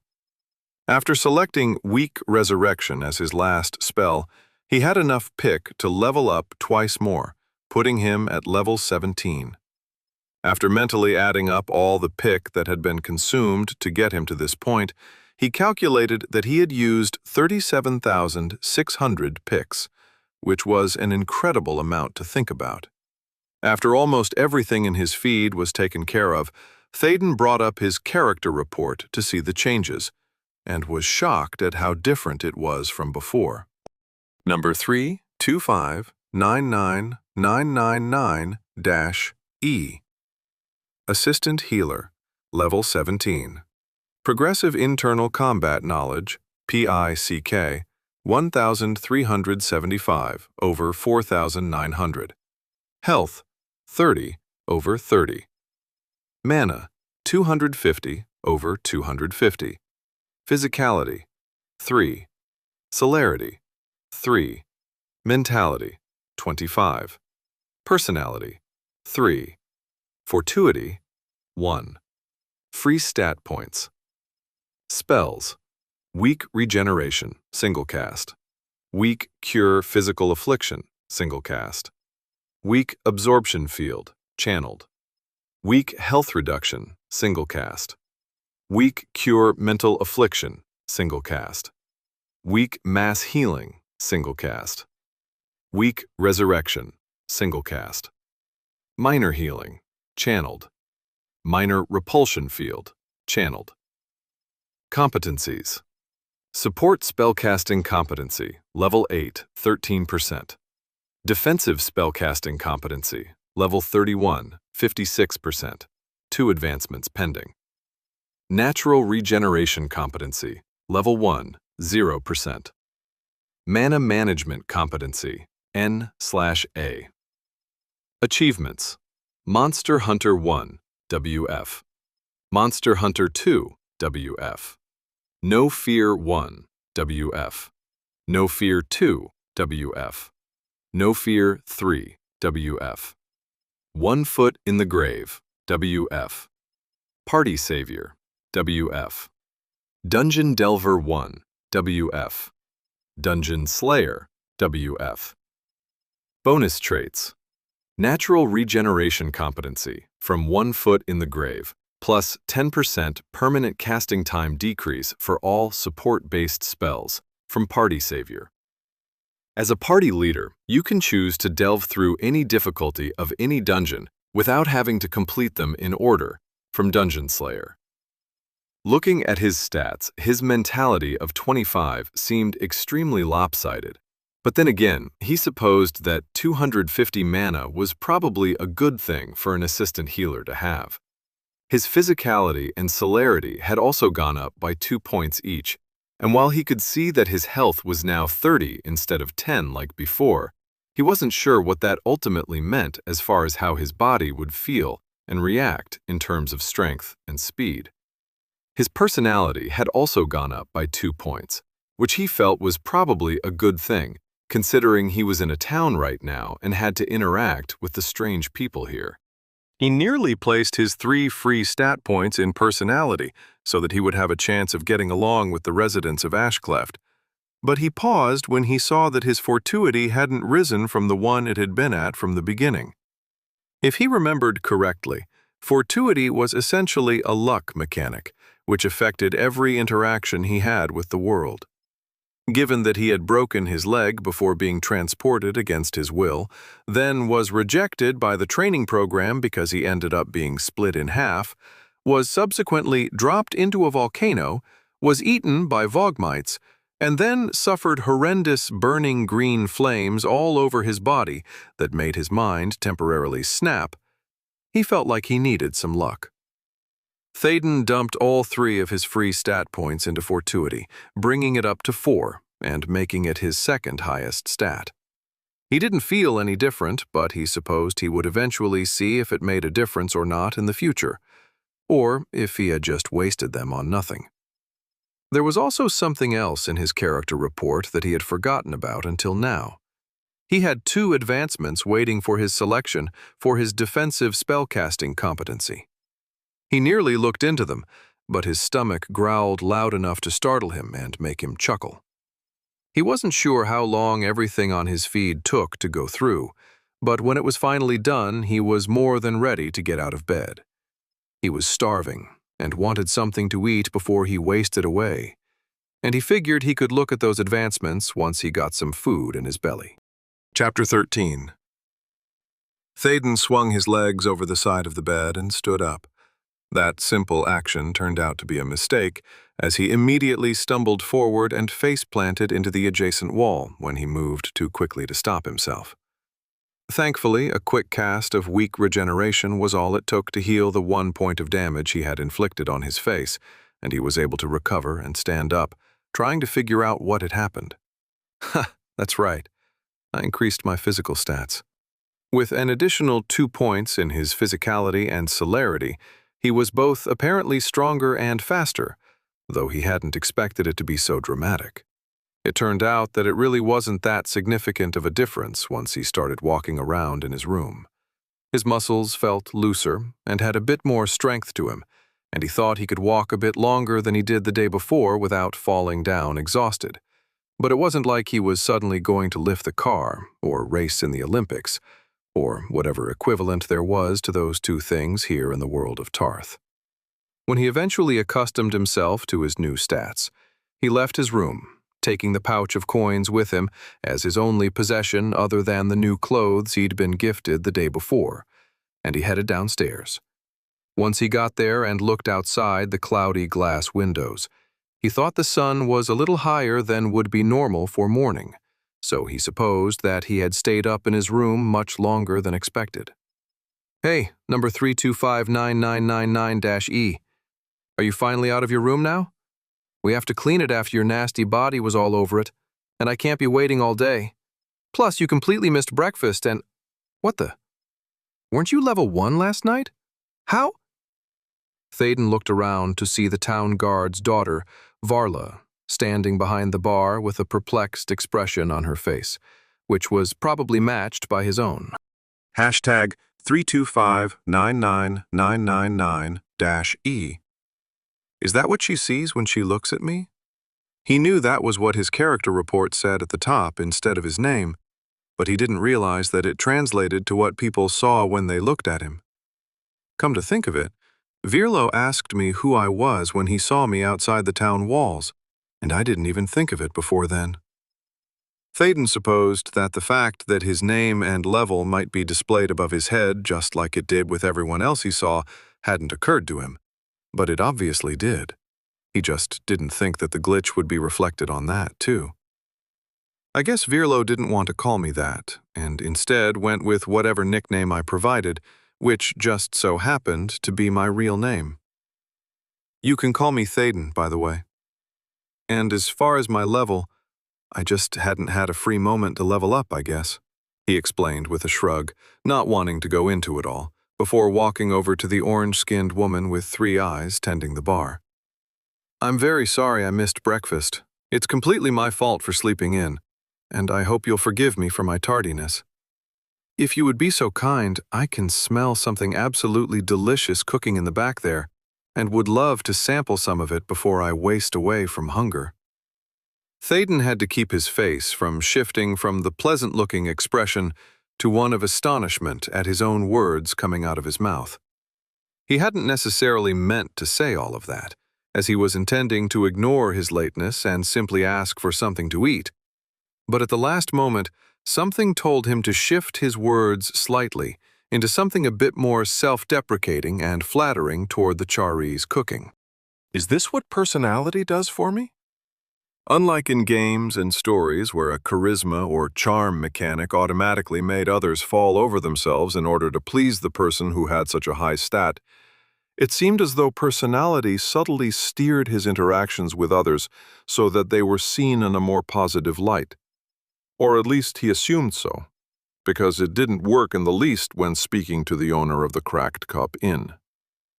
I don't believe you in the slightest, nor do your words make you any more desirable to have here in my inn, she said with a sneer on her lips. Théoden was taken aback at how vitriolic her entire attitude was toward him, and he had no idea why she was like that toward him. He was about to ask, but she continued before he could get a word out. I'll get you some of the stew we have for lunch, but I want you gone afterwards. This fulfills my obligations to my father, but I don't have to do anything more, and I refuse to have trash such as you in my inn any longer than that. She was practically hyperventilating in anger as she stared at him, as if daring him to say something that would make her not have to serve him. But he kept his mouth shut. When he didn't say anything after nearly 30 seconds, she turned around and headed into the back, likely to get him some food. Is she going to spit in it? And Théoden, shocked at the vehemence of her impassioned hate speech, looked around the common room of the inn. He hadn't noticed before, since he was distracted almost immediately after coming down, but there were a handful of chari sitting at various tables, eating lunch from the looks of it, and the expressions on their faces as they looked back at him told Théoden that they likely felt the same way as the owner of the inn. He tried to think of what it could be about him that made him the target of their obvious disgust and dislike. Was it his obvious lack of fine clothing? Lack of funds? Was his hair sticking up in odd directions? That could certainly be correct, given that he hadn't exactly checked in a mirror to see if he was looking like he just rolled out of bed. Or were they just extremely racist? He was half expecting one of them to walk up to the bar where he was seated and say, "We don't take kindly to your sort up in here," in a thick southern drawl like he'd seen stereotyped on TV and movies. Fortunately, none of them did that, though he could practically feel their hatred as they stared at his back, like an itch that he couldn't scratch. The assistant healer belatedly realized that they might be reacting to the fact that he'd activated his new minor repulsion field almost immediately after getting up from bed, entirely as a measure of safety. Théoden had to admit that it felt good having it active, even if it acted like a security blanket for a young toddler, but there was no way he was going to turn it off now with everyone looking at him like they were. The stew and warm hunk of bread were surprisingly delicious when they arrived not that long after, and he didn't think there was any spit in or on them either. He absolutely devoured every little bit of what he was served, filling him up satisfactorily, though he felt stuffed at the end because his stomach still hadn't grown much larger than the night before. Still, he was willing to put up with the bloated feeling if it meant he could go a little longer without eating, because he wasn't sure where the next meal would come from at this point. He was a little wary of how the town would react to his presence and whether they would refuse to serve him. Would they act the same as the inn's owner, or would they be at least a little courteous, such as how the town guard had? The guard had been more businesslike and admonishing more than friendly, of course, but it was at least better than this hostility he was suffering from these individuals in the inn. Thank you so much. It was delicious. I'll be moving on then, Théoden told Varla with a nod, getting up from the wooden bar stool he was sitting on, and he quickly moved out the front doors. He was originally going to look at his advancements for his defensive spellcasting competency while he ate, but decided that the longer he tarried, the more an incident of some kind might happen, and he'd rather not be involved in any incidents right now. Before too long he was outside and enjoying the lack of judgmental stares aimed at him from those people, and he stretched his arms above his head with a few cracks in his joints as the sun warmed him from almost straight upward. Looking around, he vaguely remembered what the town had looked like the night before, but now that he wasn't completely exhausted and starving, he was able to see it with a clearer head. Or more accurately, he was able to see the townsfolk better, and their reactions to seeing him out in the street. While he saw more than a few of them with expressions of disgust on their faces, similar to what he'd experienced inside the inn, most of them simply had no particular reaction to his presence other than curiosity. Good to know that they're not all racist. It was one of these that he approached, an elderly chari that was selling clothes in a riot of colors out of a small stall, and asked if she knew where he could find the Adventurer Coalition in town. He realized that he didn't know where it, or really anything, was in Ashcleft, mainly because the night before, when he arrived, was a bit of a blur to him now. Walking up to her, he read the description above her head. Litrpg, Level 4. Unlike the town guard and the owner of the inn, there was no indication of a title or profession listed for Granley, which he realized was similar to almost all of the other people he had seen on the street. Most of them also ranged from levels 3 to 8, which seemed strange considering that the guard had been level 45. "Ah, I see that the clothing Verlo wanted from me fits you quite well," the woman said, smiling at him with a friendliness that was refreshing after his experiences thus far with the people in this town. Théoden looked down at his clothes, nodding. "They do, and I thank you for them. How much do I owe you?" he asked, not wanting the only friendly chari in town to be out some money. "Nothing, young man. The town guard have a discretionary fund that they can use for things like this, so it's already been taken care of." He smiled back at her. "That's great to hear, and I certainly do appreciate the help. Speaking of help, I was wondering if you could tell me where the Adventurer Coalition is located. Verlo mentioned it last night." The woman's friendly expression changed almost immediately upon his mention of the Adventurer Coalition, and she frowned at him before interrupting. "Go down that street and turn right," she said, pointing to her left without looking. "You can't miss it." He couldn't help it now. He had to ask. "Why the sudden change? What does the coalition have to do with anything?" "Because that blasted organization has lured too many good chari to their deaths, and all for nothing," she replied, with venom dripping from her words. It's meant for contenders, not our youth wanting to prove themselves stronger than their friends, which means they end up dead sooner rather than later. Those trash should direct their efforts elsewhere and stay out of Ashcleft if they know what's good for them. He wasn't sure if it was his increased mentality or he simply happened to put it all together, but the mention of the word trash reminded him of what Varla had called him. And it suddenly all made sense. These people, the chari, weren't necessarily racists who didn't like people that didn't look like them. They were bigots who didn't like people who joined the Adventurer Coalition. Did that town guard know what he was doing when he told me to join? Was he just trying to get rid of me because the people who joined it tended to die quickly? Despite her obvious dislike of the coalition, he still thanked her for her help and hurried off, only looking back once to see Granley staring at him with what he could only assume was disappointment on her face. Trying not to let her opinion sway him too much, he followed her instructions and walked down the street she had indicated before turning left. She was right. He couldn't miss it. Prominently displayed in the middle of what looked like a roundabout was a large building that appeared different from the others in town, as it was made from white marble or granite, complete with columns carved into its outer walls like some sort of old Roman landmark. It was also gaudily decorated with accents of gold that made the entire thing appear like some newly rich billionaire with no taste had wanted something to show off their wealth. As he approached it, he realized it was even worse than that, as the stone from which the building was created wasn't expensive marble or even fancy granite, but a common-looking stone that had been painted to look like it was more impressive than it was. And what looked like gold accents was actually some sort of gold-colored paint that was already flaking off in places. It was like a cheap imitation of what someone with wealth and no taste would design and build. And he began to wonder what exactly he was getting into here.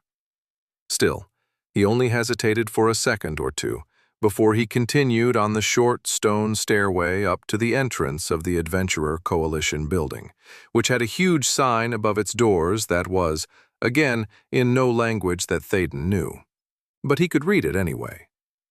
He wasn't entirely set on joining the coalition, but as it was his best chance to earn some money, he figured he would at least see what it had to offer. He also hoped that it had the potential to help him become stronger, because after seeing what he had earned after his harrowing experience in the Vogmite tunnels, he couldn't help but wonder what he would earn next. The thrill of increasing his level and earning rewards was addictive, and he wasn't ashamed to admit that, now that he wasn't running scared for his life and had a better grasp on this world he was in. He wanted to get as strong as possible, so that he didn't have to worry about anything eating him ever again. That sounds weird in my head, but I guess it's true.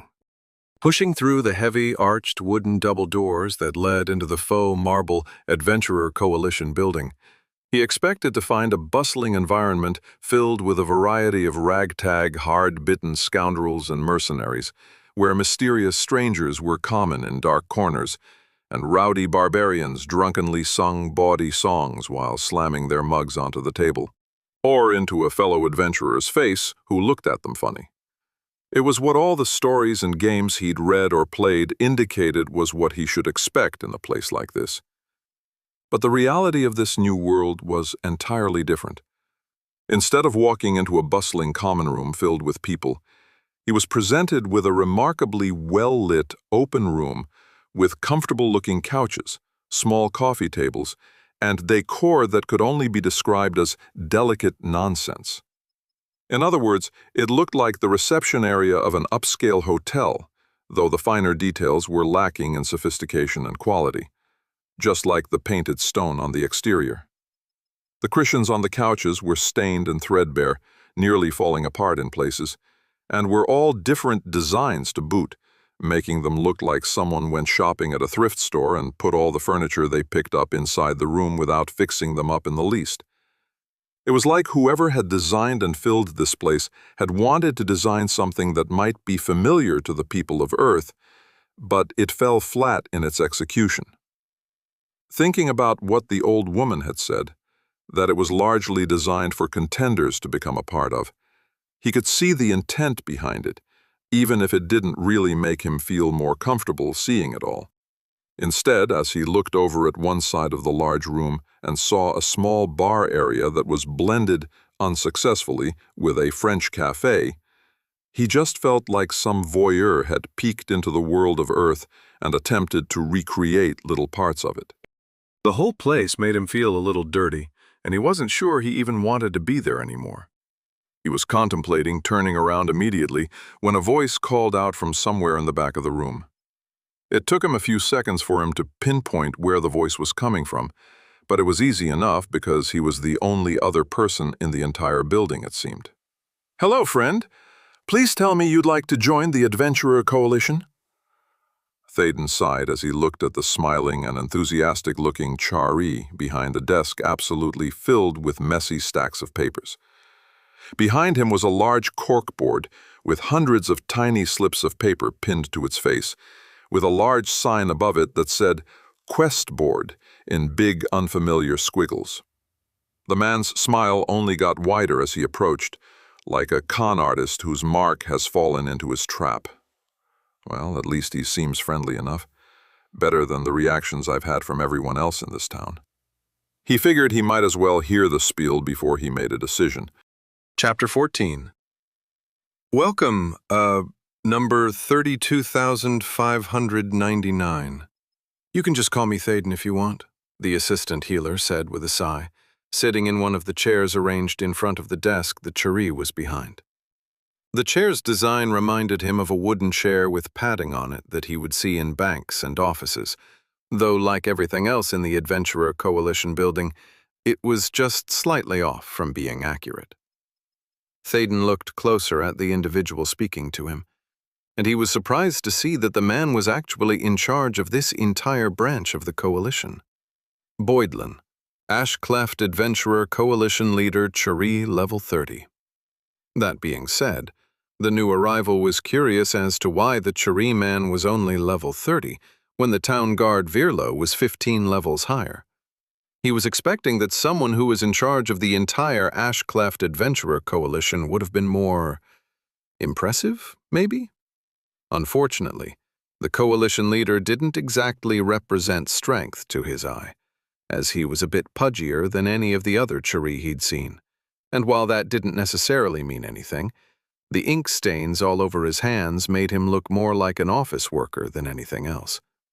Not that there was anything wrong with that, as Thaden had technically been an office worker before he worked from home as a data analyst. But for the head of an organization that was supposedly designed to kill monsters and perform dangerous tasks, it just seemed strange. But perhaps he was being too judgmental. Just like the people of Ash-Cleft when they looked at him. The thought that he was being just like them made him pause and reevaluate his opinions, and instead opened himself up to the possibilities that having a coalition leader that knew his way around paperwork was actually a good thing. Ah, very good. Thaden, it is wonderful to meet you, my friend. Boydlin continued, his smile and enthusiasm back after stumbling over Thaden's strange, number-filled name. So, are you looking for a life of adventure? If so, you've come to the right place. At the Adventurer Coalition, you'll be able to travel the world, seeing things that most people have never seen before. In addition, you'll also be able to earn a hefty amount of rewards from completing quests, he said, gesturing like some sort of game show model at the quest board behind him. And who knows, you might even become famous from all the monsters you'll have a hand in killing. Let me just get the paperwork started for you, and we'll have you signed up in no time at all. Thaden thought that the coalition leader likely had a lot of points in personality, because the pitch was actually quite good. A bit too enthusiastic and vague about some points in his speech for Thaden's liking, but he couldn't help but feel excited at the prospect of seeing the world, making money, and becoming famous. A few seconds into thinking that, he shook his head and realized that wasn't exactly what he wanted, but it sure felt like it for a short period of time. That all sounds wonderful, but I have a few questions if you don't mind, the assistant healer asked. Not at all.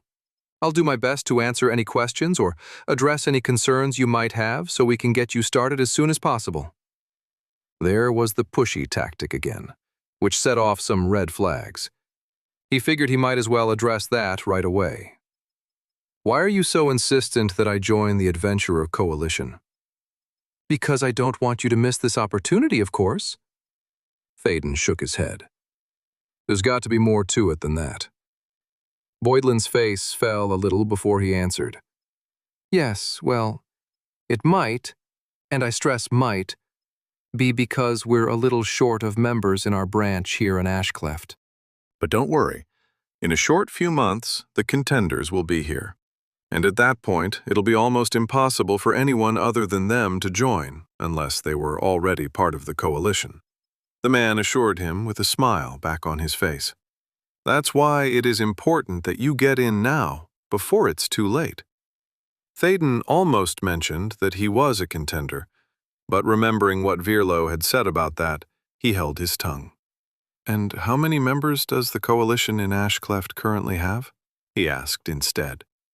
The coalition leader paused for a second, before clearing his throat and mumbled something. I'm sorry, what was that? Boydlin mumbled something else, but the assistant healer still didn't understand him. When Thaden gave him a look, the coalition leader sighed. We have 3 members right now. You'll be number 4 when you join, which is 2/3 of a full party. Plus, we need any healer we can get for the coalition, because they usually don't last too long. Because they see how dangerous the life is and quit. Yes, quit. No one said anything about them dying, so why would you even say that? This guy's nuts. I think he's gone a little stir-crazy, sitting here all alone in this big building without anyone to talk to. Where are these other members? Can I meet them? Boydlin's good mood returned. Of course you can meet them, as soon as they get back from their current quest, of course. Oh, are you expecting them back soon? Any time now. Théden had been watching the Chari closely, and the smile faded almost imperceptibly when he answered. Uh-oh. They were already due back, weren't they? The coalition leader cleared his throat, which was a tell if he ever saw one. He'd be a poor poker player. Just 2 weeks late, that's all. I'm sure they'll show up at any point. What was the quest they were doing? I'm sorry, I'm not allowed to divulge that information to non-members of the Adventurer Coalition, Boydlin said, his tone sounding a little rote. I can answer any other questions you might have, however. Théden thought for a second before he asked, What kinds of quests are there to complete here at the Coalition? The roller coaster of emotions the Coalition leader went through over the last minute was giving Théden whiplash, as the boisterous enthusiasm from before was back. What a great question. Quests at the Adventurer Coalition include item retrieval, resource collection, monster extermination, and dungeon maintenance. There are different rewards for completing each of the different types of quests, and each quest will have one of 9 difficulties assigned to it, along with a minimum party size and level range. Théden thought about what Boydlin said and had a few more questions. Given that it might be a while until the other members return, he said, knowing that it was unlikely that they would return. Is the minimum party size a hard rule, or would I be able to accomplish any of them solo? The coalition leader looked at a spot over Théden's head for a moment before answering. There is no hard rule that a quest be undertaken by the minimum party size, though at your level and class, I would suggest that you don't undertake those difficult types of quests. As far as accomplishing solo quests, I would recommend resource collection and potentially a few item retrievals, as they will have a minimum of fighting. I would also recommend restricting yourself to low, minimal, or mid-minimal difficulty quests, despite your relatively high level. Théden nodded. I see. What are the different difficulties again? Low minimal, mid-minimal, high minimal, low medial, mid-medial, high medial, low maximal, mid-maximal, and high maximal. Boydlin recited quickly, as if it was something he practiced frequently. The assistant healer could extrapolate what those meant, even if he didn't have specifics quite yet. Are there any requirements I should be aware of? The Chari waved at the board behind him. Only that at least one quest be undertaken a month. For quests that require more than a month to complete, they are counted for each month they are being actively completed. There is no registration fee for anyone signing up to become members of the Coalition right now. That will change once the contenders arrive in a few months. Excellent. Thank you for answering my questions. I have just one more for you before I make my decision. The man smiled brightly, as if knowing that he was close to making a sale. Go ahead. Is there any place in this big building where I can stay? It seems as though the local inn doesn't care for adventurers, and the proprietor has refused to let me stay there from now on.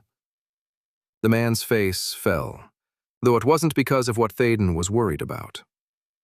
That's a real shame. I hadn't realized Varla had become that outspoken already. Though, considering... Anyway, yes, there are accommodations here for any member of the Coalition ranked bronze or higher. Though seeing as there aren't enough members to fill even a portion of our available rooms, I can let you lease one for a small fee of 50 copper a week. Once the contenders arrive, however, I may need to evict you from your room. You understand, don't you? Yes? Good. Oh, and that doesn't include meals, as we will not have a full staff here for a few months, so that will have to be your own responsibility. So, ready to sign up? He finished hopefully. Almost. I guess I have one more question. About the ranks? Ah, yes. There are 9 ranks in the Adventurer Coalition, and almost everyone starts at the lowest rank, which is designated as Wood. To advance in rank, a certain number of quests is required, depending on their difficulty, and your coalition badge," Boydlin said, pointing to a silver-looking pin on his shirt. "Will change into your new rank once you bring it back to any coalition branch for confirmation. The ranks in order are wood, leather, copper, iron, bronze, silver, gold, diamond, and platinum. Oh, and before you ask, there is no way to cheat the assimilation system by pretending to complete a quest when you didn't, because they are automatically monitored for completion. Any rewards are automatically supplied to you upon completion, though if you have item retrieval or resource collection quests, they won't be completed until you turn them in at the nearest Adventurer Coalition location. Now, does that cover everything? Shall we get the paperwork started?" Thaden had a few additional questions, but they were more about specific details that he figured he could ask about later. For now, he had made up his mind. And it wasn't wholly predicated on the fact that the Coalition had a place for him to stay while in town. It helped a lot in his decision, but it wasn't everything. "Yes, let's get it started." The process was actually quite quick and painless, despite the Coalition leader sounding as if it was a lengthy and involved series of papers he had to fill out. Instead, Boydlin filled it all out for him by asking him simple questions that he already knew, such as his name, current level, and class. He also asked about which spells he had, as they were important for matching him up with parties that could use what he had to offer. Thaden thought it was a bit silly, considering that even if the 3 coalition members from Ashcleft came back, there weren't really any other options for any parties. Your registration is good for all branches of the coalition all around the world, and this information will automatically be imprinted upon your badge. It will also update when you acquire new spells, increase your level, and so on, though only other members of the coalition will be able to see this information when they examine your badge. There were a few other questions, like what his highest stat was, which he figured was important to know when picking out a party, because no one wanted a tank or frontline fighter who had a low physicality. And an assistant healer with a low mentality meant that they would likely be less effective. When Thaden told him that he had 25 in mentality, the man looked at him like he wanted to say something, but he only sighed and wrote down the information on the paper he was filling out. Thaden could only assume that most healers increased their mentality even further with their free stat points, instead of putting them in fortuity like he had. "All right, that looks like everything. What about achievements or competencies?" the newest member of the Adventurer Coalition asked. He was actually wondering if he could ask Boydlin advice on what sort of advancements he should choose for his defensive spellcasting competency, since he hadn't chosen them yet. "Achievements? Competencies? You don't have to worry about those. Only contenders can gain achievements and have competencies, though you should definitely ask about them from potential contender party members in the future." Only contenders have achievements and competencies? He was learning more and more every day, though he doubted he would know everything he needed to know by the time the rest of the people from Earth arrived on Tarth. When Thaden didn't have any other questions or items to add to the paperwork, there was a bright flash, and the paper Boydlin had written on seemed to erupt in a burst of flames. Sitting back slightly at the sight, he was amazed when the coalition leader leaned forward with a new wooden badge, similar in shape and size to his own, out to Thaden. "Here you go. Display it wherever you go, and you'll receive a 10% discount at all shops and restaurants. Or at least you're supposed to. Many of the shopkeepers and restaurant owners are a bit stingy right now, though that will change once the contenders arrive. Just hold out to make any major purchases until then, and you'll be fine." Thaden took the badge from Boydlin and looked for a pin to stick it through his shirt, but it turned out that it wasn't necessary. As soon as he brought it close to his chest, it seemed to stick to it like it was magnetized.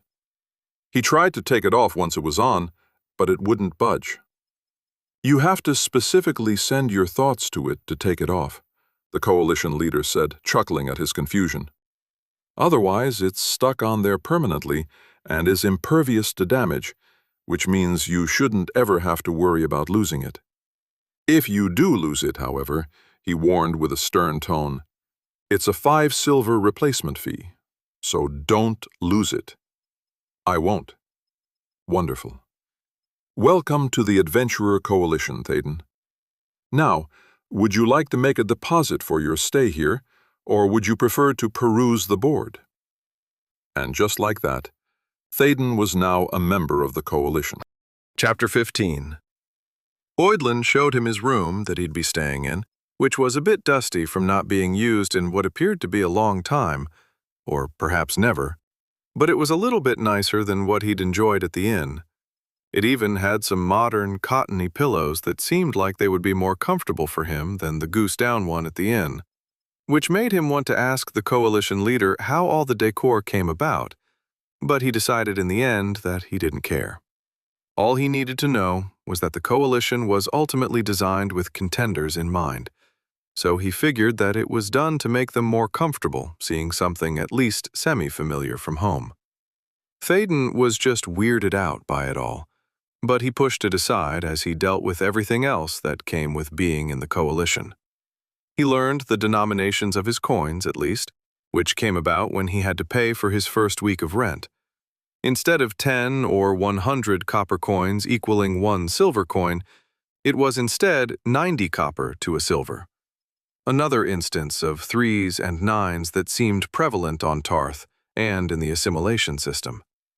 In his pouch that he'd taken from the Vogmite tunnels, he finally got a chance to add it all up, and he was left, after the 50 copper needed to pay for rent, with a total of 5 silver and 23 copper coins. Based on the fact that his stay at the coalition didn't include meals, and that his rent, as he learned later, was heavily discounted, he didn't think his funds would last very long. If nothing else showed him that he needed a job, it was his pending financial situation. After taking care of all those details, Thaden finally looked at the quest board, which he quickly found was divided into neat sections, separated by the different types of quests that the coalition leader had mentioned earlier. The first section was full of item retrievals, which he found constituted a variety of different objectives. Item retrievals included simple quests that were similar to fetch quests in the MMORPG he'd played, which were basically objectives that had someone traveling from one place to another and delivering an item. Simple and basic enough that anyone could theoretically do it. But the travel was typically through monster-infested territory, which made it slightly dangerous. They also included quests that had the quest taker searching for lost items that were important to the quest giver. These items could range from lost wedding rings to even a lost sheep, the latter of which sounded suspiciously like some sort of quest chain in which you would find the corpse of a sheep and then you had to investigate some dangerous forest for the source of the slaughtered animal. The last sort of item retrieval quest was for a particular item that could be found being held by a certain monster, or one that was stolen by a famous bandit nearby, or even to find a way to acquire an item from a rival company in another city. The only item retrieval quest that caught his attention was solely because it was semi-familiar, as it mentioned the Vogmite Tunnels dungeon. Quest type: item retrieval. Rank requirement: wood quest. Time limit: 4 days upon start. Quest difficulty: mid-minimal. Minimum recommended level: 5. Minimum recommended party size: 5. Quest description: Old Jervy has lost his dark wood buckler near the Vogmite Tunnels dungeon and would appreciate any help in retrieving it. Completion requirements: find and return the dark wood buckler found in the Vogmite Tunnels dungeon to any Adventurer Coalition location. Quest rewards: 3 silver, dark wood buckler, 150 pick, and 3 rank progress up to copper.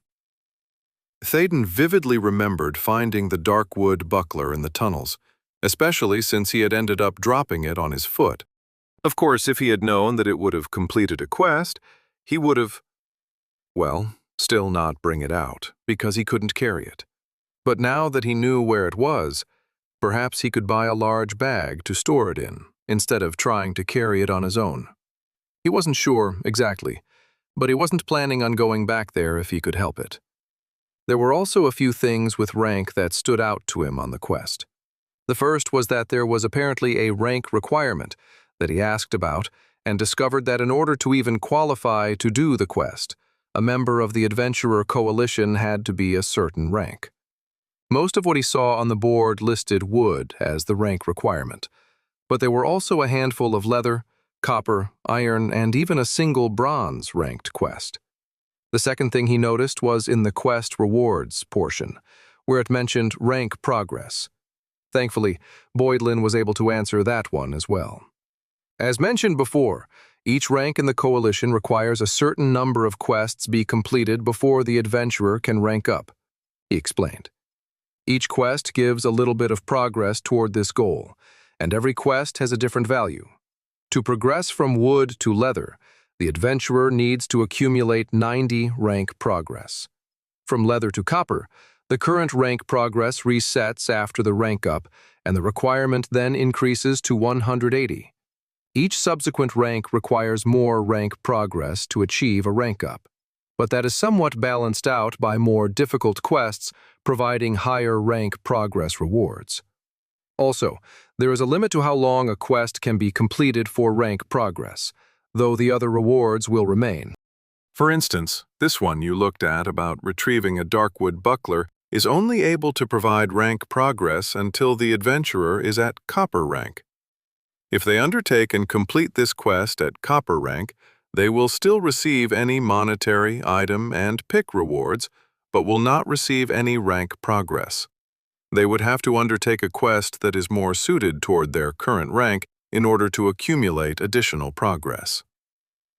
Now that he understood a little more, Théoden moved on to the next section, Resource Collection, where he found that these quests were essentially exactly what they implied, but they varied in their resources greatly.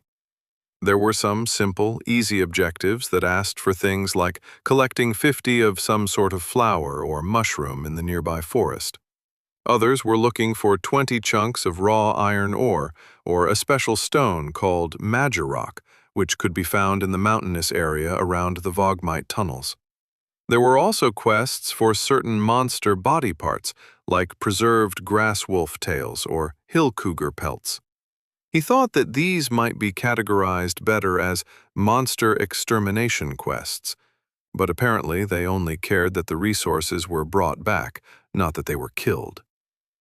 Speaking of monster extermination, he looked at the next section and saw that the quests for that type were of two different kinds. The first kind was an objective to kill a certain number of a particular monster, such as exterminating 100 wheat rats in the fields outside of town. Rank requirement, wood quest, time limit, none, repeatable. Quest difficulty, low minimal. Minimum recommended level, 1. Minimum recommended party size, 1. Quest description. The nearby wheat fields are being overrun by wheat rats. Thin their numbers to ensure a plentiful harvest for Ashcleft. Completion requirements. Exterminate 100 wheat rats. Quest rewards, 50 copper, 50 pick, and 1 rank progress up to copper. It was a simple quest that appeared to be repeatable, so theoretically someone could kill thousands of the rats and continue to turn in the quest. Of course, he could only imagine that after a while those doing this particular quest wouldn't receive any pick from killing the rats. Or at least that was how it worked in games. Turning in a quest for 50 pick might be good at first, but for someone at a higher level, it wouldn't be worth it. In addition, if they were after increasing their rank, they would have to complete 100 of these quests in order to achieve leather rank, and then 200 more quests to get to copper. After that, the quest wouldn't provide any more rank progress. He couldn't even imagine spending the time to kill 10,000, and then 20,000 rats in order to get to that point. if there were even that many of them out there. Then again, do they respawn after a while, like in a morpg? He didn't know how it worked in this world, but he could only assume that if there were dungeons that he could choose a difficulty for, which was granted to him because of his Dungeon Slayer achievement, then it was likely that at least the monsters in those dungeons were specifically spawned for that purpose.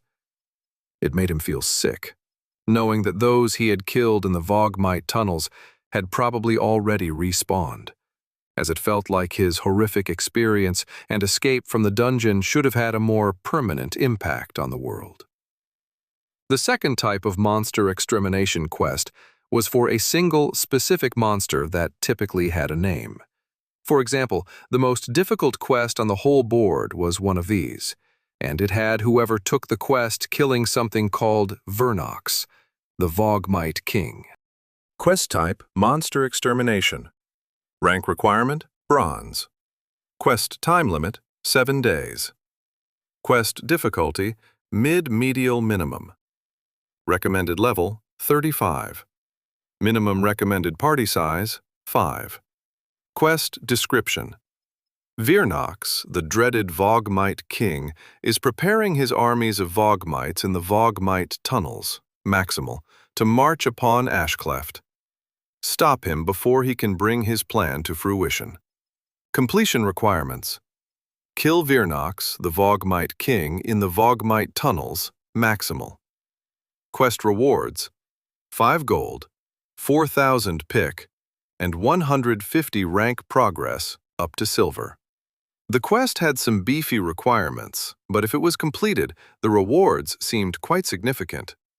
Of course, if he was reading the description right, a party of adventurers would have to venture in the Vogmite tunnels at its hardest difficulty and kill what was likely the boss of the dungeon, the Vogmite King. Théden had killed the Vogmite Queen when he fought to escape from the dungeon, who was hard enough, but killing a named boss was almost always going to be a lot harder than a generic descriptive one like Vogmite Queen. The last section on the quest board was reserved for dungeon maintenance. He wasn't exactly sure what this meant until he read their descriptions and discovered that they were essentially quests to delve through nearby dungeons, with a little bit of monster extermination-based objectives thrown in. Quest type, Dungeon Maintenance. Rank requirement, Wood. Quest time limit, 5 days / repeatable every 2 days. Quest difficulty, Mid-Minimal. Minimum recommended level, 5. Minimum recommended party size, 5. Quest description. The Vogmites in the Vogmite tunnels are repopulating faster than predicted. Delve through the Vogmite tunnels dungeon, minimal, and kill at least 100 Vogmites to thin their numbers. Completion requirements. Kill 100 Vogmites in the Vogmite tunnels dungeon, minimal.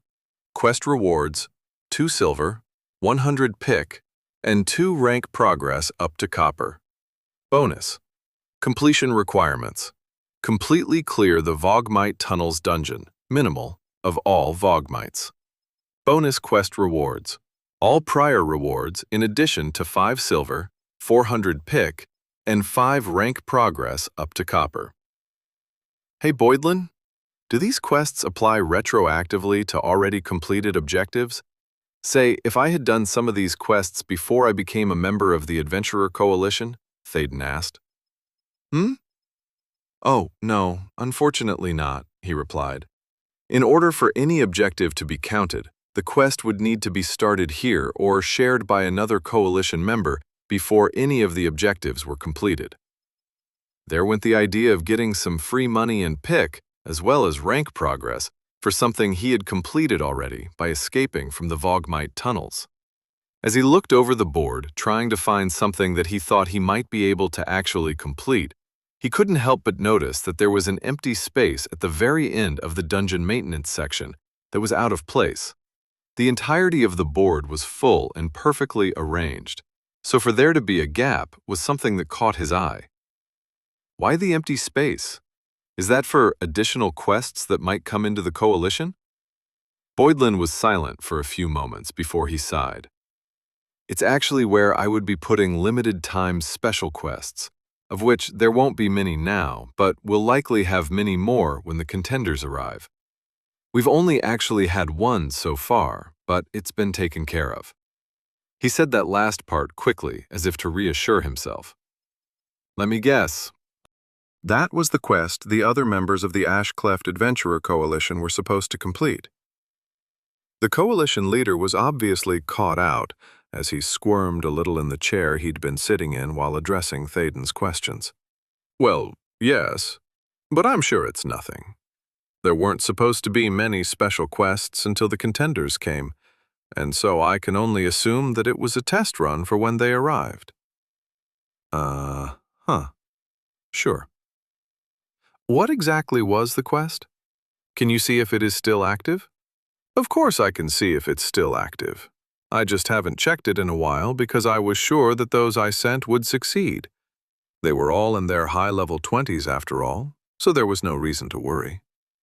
Boydlin rummaged through the mess of papers on his desk, obviously looking for something. After about 15 seconds of moving things around, he finally picked up a piece of paper that looked almost identical to the ones on the quest board, except that this one was colored red instead of white like the others. Uh-oh, that's not good, the coalition leader said as he looked at it. Thaden watched the Chari's face slowly transform from hope to despair as he continued to look at it. What is it? What's wrong? Instead of saying anything else, Boydlin simply handed the red piece of paper to the assistant healer, who read it immediately. Quest type, special. Rank requirement, any quest. Time limit, 2 days. Quest difficulty, mid-medial. Minimum recommended level, 20. Minimum recommended party size, any. Quest description. The Mausoleum of Despair dungeon, medial, has started to break free from its boundaries. All nearby Adventurer Coalition members at level 25 or above are needed to contain the outbreak before the undead overwhelm the surrounding countryside. Completion requirements. Destroy 500 undead outside the Mausoleum of Despair. Dungeon quest rewards: 10 gold, 6,000 pick, and 20 rank progress up to bronze bonus. Completion requirements. Enter the Mausoleum of Despair dungeon, medial, and defeat Arpath, the Bone Defiler, to stop the outpouring of undead outside of the dungeon. Bonus quest rewards: 50 gold, 25,000 pick, 100 rank progress up to bronze, and 3 additional spell/ability selections. Current Ashcleft Adventurer Coalition members. Assigned 0/1. For some reason, Thaden didn't think the warning about the undead swarming over the countryside was simply flavor text like he figured the other quests had, though now he was beginning to wonder if that was really the case with the others he'd read. Did the dungeons of this world eventually have their monsters break out if they weren't maintained like the quests wanted? He was beginning to believe that they did, though from what Boydlin said, such a thing probably wasn't supposed to happen until the contenders arrived, which meant that there was a good chance that these undead were going to be attacking people nearby, which could also mean that Ashcleft and its people were in danger. While he didn't really care for the Chari here based on how many of them had treated him when they thought he was an adventurer, he also didn't want anyone to die unnecessarily. But how was he supposed to help? And how great was the danger? Where is this Mausoleum of Despair, Boydlin? It took 2 more repetitions of the question for the coalition leader to finally answer, but he was still distracted as he did so. It's approximately 5 miles to the east, north of the Wandering Forest. Thaden could tell that there was something else wrong other than just the imminent arrival of undead everywhere. It wasn't until he looked at the red quest paper in his hand that his eyes noticed something on the bottom that he hadn't previously seen. Current Ashcleft Adventurer Coalition members.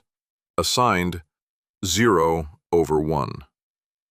Oh, If Boydlin didn't count as a member that could be assigned to any of the quests he had available, which he thought was the case, then what the special quest was saying was that there was only one current member available to be assigned. And that current member was Thaden. Chapter 16. They're gone. I can't believe. It wasn't supposed to happen like this. We were supposed to keep everything relatively normal until the contenders arrived. But now, with this... The coalition leader put his head in his hands and bent over, rocking back and forth. What are we going to do? Thaden still wasn't sure how this whole world worked. What with the people who had come decades ago to get the world ready for his people that were coming as contenders, or what role the Churi, and from what he understood other races, played in the greater scheme of things. The more he considered them, the more he thought of them as background NPCs, or non-player characters. But the problem with that was that they seemed as real and alive as he was. Or was this entire thing a simulation? Was it supposed to mimic the RPGs he'd played when he was younger? Or were those RPGs a reflection or a glimpse into how the whole assimilation system operated, as if they were designed to teach people about it before this whole thing happened? Without alienating himself and professing that he was a contender who had somehow glitched out of training, there wasn't any way for Thaden to ask those questions. The warning he'd received from the town guard was scary enough for him to want to avoid too much attention in that regard. As much as everything seemed game-like, it felt enough like real life that he was going to treat it that way. And it might be a little selfish, but if this was all real, then he'd rather avoid being eaten again. He couldn't imagine that being munched on by a zombie was any better by a Vogmite. All of which meant that he needed to get stronger and improve if he wanted to live through, also known as not get eaten by, what appeared to be an undead uprising. And this quest seemed like the perfect opportunity. If he was able to find a party to join, of course, since even after leveling up, he didn't really have much in the way of offensive potential. The quest says that it's open to any ranks, doesn't it? Thaden asked. Because I'm sure that the other coalitions from nearby towns or cities will send their best members to complete the special quest, right? Boydlin picked his head up as his expression turned hopeful. That's right. Now that it's gone red, the range of the special quest should reach even more coalition locations. His face fell a little bit. Though, I'm not sure how many would even be able to come. Why is that? Because there aren't many members of the Adventurer Coalition anywhere that are above level 25. In all, there are only a handful of members that are above bronze, and most of those are administrators, such as myself, with very little combat experience. Thaden was confused, because the solution seemed easy. Then how about town guards? I think Virlo was level 45, and I'm sure... The coalition leader looked at Thaden as if he was crazy. It doesn't work like that, as you should know, he said with a snort. As soon as any town or city guard leaves the range of the town or city they are protecting, they lose almost all of their power. Virlo is tied to the same protections around Ashcleft, and he can't venture more than 500 feet in any direction without becoming as powerless as a level 1. Ah. That explains why he was so strong, and why his level seemed so out of place. Regardless, there should be more coalition members going to fight the undead, correct? Boydlin nodded reluctantly. Well then, I'll go do my part and join up with them. I'm sure they could use a healer. No! It's suicide for someone of your level, the Churi shouted, standing up and waving his hands frantically. The minimum level of the weakest undead from the medial mausoleum of despair is level 20, which is entirely too strong for you. One hit from them will kill you faster than you can blink. Nevertheless, I need to find a party to join with, or else I'm going to be useless as a member of the Adventurer Coalition. While that wasn't the entire truth, it was close enough to it that it didn't matter. He really did need to find other people to party with so that he could act his part as a healer, and this seemed like the best bet to finding one. If there had been some other members out of Ashcleft that still lived, he might have waited for them to come back, but it was obvious now that such a thing wasn't going to happen. But you'll just be throwing your life away. It's too dangerous around there now to even travel toward it. I strongly recommend that you reconsider this plan. I'm sure there will be someone else that will join up with the coalition if you just wait for a little bit of time, Boydlin pleaded. And how long had it been since you got your last member before I arrived? This time Thaden was able to make out what the coalition leader mumbled in response. 4 months? Exactly. This quest seems like it is time-sensitive, and we can't afford to take the chance that anyone will show up in time. I need to go now and see if I can find some other members of the coalition to party with before it's too late. Boydlin seemed to deflate as he threw himself back into his chair. I'm not going to lie and say I'm not relieved to hear you say that. But I still think this is too dangerous, especially as this is your first day as a member of the coalition. Are you sure you want to do this quest? He asked, the latter part a bit more formally than his previous statement. When Thaden confirmed it with him, he sighed and nodded before placing his hand on the red piece of paper he'd taken back from the assistant healer. A moment later, there was a small flash of light, and from his position nearby, Thaden could see that the last line had changed. Current Ashcleft Adventurer Coalition members. Assigned 1/1. Well, I guess that's it. Now that you've been assigned the quest, you should feel a general pull in your mind toward your destination, Boydlin said abruptly, startling Thaden away from staring at the red quest paper. This is common for quests that have a particular location as part of their objective.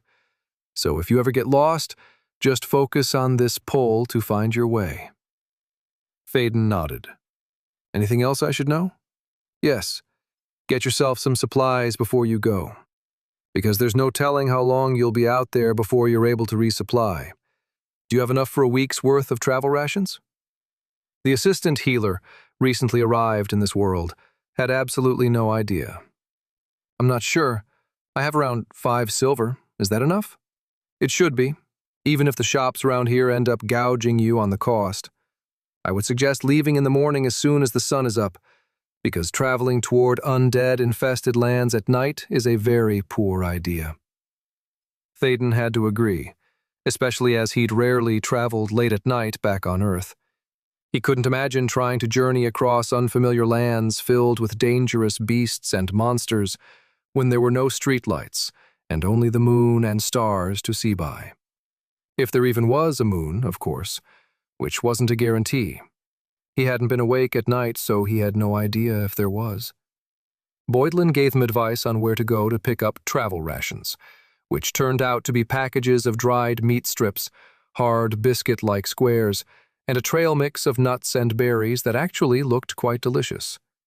Thaden was fairly certain he was overcharged for everything, especially the canvas sack with straps and canteens for water that he bought from a separate store, where the store owner just looked at him funny the entire time he was there. But he amazingly had just enough to pay for it all. He wasn't able to find any restaurants that would serve him dinner, as the only permanent establishment seemed to be the same cracked cup inn that he was kicked out of, though there was a corner stall near the center of the city that sold hot meat and vegetable pies.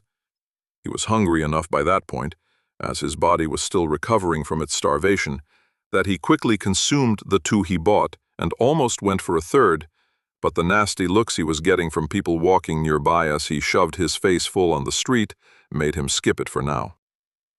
When he was done with all his purchases, he walked back to the coalition building and found his way up to his rented room, falling asleep on his dusty bed within seconds.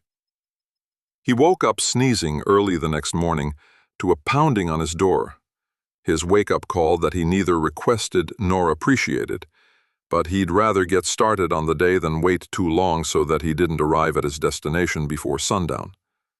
He used the coalition bathing room, which was large and seemed to be communal based on the size of the tubs, and found that there was actual running water in the place, and it was hot.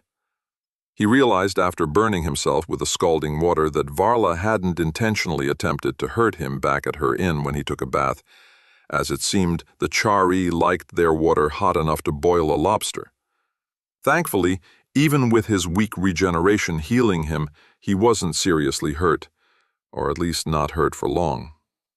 As he was bathing, relaxing in the tub before getting out, he finally took the time to look at his competency advancements for defensive spellcasting. Please select 2 advancements for your defensive spellcasting competency. Faster protection. All defensive spells now have a 50% permanent casting time decrease. Longer protection. All defensive spells now have a 50% permanent duration increase. Thicker protection. All defensive spells now prevent 50% more damage. Harder protection. All defensive spells now protect from sources 5 levels higher than before. Extended protection. All single-target defensive spells now extend to protect an additional target. Disease protection. All defensive spells now temporarily protect against burning, charmed, poisoned, and sleep afflictions. Théden couldn't help it. He laughed out loud when he saw the potential advancements for his defensive spellcasting competency. After his giggles settled down, he quickly eliminated the few that would be practically useless for him. Faster and longer protection didn't really help him, because the casting time for his protection spells were instant, and since he didn't have to worry about mana, they would stay active perpetually, which meant that duration didn't matter all that much. The same went with thicker protection, as his defensive spells would prevent all damage from different sources, so a 50% increase in the damage prevented wasn't useful. He was sure there would probably be spells in the future that might benefit from this, but since he didn't know what they were and didn't have them, he passed on this advancement. The last 3 were a little more interesting. Being able to protect from sources that were 5 levels higher than normal with harder protection was big, as it meant that his weak absorption field could prevent damage from magical sources up to level 25, while minor repulsion field would do the same for physical damage all the way up to level 35. Extended protection was also good for when he got into a party, as he thought that his own self-only defensive spells, such as minor repulsion field, could also target another party member. This could literally be a lifesaver, as he could theoretically protect a tank from taking any damage at all. Lastly, disease protection seemed good at first, as it was able to prevent a few different afflictions, but he also had 2 different spells that would remove those afflictions if they appeared. Granted, if it was Théden that was afflicted with, for instance, sleep, then it would be more difficult to cure it with a spell, since he'd be asleep, but he felt that if he was going to be in a party, he had be better served protecting his party members from damage rather than afflictions. With the relatively easy choices, he added the harder protection and extended protection advancements, which showed up just under his defensive spellcasting competency on his character report. He didn't experience anything different after picking them, though he wasn't sure exactly what he thought he might feel. Regardless, there wasn't any other reason to delay his departure, so he got out of the tub, dried off, got dressed, and headed out into the main area of the Coalition building. Boydlin was already there waiting for him, and he had a surprise for Théden. "I normally wouldn't do this, but since this is your first quest and it's a big one, I got you breakfast so that you didn't have to worry about finding something before you set out," the Coalition leader said with a smile and a flourish at the plate of what appeared to be scrambled eggs and a pastry that looked remarkably like a muffin, but was flatter than what he was used to. "Thank you, Boydlin. I appreciate it." And he did, too, because he absolutely devoured the meal within minutes, finally feeling like he'd gotten a handle on his hunger by this time, and his body had recovered from the exhaustion and starvation that he'd undergone a couple of days before. "Good luck, and don't die," the boisterous Chari said when Théden was leaving a minute or so after finishing his breakfast. Théden chuckled and waved back at the Coalition leader before taking off down the street. He could feel the pull of the quest location that had been mentioned the previous day, which felt more like a remembered task that needed to be done that was constantly on his mind. It wasn't distracting, at least, and if he was doing something else and not paying attention to it, he couldn't feel it at all. Regardless, he followed this pull out through the town, ignoring the looks of the few early-morning townsfolk out and about, before finding himself in front of a closed gate along the wall of town. "Chose to join the coalition, did you?" a voice said from above. Thaden looked up and saw what he thought was a familiar face, which turned out to be accurate, as Virlo jumped down from where he had been perched at the top of the wall. "I did. Thank you for the advice." "Heading out so soon? You should be careful. There are a lot of dangers for a level 1— Wait. How are you level 17? How did you hide your level?" the town guard asked angrily, getting right up into Thaden's face. "Whoa, hold on now," the assistant healer said, holding up his hands as if to ward off an attack. "I just hadn't leveled up after everything that happened to me. Remember what I told you before? You may or may not believe it, but it happened, and I received a whole lot of pick for it. Now, are you going to open up the gate for me? I'm on a very important special quest."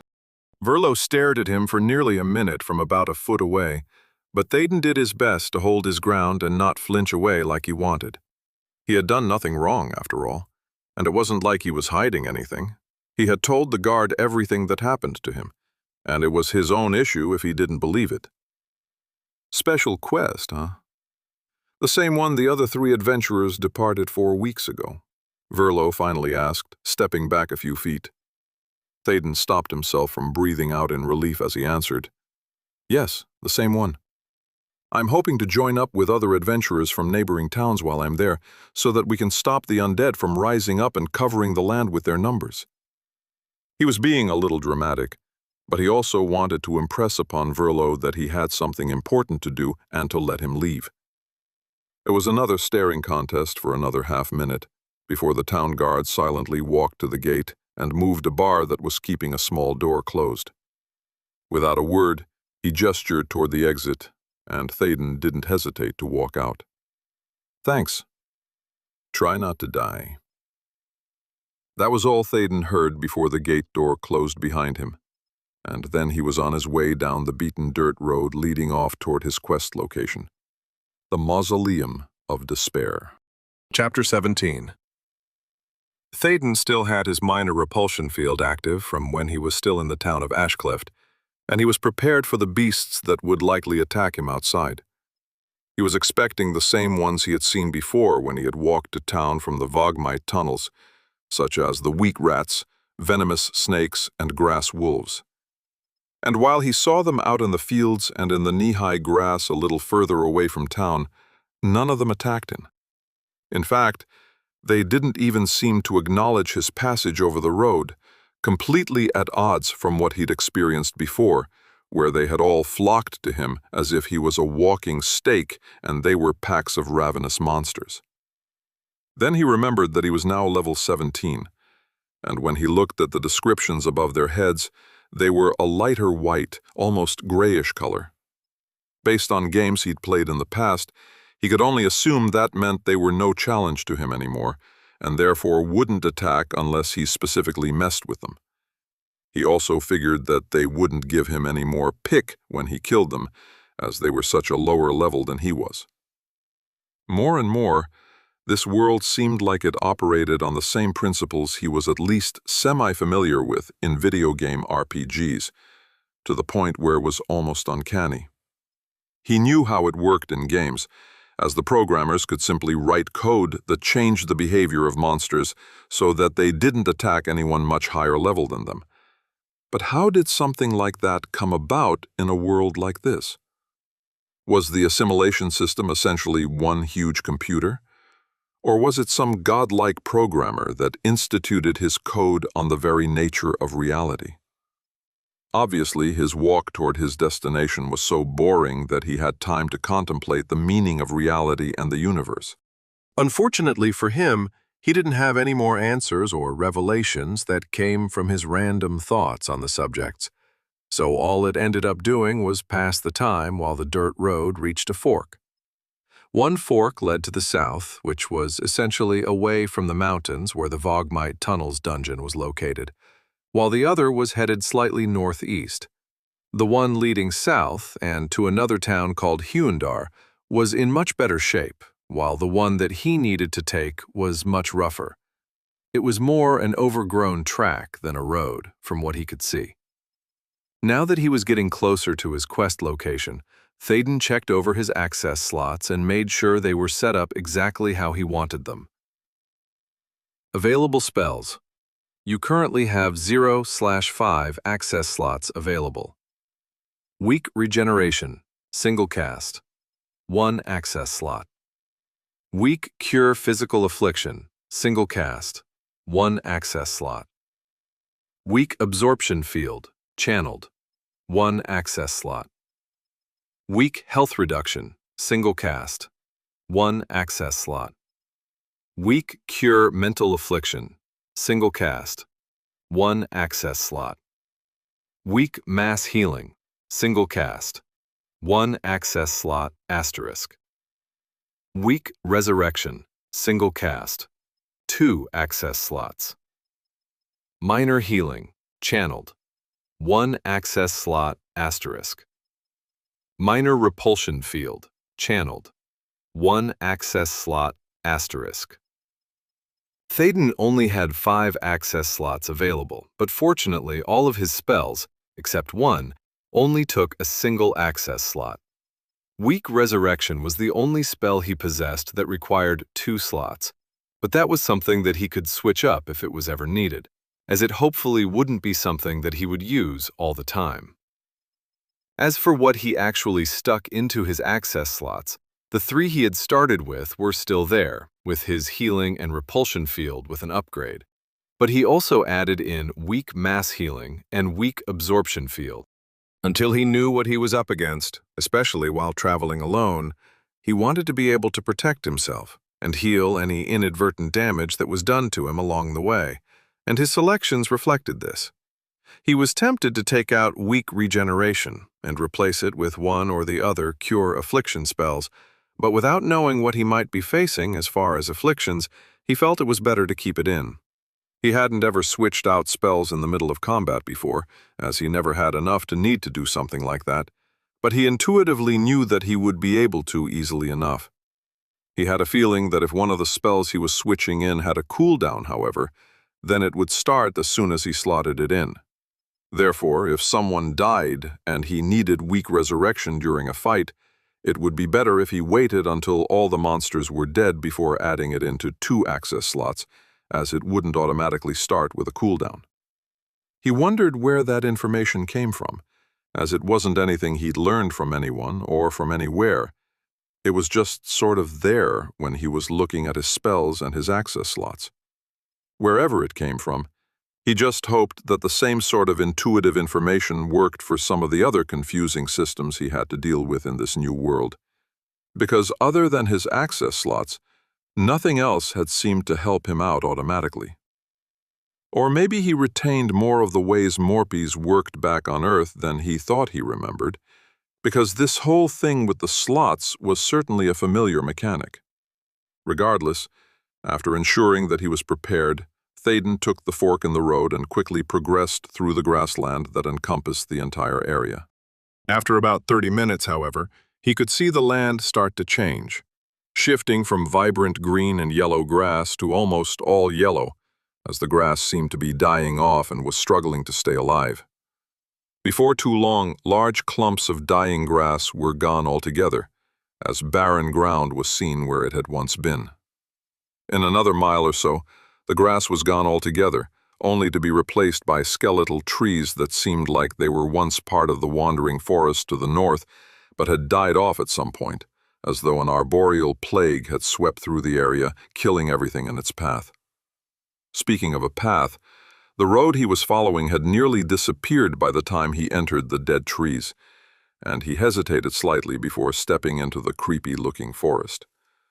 Fortunately, he wasn't afraid of getting too lost, because he could still tell where the pull was taking him, and he simply kept walking in that direction, albeit much slower than before, because he wasn't exactly sure what he would find in there, and he was actively looking for any other members of the coalition that might be heading there to complete the quest.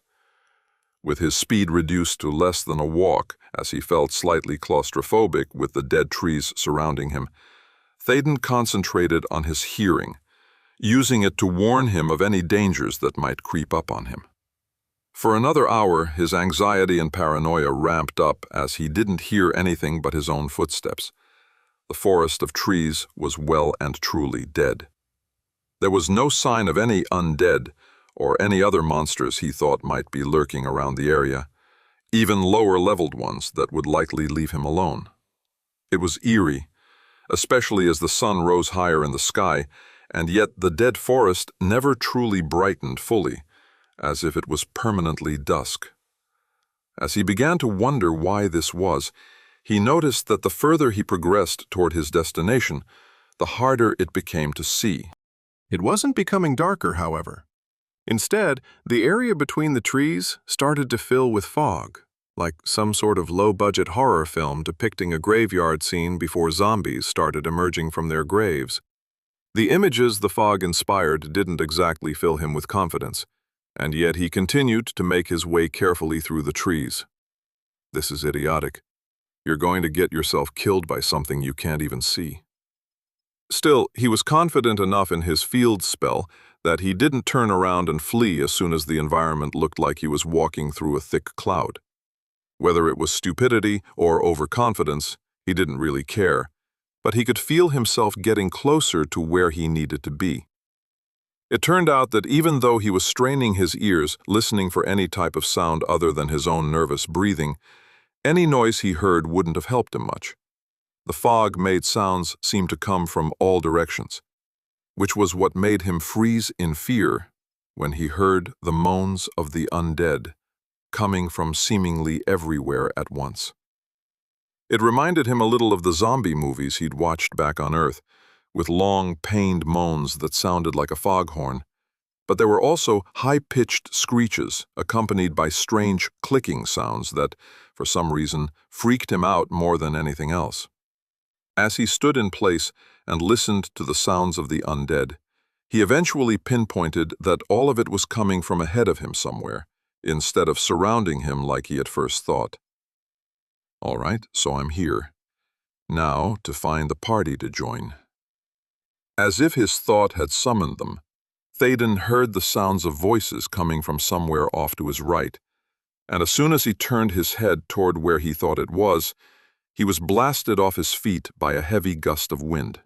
As he flew sideways, his shoulder hit one of the dead trees, but instead of causing severe damage to his body, his minor repulsion field treated the presence of the tree as an attack, likely as a result of the abnormal gust of wind that came out of nowhere.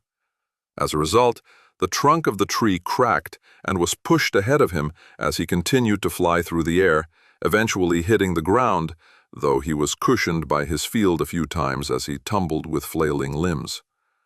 As he finally came to a stop, the active ability of the minor repulsion field deactivated, dropping him to the dead dirt underneath him, and he groaned in pain. Not from any impact due to his flight, but from the powerful impact imparted by the gust of wind. He immediately knew that it was magical in nature, which was why it wasn't blocked by his physical protection field. At the same time, it was also considered an attack, which prevented the physical after-effects of his flight from damaging him. He thought that was fortunate, because he was fairly certain he would have been horrendously hurt by slamming into the tree with such force. Looking at his character report, he saw that he had only lost 3 health, and one of his lost health had already been healed by his weak regeneration. He debated using another spell to heal himself the rest of the way, but decided against it until he knew what was going on and could make a better decision.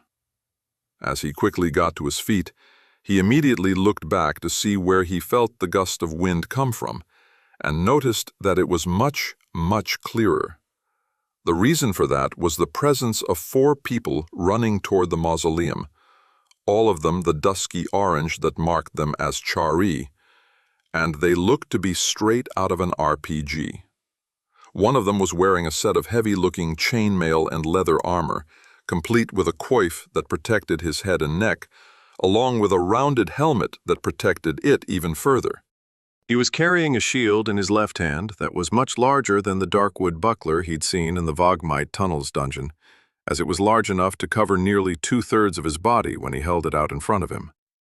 In his other hand was a longsword that had to have been at least 5 feet long, and it was nearly 6 inches wide at its base above the hilt. It looked extremely heavy, and Théoden doubted he would even be able to lift it, let alone swing it with any type of skill. Not that he could, as an assistant healer, of course. Just slightly behind the rushing, tank-styled individual was a stereotypical rogue-type character, wearing dark gray leather armor that looked a little too dominatrix for Théoden's taste, especially as she was, well endowed, so to say. It wasn't helped by the fact that her face was half hidden by a leather mask and the coiled leather whip attached to her belt, though she was currently carrying a pair of short blades that were made of some dark material, meaning that they didn't shine in the sunlight that momentarily streamed through the cleared fog bank above them. The reason for the cleared fog was from the next individual, a Chari, wearing what could only be a dark blue mage or wizard's robe, complete with a wide sash that had small arcane-looking symbols that appeared to be stitched into it, and the pointed, wide-brimmed hat with the point flopped over completed the ensemble.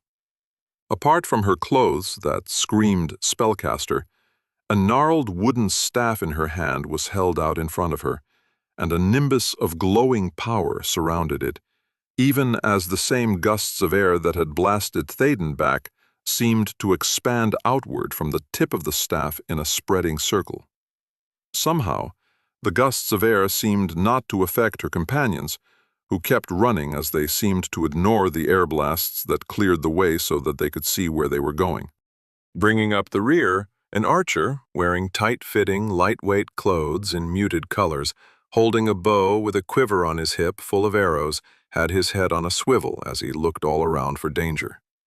His weapon wasn't as impressive as the one he'd seen Verlo wield back in Ashcleft, but then again, the level 45 town guard didn't need a weapon to look impressive. Unfortunately, they were too far away for whatever prompted the words to appear above their heads, which would have given him an idea of who they were and their levels. But he was fairly certain that they were from the Adventurer Coalition. They were also obviously strong enough to run straight into the undead that Théoden could still hear making noises ahead of them, and fortuitously, thank you fortuity, they didn't seem to have a healer with them. Without hesitation, Théoden rushed ahead, following where he saw them running, but the fog was already filling in the gaps that had been blown away by the mage's air spells. Before he ran more than 40 feet, the wall of fog blocked his sight of them, but he continued to head in the direction he saw them moving, hoping to catch up with them. Unfortunately, his sense of direction seemed to be skewed, because the more he ran, the closer they seemed to be, all the way to the point where he thought he heard them right ahead of him, only for nothing to be there. It was at the point where he began to slow down, not wanting to rush into them and surprise them with his appearance, that he heard the moaning and clicking of the undead change to something a little more intense and louder, until he heard what he thought was the groaning of the undead dying, being killed, or whatever the term was for an undead dying again. Then the screams of pain and anguish began, and he was fairly certain that they didn't come from an undead. They came from someone living. As far as he knew, there were only 5 people that were classified as living in the foggy forest. Himself and the 4 members of the Adventurer Coalition he was chasing. They're getting hurt. I need to hurry and heal them. That was his only thought as he rushed ahead again, aiming his path for where he thought the screams were coming from. The more he ran, the closer they seemed to come, but he couldn't seem to find those that had rushed ahead. At one point, he figured he must have overshot their location because the screams came from a different direction, and he had to turn away from where he felt the pull of the mausoleum location, only to find that his senses were playing tricks on him, because nothing was there. Running at a full sprint, trying to get to the injured coalition members in time, he lost himself in the confusing fog-filled trees, pushing himself to just run a little more so that he could help them. Eventually, he had to stop. His breathing labored as he bent over and put his hands on his knees.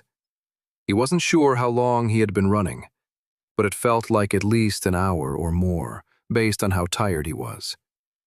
It was only when he stopped running that he realized that the screaming had stopped. He wasn't even aware that it had stopped, let alone when it did, but that didn't deter him.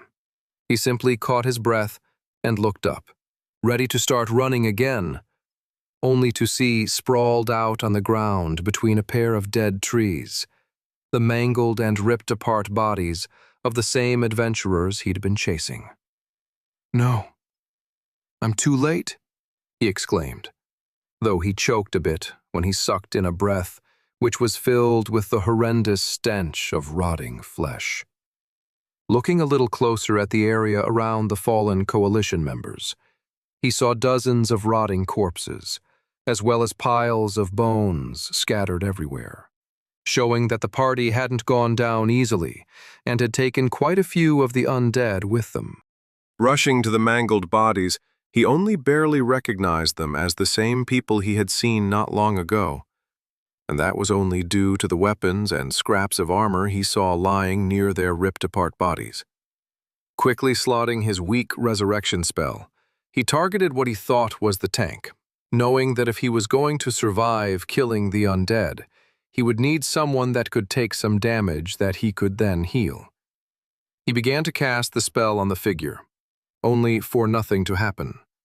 He tried again, wondering if it was on cooldown for some reason, but the access slots that held the spell didn't seem to be on cooldown. Instead, it was something else. Frantic, he checked his feed, and his heart dropped. Weak resurrection spell has an invalid target. Target has been deceased for more than 60 minutes. Oh no. He quickly tried to resurrect the others, but the same message popped up on the feed window with each one. As he slumped to his knees, uncaring of what he was kneeling in, couldn't help but think that the Mausoleum of Despair was accurately named, because he certainly felt his fair share of despair right now. All this power, and I was too late. A low moan interrupted his sad contemplation of the bodies around him, as his first time seeing a dead person that wasn't himself or a Vogmite, the heads in their dungeon he thought didn't count, really affected his mental state. When he looked up, he realized that at the extent of his vision in the fog, approximately 20 feet away, was a walking corpse that had glowing red eyes, completely different than he expected in a zombie. That single undead was bad enough with its rotting flesh that literally dripped off of its naked body. But it wasn't alone. More moans and clicks came from all around him, and this time it wasn't a trick of the fog. Whipping his head around in a circle, Faden realized he was surrounded. Chapter 18. As the undead rapidly moved out of the fog, their intensely glowing red eyes staring at him with the hunger of those who crave the taste of warm flesh, Thaden was finally able to see what he was moving in to try and eat him. Zombie Mauler, medial level 24. Zombie Mauler, medial level 27. Skeleton Warrior, medial level 21. Skeleton Warrior, medial level 25. Ghoulish Swarmer, medial level 23. Ghoulish Swarmer, medial level 26. The zombie maulers were the undead he'd seen first, which were the typical walking corpses he'd seen on TV, movies, and video games, though they were much more disgusting in real life. They were also not human, or previously human, as they were at least 2 feet taller than the average person on Earth, reaching tall basketball player levels, and they had elongated heads that were more stretched oval-shaped than round. Their oversized hands also looked capable of ripping someone apart, or mauling them with the sharp, bony ridges that they seemed to have along their knuckles. Other than those differences, they were at least generally humanoid, as they had 2 arms, 2 legs, a torso, and a head, as strange as they were. Interspersed between them were the skeleton warriors, which were literal skeletons of the same species as the zombies, but these ones were armed with rusty iron longswords and dented round shields. There was a glowing dark energy that seemed to flow over their bones, but especially their joints, as if it was some sort of magical glue holding all their bones together. But the most numerous of the undead he saw were a mixture of the previous 2. Hunched over so that they could use their lengthy arms to propel themselves over the ground with great speed, the ghoulish swarmers looked like what the zombie maulers became after most of their flesh had rotted away and fell off, before drying out like some sort of mummy. Their bodies were skeletal, with chunks of desiccated flesh sticking to them here and there, with their teeth being the scariest part of them, as each sharpened tooth seemed to be at least 6 inches in length, like a bunch of razor-sharp spikes ready to chomp off their victims' body parts. There were probably twice as many of the swarmers as the zombies and skeletons combined, though it was hard to tell with so many of them streaming out of the fog to attack him. He was only able to quickly get to his feet and evaluate what was attacking him before the first of the swarmers, which were the quickest to reach him, leaped at Théden with the intent to tackle him and rip him apart. As they were in the air, he also learned that they were the ones making the creepy clicking noises as they gnashed their teeth together. There was nowhere for him to go, so Théden simply stood there and let the first wave of undead hit him, or more precisely, impact his minor repulsion field. As he watched them being repulsed, he realized that the field did absolutely nothing to block the stench of the undead as they got close to him, and he had to fight to keep his breakfast inside his stomach. Unfortunately, the ghoulish swarmers were only pushed backwards, with a not insignificant amount of repulsive force, but they were apparently lightweight enough that they weren't really injured by the abrupt redirection. They quickly landed a few feet away and leaped at him again, seemingly uncaring that they had been denied a meal of warm flesh, and repeated its previous attack. 2 identical results. That was when the zombies and skeletons arrived simultaneously, or at least the half-dozen that could actually reach him at one time. The maulers struck out powerfully with their bony-ridged knuckles, their blows hammering away at his minor repulsion field and being repulsed every single time. As he stood there, unmoving, as he saw a fist slam into the field only inches from his face, he saw that the abrupt repulsion of the attack did something to the zombie's hand and arm, but it was barely more than if it had slammed its fist into a steel wall. He thought that after a while of constantly attacking, the undead monster might break its arm, but it certainly wasn't going to happen anytime soon. As he did his best to keep from breathing in the absolutely disgusting stench of the undead, he also saw the skeleton warriors slice their swords toward him, and finally this seemed to make a difference, for Théden's benefit at least. The rusty iron swords not only bounced off, they were sent back on a trajectory that was difficult to calculate, but most of the time it ended up hitting another undead to the left or right of the warriors. Sadly, even being hit by the ricocheting impact of a longsword didn't do that much to the other undead, as the wounds left in their wake were inconsequential. More than that, he saw that the shallowest of those wounds disappeared after a few seconds, as if the undead had some sort of unholy regeneration. He stood there for about 30 seconds, letting the undead surrounding him slice, beat, and maul his field, while he watched for any indication that they were going to be using a magical attack. While he did that, he switched out weak resurrection and added weak absorption field back in, along with weak mass healing, both of which he'd taken out in order to slot resurrection in. Thankfully, his unpreparedness wasn't a detriment, as all the attacks appeared to be physical in nature, meaning that he was safe. Though safe wasn't exactly the right word for the horde of undead surrounding him, so thick in number that he couldn't see past them enough to give an accurate count. From the moans and shuffling he heard around him, he suspected that he was encircled by at least 100 of them, possibly more. No wonder the adventurers didn't survive. If they were surrounded like this, then unless they were a much higher level than these undead are, there's no way they'd live through that. After watching the single-mindedness in the attacks against him, he began to calm down a little as he realized he wasn't, at least, in immediate danger. He closed his eyes for a moment to center himself, before psyching himself up for what he needed to do. Just like when he had fought his way out of hundreds of Vogmites, he had to do the same thing here if he ever wanted to survive long enough to find other people to party with. Opening his eyes and squaring his shoulders, Théoden threw himself against the zombie mauler closest to him, and while it appeared as though he was going to shoulder-check the undead monster, the zombie was fast enough to react and try to punch him with its fist.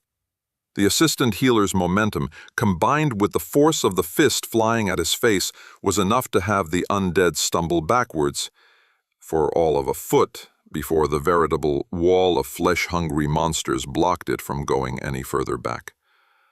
Théoden took advantage of the wall of undead to keep moving toward the same zombie again, hoping to wear it down as it was stuck in place, similarly to how he had squished the Vogmites against the ground or a wall back in the other dungeon. Unfortunately, he couldn't really get the momentum going to make the rotting monster get flung backwards with more than the force of a small shove, and the wall of undead was squishy enough that it was simply pushed slightly backwards instead of being trapped in place. He quickly found that it did absolutely nothing worthwhile, so he switched targets to one of the ghoulish swarmers. His few steps of momentum barely made a difference as the undead monster leaped at him and met him in mid-step as it was simply pushed back against the horde behind it. In fact, it was probably worse than the initial charge, as the disgusting and frightening creatures around him were packed so closely together that any type of attack on Théoden's part seemed futile. Just to make sure, he tried the same thing against the skeleton warriors, and while his small momentum was enough to push them back, in addition to sending their sword rebounding away, he had the same problem that there was nothing close by to have them impact against. They were also strong enough that the force of the repulsion against either their swords or their skeletal bodies did no real damage. Unlike the Vogmites, his previous method of dealing damage was perfectly useless. Granted, he wasn't being hurt because of his minor repulsion field, but he was also trapped in the middle of an undead horde with no help in sight.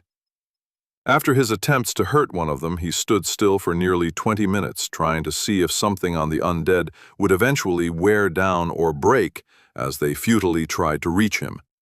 But he finally concluded that nothing was happening. Any other living being might be tired or exhausted after fighting for so long, but these monsters were mindless and seemingly impervious to exhaustion, and he had no doubt that they would continue trying to reach him for days on end without stopping. Meanwhile, Théoden would need to sleep at some point, and he already knew that he couldn't maintain his spells while he slept, so the moment he drifted off into unconsciousness, he would die.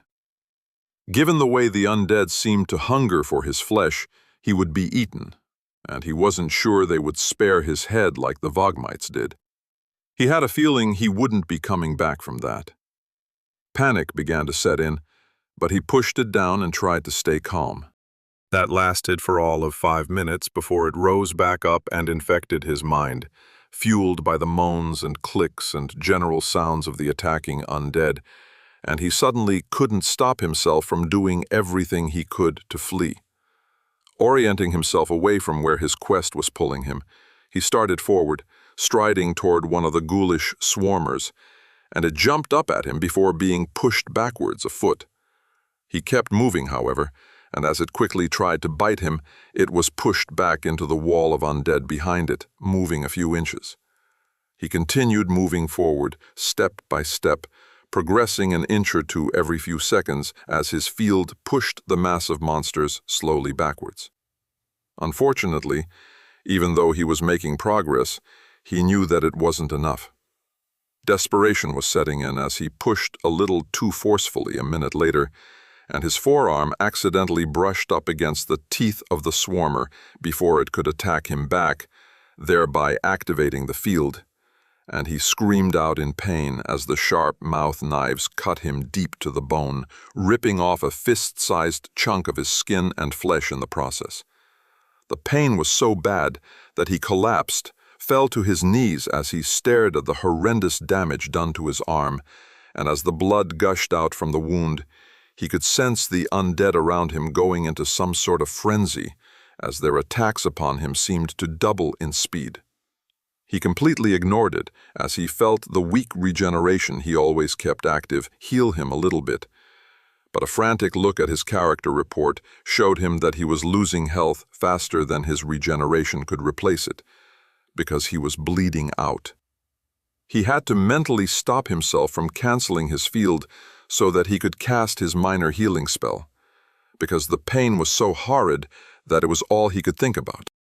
Thankfully, he felt a small bump in his healing that didn't come from his weak regeneration, which was when he remembered that he had acquired the natural regeneration competency from one of the achievements he'd earned, which helped to ease the pain a slight amount. But even that small advantage to his healing wasn't enough. Thaden's health continued to plummet, passing into the single digits as he tried to figure out what to do. Of course, it wasn't until he was down to 6, then 7, when his regeneration spell ticked again, that he remembered his new spell, weak mass healing. He blamed his forgetfulness on the pain and then the blood loss he was experiencing, and he chastised himself for his stupidity. He quickly chose to instant cast the spell, and as soon as weak mass healing was activated, a bright light erupted from him and expanded like a spherical wave up to 40 feet away, as if he had just exploded with healing energy. Not only did 20 health suddenly return to him, putting him near his maximum of 30, but the horrific wound on his arm suddenly sealed itself with a layer of new skin, stopping the bleeding, and then it quickly filled up with the flesh that had been ripped away from it, like a balloon filling up with air. In no more than a couple of seconds, it had almost entirely been healed. There was still some weakness in his arm that he figured would go away once he was fully healed, and there were still signs that it hadn't fully replaced all the flesh quite yet under the surface, but it was worlds better than it was before. However, he didn't really notice much of that at first, because he was immediately distracted by the pained groans of the undead around him. The flash of healing light had spread out from his location and passed over the zombies, skeletons, and swarmers nearby. He thought that it was just supposed to heal himself and his allies, but apparently it did more than that to the monsters around him. The undead were the antithesis of life. So did that mean his life-healing spells would damage them? He knew that in some RPGs, priests and cleric-type classes were able to harm the undead using particular spells and prayers, but he always thought it was due to some sort of religious connection and relying on their god for that type of power. It might be that it worked that way in games, but in the world of Tarth, all it took was the same healing energy that had saved his life countless times since he arrived. Regardless of why it worked, he needed to test if it indeed harmed the undead. Instant casting his weak regeneration spell on the skeleton warrior next to him, he watched as the greenish aura surrounded it. At first, nothing seemed to happen, but after the first 5 seconds passed, the healing effect ticked, and he witnessed an almost imperceptible dimming of the dark energy holding its bones together.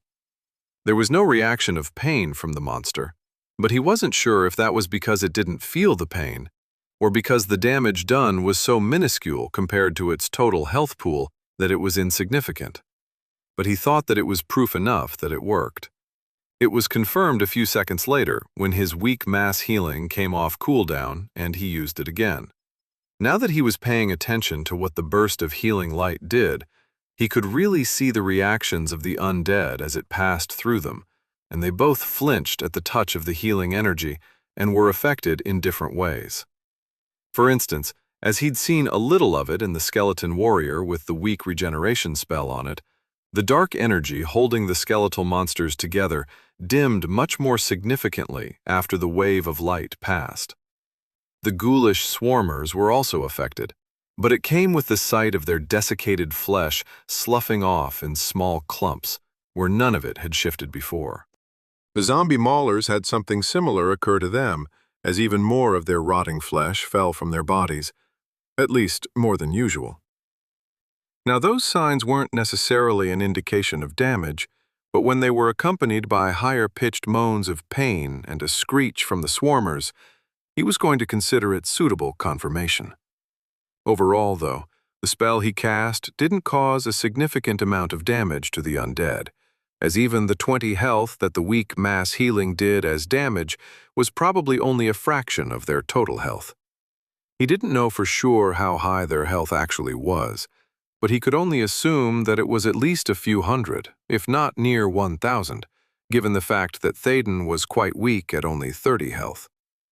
Any other healer would likely not consider the damage that any type of healing spell did worth casting on the undead, as there were likely stronger mage-type spells that were a lot more destructive. For instance, at level 17, even if he had placed all his free stat points in mentality, that would give him a pool of 290 mana. At 60 mana per cast of weak mass healing, a typical healer would only be able to cast the spell 4 times, or perhaps 5 depending on how fast their mana regenerated. But for Théden, who didn't have to worry about his mana because it was somehow broken and his spells never depleted his pool, there was absolutely no problem casting weak mass healing over and over and over again. Sure, it might take a while, but he was also in no real danger. It was his own desperation that led to him getting seriously injured. In other words, if he didn't move, he wouldn't get hurt. Wiping the still wet blood off his arm onto his pants, as his wound was now completely healed without any sign of weakness to it, he grinned a bit evilly at the glowing red eyes of the undead, who hadn't stopped trying to carve their way through his impervious field. You want to eat me, huh? Well, then get a taste of this. As far as clever lines went, it was both cheesy and cringeworthy. But Théden didn't care as he held his hands out and started targeting every single undead he could see, casting weak regeneration on them until all he could see was an array of glowing green auras that promised continuous damage to them all. At the same time, he recast his weak mass healing whenever it came off cooldown, inflicting even more healing damage to the horrific monsters surrounding him. Again, none of it was a lot of damage all at once, but after a few minutes he saw that it was finally starting to have an impact on the undead closest to him as they literally started to fall apart. Even losing a limb or two wasn't enough to stop them from trying to carve their way through his defenses, but he could tell that their end was nigh. Oh, does that not taste to your liking? How about you have some more, huh? Hey, no pushing in the back, you'll get your meal soon enough, he said to them with a chuckle, as the first of the skeleton warriors collapsed into a pile of bones. Wait your turn, will you? I'm not going anywhere. Chapter 19. Collapsing to his knees, Théden looked around him in exhaustion, despite the fact that he hadn't moved from the same spot in hours. The last of the undead had collapsed as all semblance of animation left it, one of the many, many monsters that had attempted to kill him with mindless intensity. Unfortunately, the new corpse of the zombie mauler was simply added to the pile of bodies that had accumulated over that time. Unlike a video game, monster corpses didn't disappear after a certain time when they were killed, meaning that the undead were now surrounding him in a shoulder-height wall of bodies that stretched out a good 20 feet in all directions around him. During the last few hours of constantly using his weak mass healing spell, as well as adding weak regeneration to any undead he could see still walking around, their corpses had fallen next to and even under him, causing him to have to climb up on them in order not to be buried in rotting flesh or old bones. He was currently standing on the backs of two different zombie maulers that had fallen next to each other, though the disgusting squishiness of their flesh didn't bother him as much as it did a few hours before. He'd already thrown up everything in his stomach that had been in there, and after a while he became nose-blind to the stench. That didn't mean he couldn't tell it was still there with every breath he took, but his nose had been so inundated by the smell that it didn't really affect him anymore. Well, that wasn't entirely true, because he was extremely hungry by that point. But there was no way he was going to eat anything until he was free from the piles of undead bodies that continued to rot even as he looked at them. Climbing out from the pit was probably the most disgusting thing he'd ever seen or done, and if he'd had anything left in his stomach, he would have lost it almost as soon as he started. As it was, he wanted to boil his entire body and burn his clothes, after having to drag himself up the slopes of rotting corpses, as he felt like he would never be clean again. It took him nearly 15 minutes of stumbling and falling over the remains of the army of undead that had tried and failed to kill him. And by the time he was out from the encircling enclosure, he felt like he had emerged from a nightmare. He nearly collapsed as soon as he was free from the rotting bodies, but he kept his legs moving until he was at least 100 feet away. At that point, his resolve to get away from the undead gave out as he fell to his knees again, before angling himself to teeter over onto his back so that he was looking up at the sky. The sky? What happened to the fog? As he turned his head to the left and right from where he was lying on the dirt, he couldn't help but see that the fog had cleared up around him, originating from the pile of monster corpses. That didn't mean that the entire forest of dead trees was completely visible, because he could see the fog still present nearly at the extent of his unobstructed vision, but the immediate area was completely clear. On his left side, which he could tell led back to town because of the pull he still felt for his quest, there was nothing but the dead trees that he had passed through in order to get to this place. When he lifted his head up and looked past his feet, he quickly turned away from the sight of all the undead corpses he had just left behind, before looking to his right. There, in the distance, was a cube-shaped black stone building that reminded him of one of those massive big-box stores back on Earth, if one of them had specialized in death as both a motif and a product. The black stone was carved into images of the undead all along its exterior, with pyramid-like carvings that seemed to depict mountains of bones and skulls, featured prominently along the two sides he could see from his position. It was both eerie and frankly surprising how detailed the carvings seemed to be, and his overwhelmed mind couldn't help but inanely think that creating such a work of macabre art must have required hours and hours of work to accomplish. At the front of the building were two dark red stone doors that seemed to lead inside, but Théden had no inclination to enter, at least not without a party. The party! Lifting his head up again, he looked around for the deceased coalition members that he had been too late to resurrect, but he couldn't see them. He was hoping that they might have something on them that would help, such as some armor or a weapon he was capable of wearing or using, or at least he could take any coins that they might have. Stealing from the dead wasn't exactly his idea of a moral activity, but he figured they wouldn't need it anymore, and he could use all the help he could get. Unfortunately, it didn't take him long to realize that the bodies of the adventurers were buried under the mountain of the deceased undead, and there was no way he was going to dive back in there and try and dig them out. As far as he was concerned, they were now lost, and unless the corpses piled on top of them suddenly disappeared, he figured it was best to forget them completely.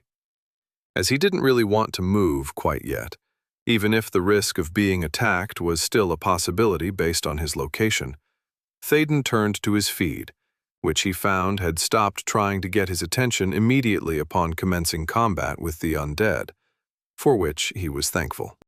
Although it might have helped to pass the time while he waited for his weak mass healing spell to come off of cooldown, he also didn't want windows with information popping up out of nowhere while he was targeting more and more undead with weak regeneration. You have slain a skeleton warrior, medial, level 22. You have received 44 pick. Pick reward altered based on one party members as well as level disparity. You have received 132 pick. You have slain a zombie mauler, medial, level 26. You have received 52 pick. Pick reward altered based on one party members as well as level disparity. You have received 156 pick. Defensive spellcasting competency has increased to level 32. Defensive spellcasting competency has increased to level 35. Natural regeneration competency has increased to level 2. Support spellcasting competency has increased to level 9. You may now select an advancement for your support spellcasting competency. Support spellcasting competency has increased to level 10. Support spellcasting competency has increased to level 27. You may now select an advancement for your support spellcasting competency. Support spellcasting competency has increased to level 28. Defensive spellcasting competency has increased to level 36. Defensive spellcasting competency has increased to level 37. Support spellcasting competency has increased to level 67. Defensive spellcasting competency has increased to level 81. You may now select an advancement for your defensive spellcasting competency. Defensive spellcasting competency has increased to level 82. Defensive spellcasting competency has increased to level 83. Congratulations for solo slaying a total of 900 monsters. Achievement received, Monster Hunter 3. Bonus reward, 3,000 pick. Contender World First Achievement, 12,000 pick. You have completed the minimum requirements for your assigned special quest. You may return to the Adventurer Coalition to choose another quest, or attempt to complete the bonus completion requirements for this special quest for even more rewards. You have received 10 gold, 6,000 pick, and 20 rank progress toward your next coalition rank. It was at this point that Thaden was interrupted after reading the massive list of the undead he had killed, as the message said that he'd completed the requirements for the special quest he had taken on. Apparently, that was all that was needed to produce a small pouch out of nowhere that hovered over him for a moment before thumping into his chest. It was surprisingly heavy, and after wiping his hands on the dirt, which really didn't help all that much in cleaning off the undead nastiness that was all over them, he opened it up and saw that it was filled with shiny gold coins. As much as having the gold would benefit him, he could barely pull together any enthusiasm as he placed them back in the pouch and left the whole thing on his chest as a comfortable weight. Then he kept looking at his message feed. Congratulations for completing your first quest with the Adventurer Coalition. Achievement received. Quester 1 bonus reward, 50 pick. Contender World First Achievement, 200 pick. Congratulations for completing your first special quest with the Adventurer Coalition. Achievement received. Special Agent 1 bonus reward, 500 pick. Contender World First Achievement, 9 rank progress. Congratulations for solo completing a special quest with the Adventurer Coalition. Achievement received. Special Killer 1 bonus reward, 30 rank progress. Contender World First Achievement, 180 rank progress. Congratulations for solo completing a special quest with the Adventurer Coalition at 3 or more levels under the minimum recommended level. Achievement received, Special Assassin 1. Bonus reward, 270. Rank progress. Contender World First Achievement. 1 additional spell/ability selection. 180. Rank progress. You now possess enough rank progress to advance in rank at the Adventurer Coalition. Please visit your nearest Coalition representative to acquire your new rank. Thaden was speechless as the different achievements scrolled across the message feed, as he wasn't expecting anything like that to happen. He had forgotten that Boydlin had said that quests were automatically completed if the system considered it complete, and the fact that it had also taken into account that he was low-leveled for the quest and also solo had benefited him with the extra achievements and subsequent rewards. The large amounts of rank progress were welcome, along with the pick he earned, though the most impactful reward was the additional spell choice. That alone could potentially mean the difference between life and death.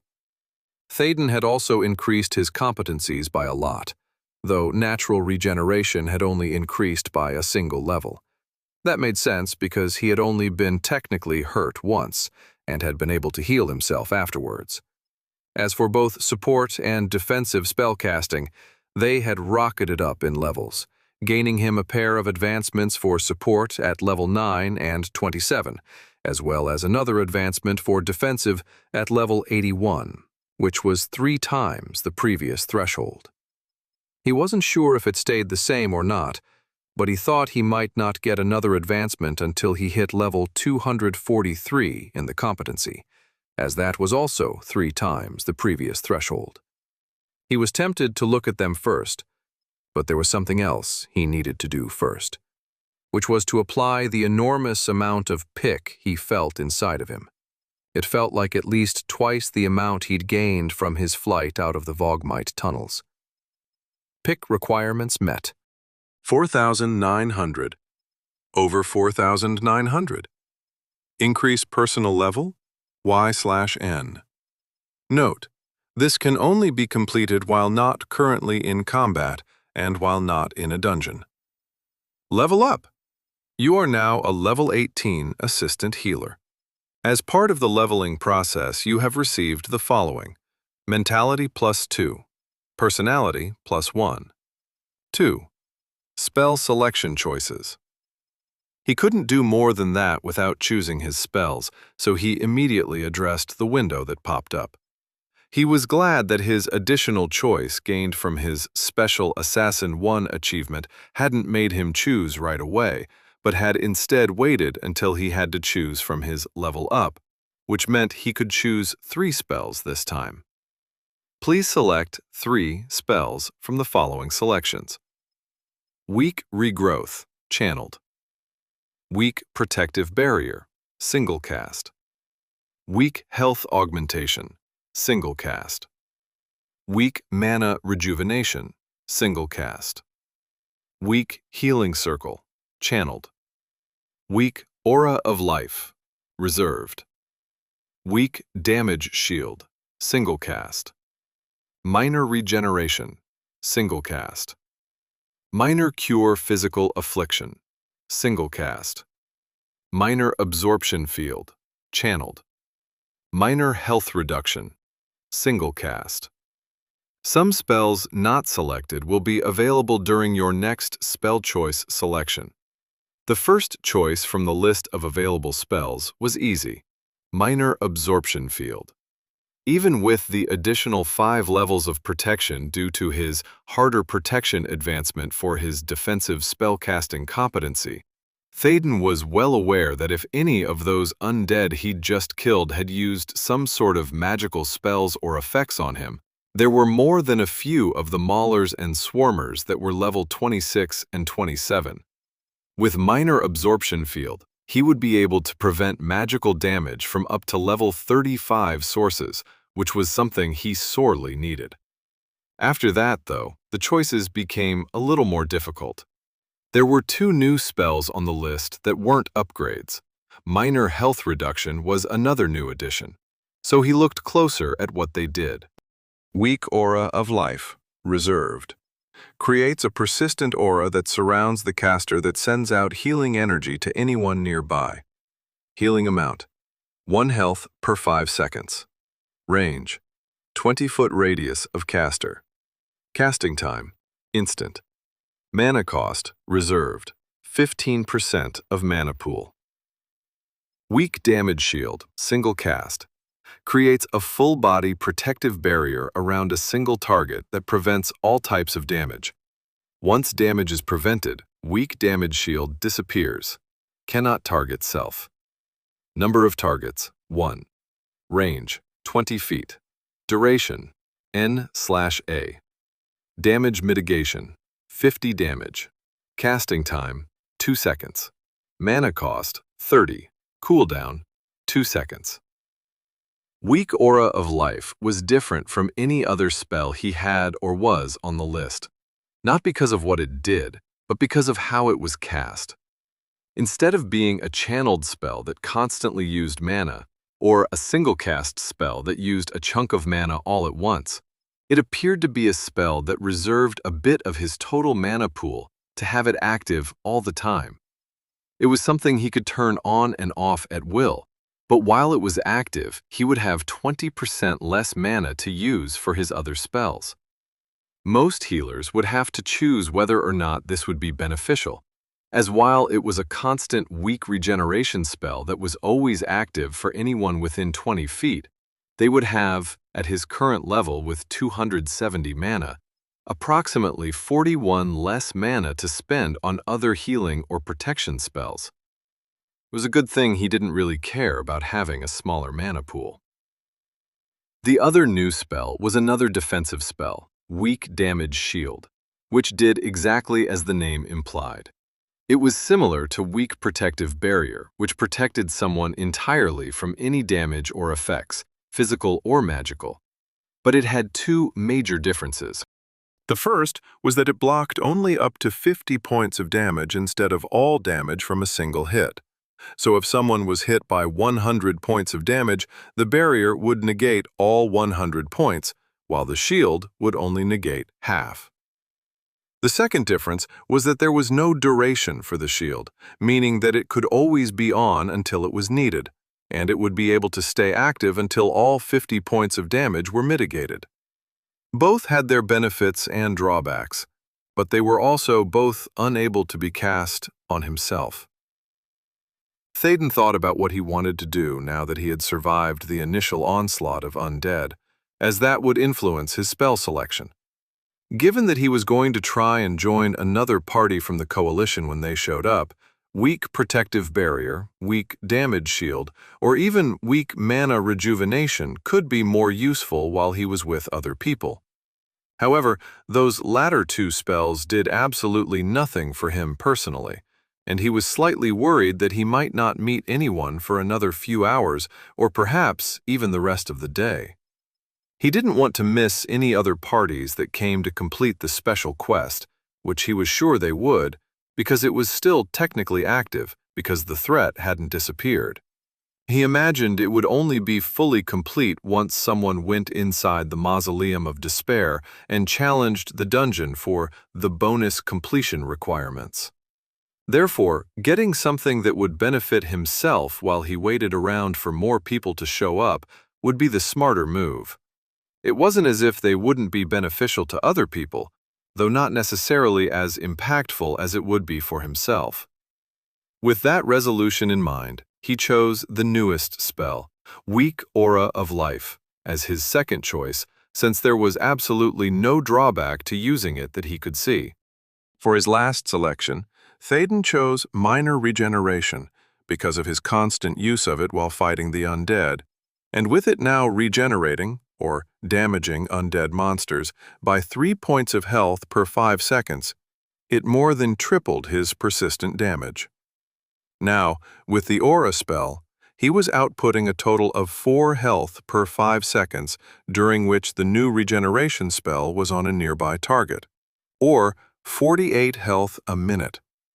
It wasn't a huge amount still, but it would certainly help to kill the undead much faster than before.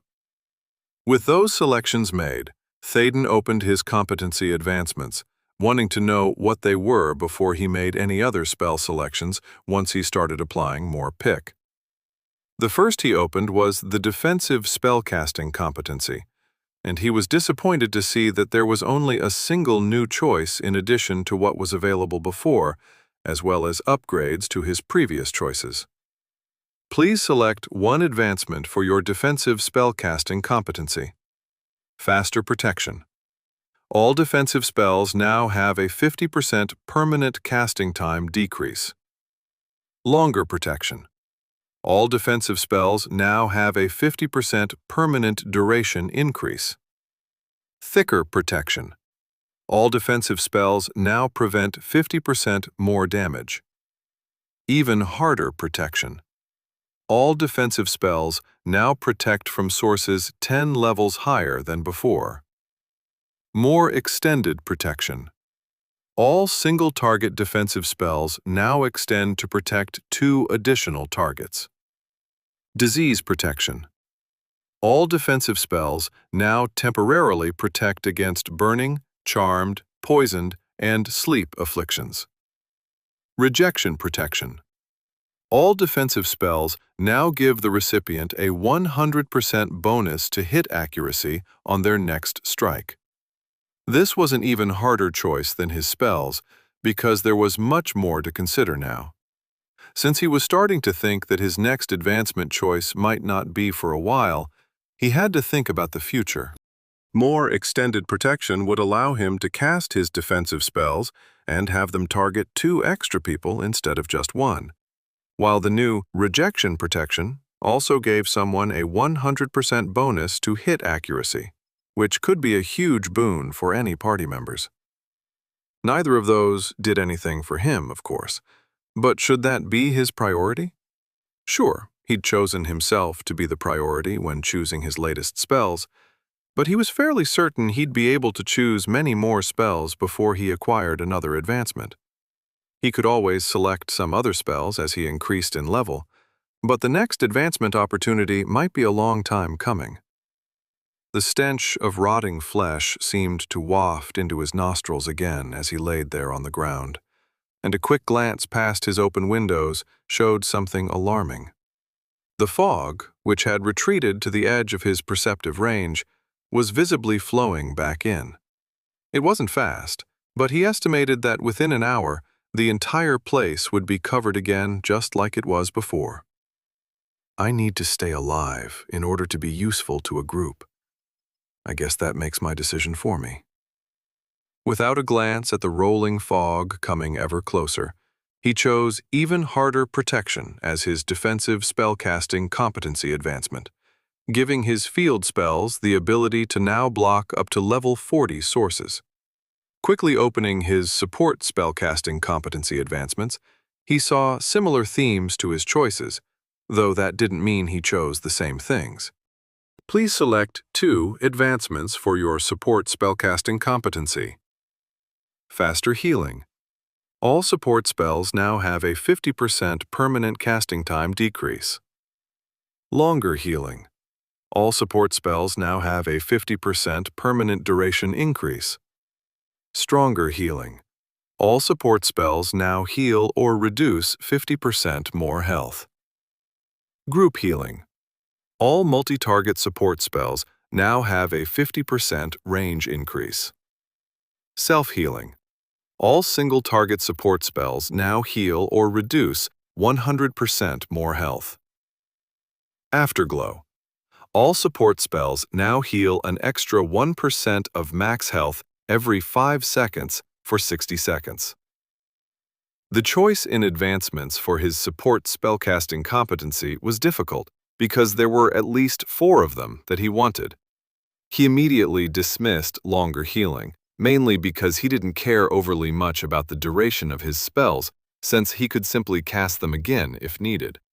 The same went with faster healing, because although it could come in handy for things like weak resurrection and even minor healing, he preferred his instant cast spells at the moment.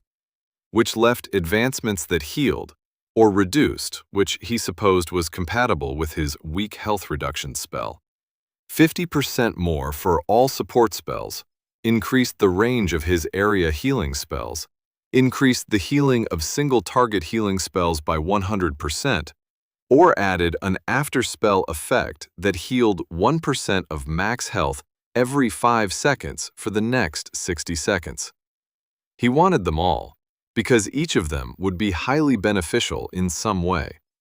He knew that he was under a little bit of time constraint with the fog rolling in, but he didn't want to put this off until later. Therefore, he buckled down and did his best to figure out how to narrow it down. First, as much as it would be beneficial if he was ever surrounded by a massive horde of undead again, group healing, with its extended range, didn't actually do much other than reach further. It didn't heal, or, in the case of the undead, damage, any more than what he already did, which he decided was something he wanted from his advancements. That left 3 to choose from, and after a bit of deliberation, he decided to forego self-healing for the moment. While being able to heal 100% more to a single target, or damage that same undead target, was powerful, he'd rather have a 50% increase to all healing/damage, because he used a mixture of single and multi-target support spells. Afterglow was his second choice, after grabbing stronger healing, because something that would do lingering healing or damage was extremely strong, especially since he could likely renew the effect over and over again. With those choices locked in, he went back to using his accumulated pick once again. Chapter 20. Thaden could feel the pick he had accumulated siphon out of his body and into what was required to level up, and he quickly spent another 5,200 and then 5,500 to reach levels 19 and then 20. Level up! You are now a level 19 assistant healer. As part of the leveling process, you have received the following: Mentality +2, Celerity +1. Level up! You are now a level 20 assistant healer. As part of the leveling process, you have received the following: Mentality +2, Physicality +1. Thaden stopped for a moment after achieving level 20. He wasn't sure what he was expecting, but he thought that level 20 should be one of those pivotal thresholds that might mark some sort of dramatic change. Maybe it was the games he'd played in the past, or just that it made sense to him for something to happen at that point. So he was disappointed when it didn't. Of course, he had momentarily forgotten what this world and its system seemed to favor, as he received what he was expecting a moment later when he spent another 5,800 pick on reaching level 21. Level up! You are now a level 21 assistant healer. As part of the leveling process, you have received the following: Mentality +2. Free stat point 4, 2. Spell selection choices. Congratulations for reaching the pinnacle of your current class. Current class, Assistant Healer. Achievement received, Class Act 1. Bonus reward, additional classes unlocked. Contender World First Achievement. 1 additional class selection. Please see a support class representative for help in choosing your next class. Until then, your accumulated pick up to your current limit, 180,000, will be held in reserve. You will not be able to increase your level until you receive your new class. Wait. Huh? I can't... No, that's not right. Is it? Thaden spoke out loud, completely flabbergasted by what the message feed was telling him. If it was correct, then he was locked at level 21 until he saw something called a support class representative, where he could pick a new class. The thought of a different class was exciting, though it was tempered quite a bit by the fact that he had to visit a support rep. He could only assume that he was stuck staying as a support class, such as assistant healer, but perhaps he might find something that would allow him to actually fight or deal damage, to monsters other than undead, of course. At the moment, however, He couldn't even test the proclamation that he was stuck at level 21 because he wasn't able to do anything but select more spells. But this time, his spell selection was a little different. Please select 2 spells from the following selections: Minor Cure, Physical Affliction, single cast; Minor Health Reduction, single cast; Minor Cure Mental Affliction, single cast; Minor Mass Healing, single cast. These will be your final selections for your current class, Assistant Healer. All spells that have been selected may or may not transfer to your new class, dependent upon your class selection. Again, he was shocked at the list of spells available to him, which only contained upgrades to 4 of his current spells instead of anything new, as well as the information located at the bottom. He was immediately worried that he had made a mistake by not picking one of the more party-oriented spells earlier, now that they weren't available. Then there was the knowledge that his spells may or may not transfer to his new class, and he started to freak out a little. Was this all for naught? Will all my effort to unlock these spells mean nothing? Whether that was the case was irrelevant at the moment, because he had no idea what would transfer or not, and he had no reference of what other classes would even be available. He could only conclude that if he chose something extremely similar to Assistant Healer, such as a plain old healer, he might be able to keep them all. But was that what he wanted? Maybe it would be better to start anew. He couldn't answer those questions right now, because he had to pick his new spells before he could do anything else.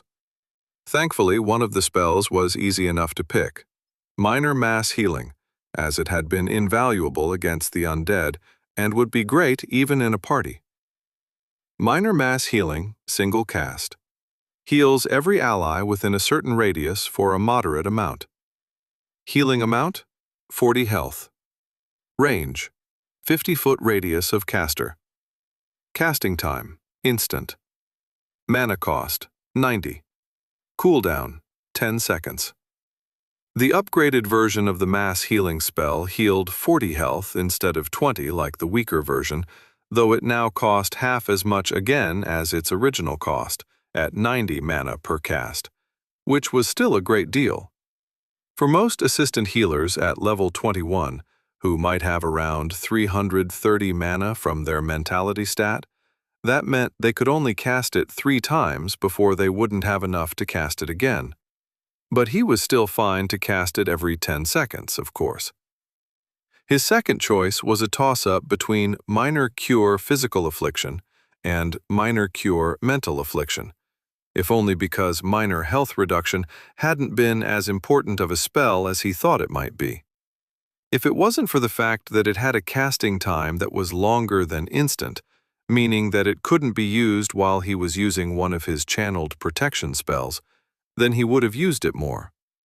In the end, he went with Minor Cure Mental Afflictions, as he thought he could probably heal himself and others from the damage most of the physical afflictions would produce. But becoming confused, dizzy, or instilled with large amounts of fear could be debilitating.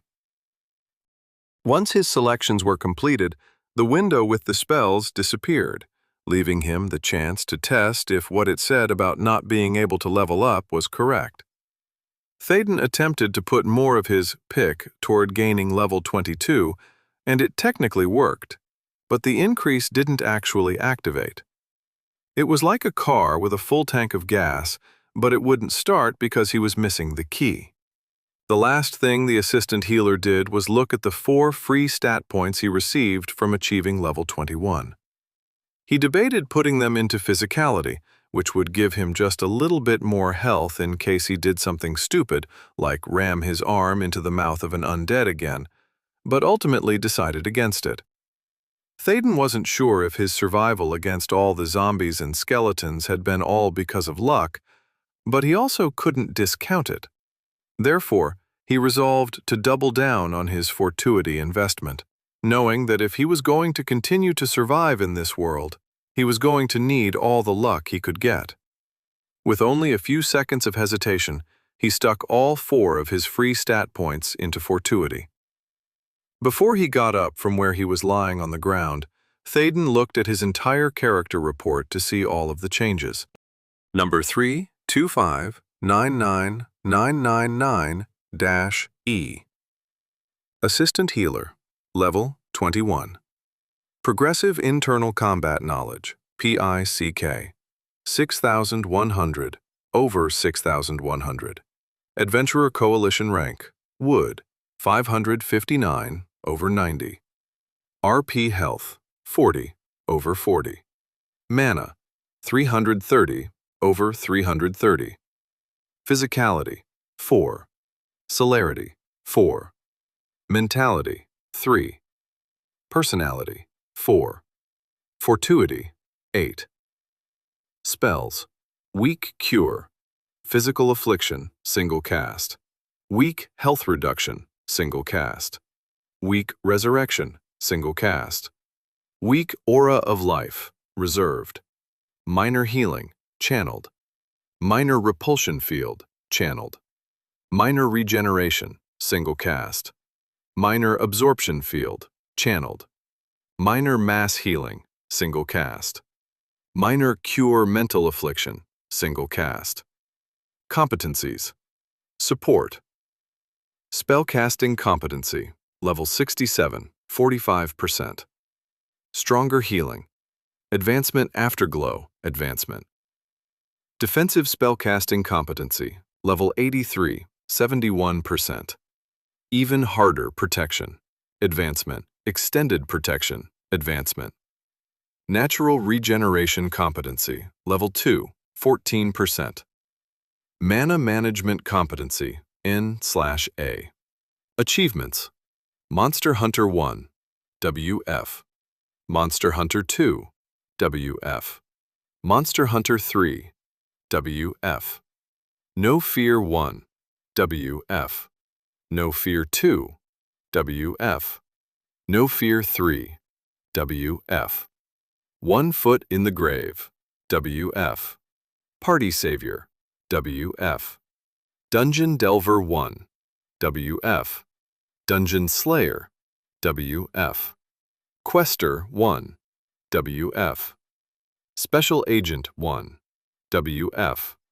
Special Killer 1, WF. Special Assassin 1, WF. Class Act 1, WF.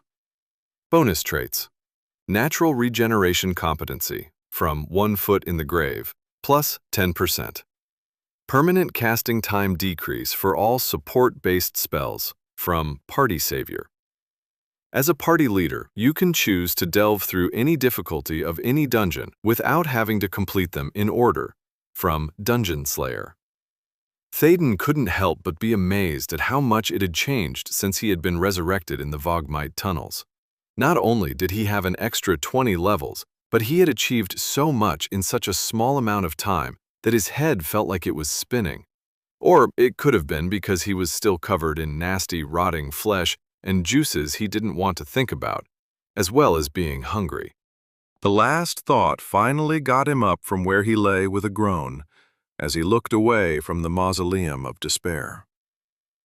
While he needed to stay close to it in order to find a party to join, whenever more adventurers from the Coalition arrived, he also needed to retreat and get cleaned up enough to eat something before finding somewhere to stay for the night. He debated traveling all the way back to Ashcleft to accomplish all those things, as well as potentially seeking out the support class representative and upgrading his coalition rank. But he also didn't want to miss the arrival of any other parties during that time. The fog was still rolling in to replace what had been dispersed near the massive mound of rotting flesh and bones he had escaped earlier.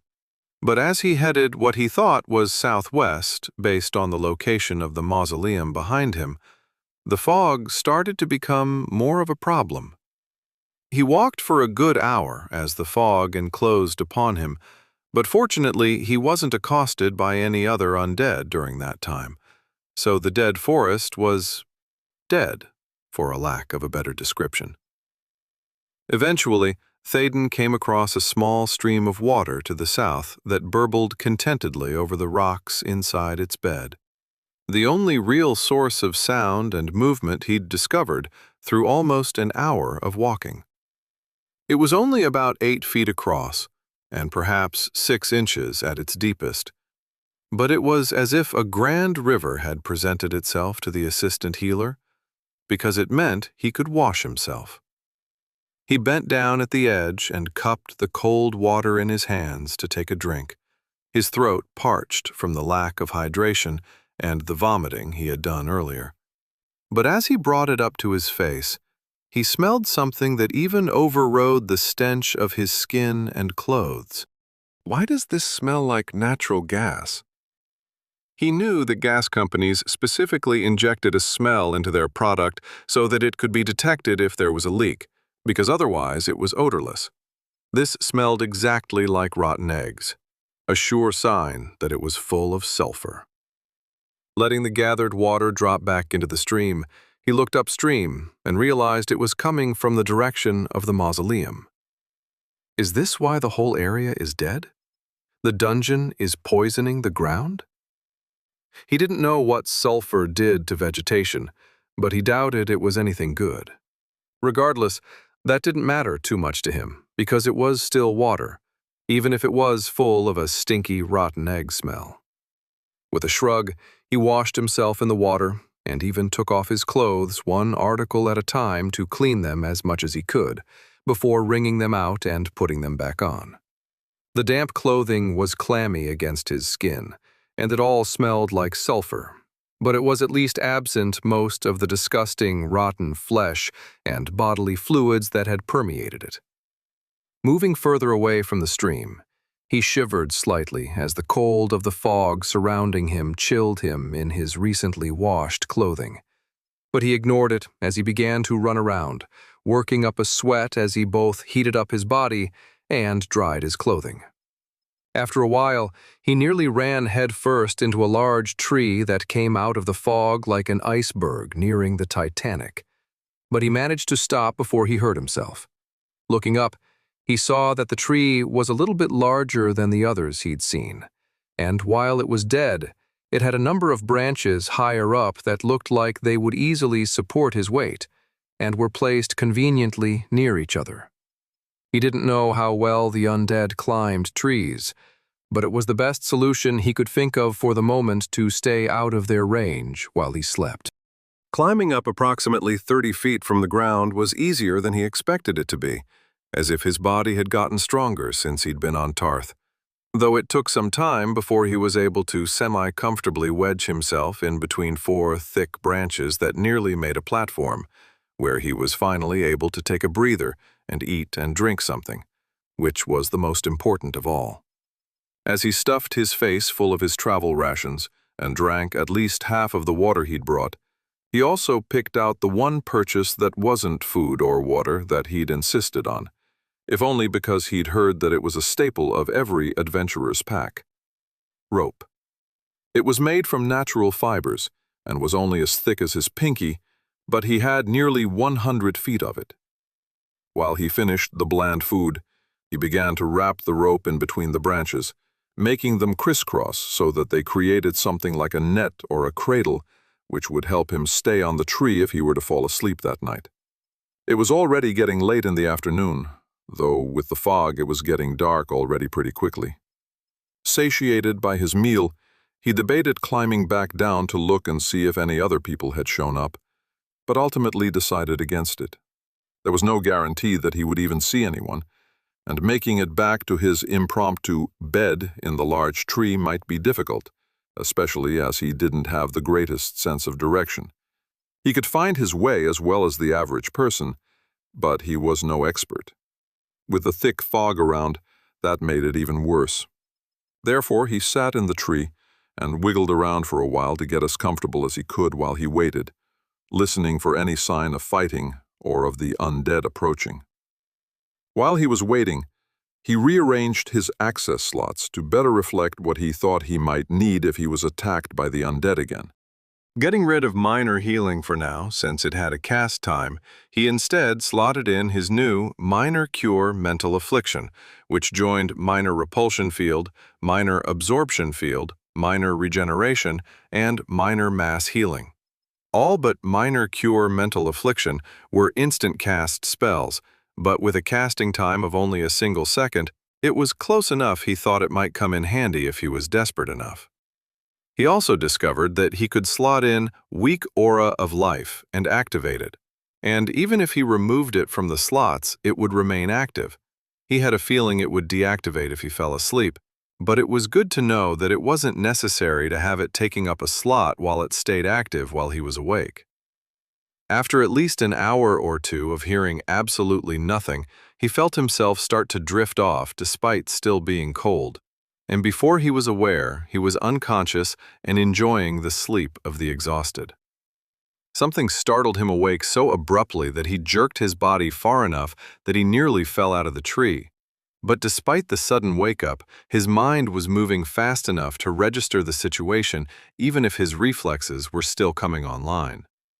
With bleary eyes, he looked outside the branches of the tree and was shocked to see that the fog that had been so prevalent during the day had completely disappeared at night. Unfortunately, the lack of fog cover and the bright moonlight above also revealed what appeared to be an ethereal wave of glowing forms that floated a few feet above the ground, spreading through the dead forest as if searching for something.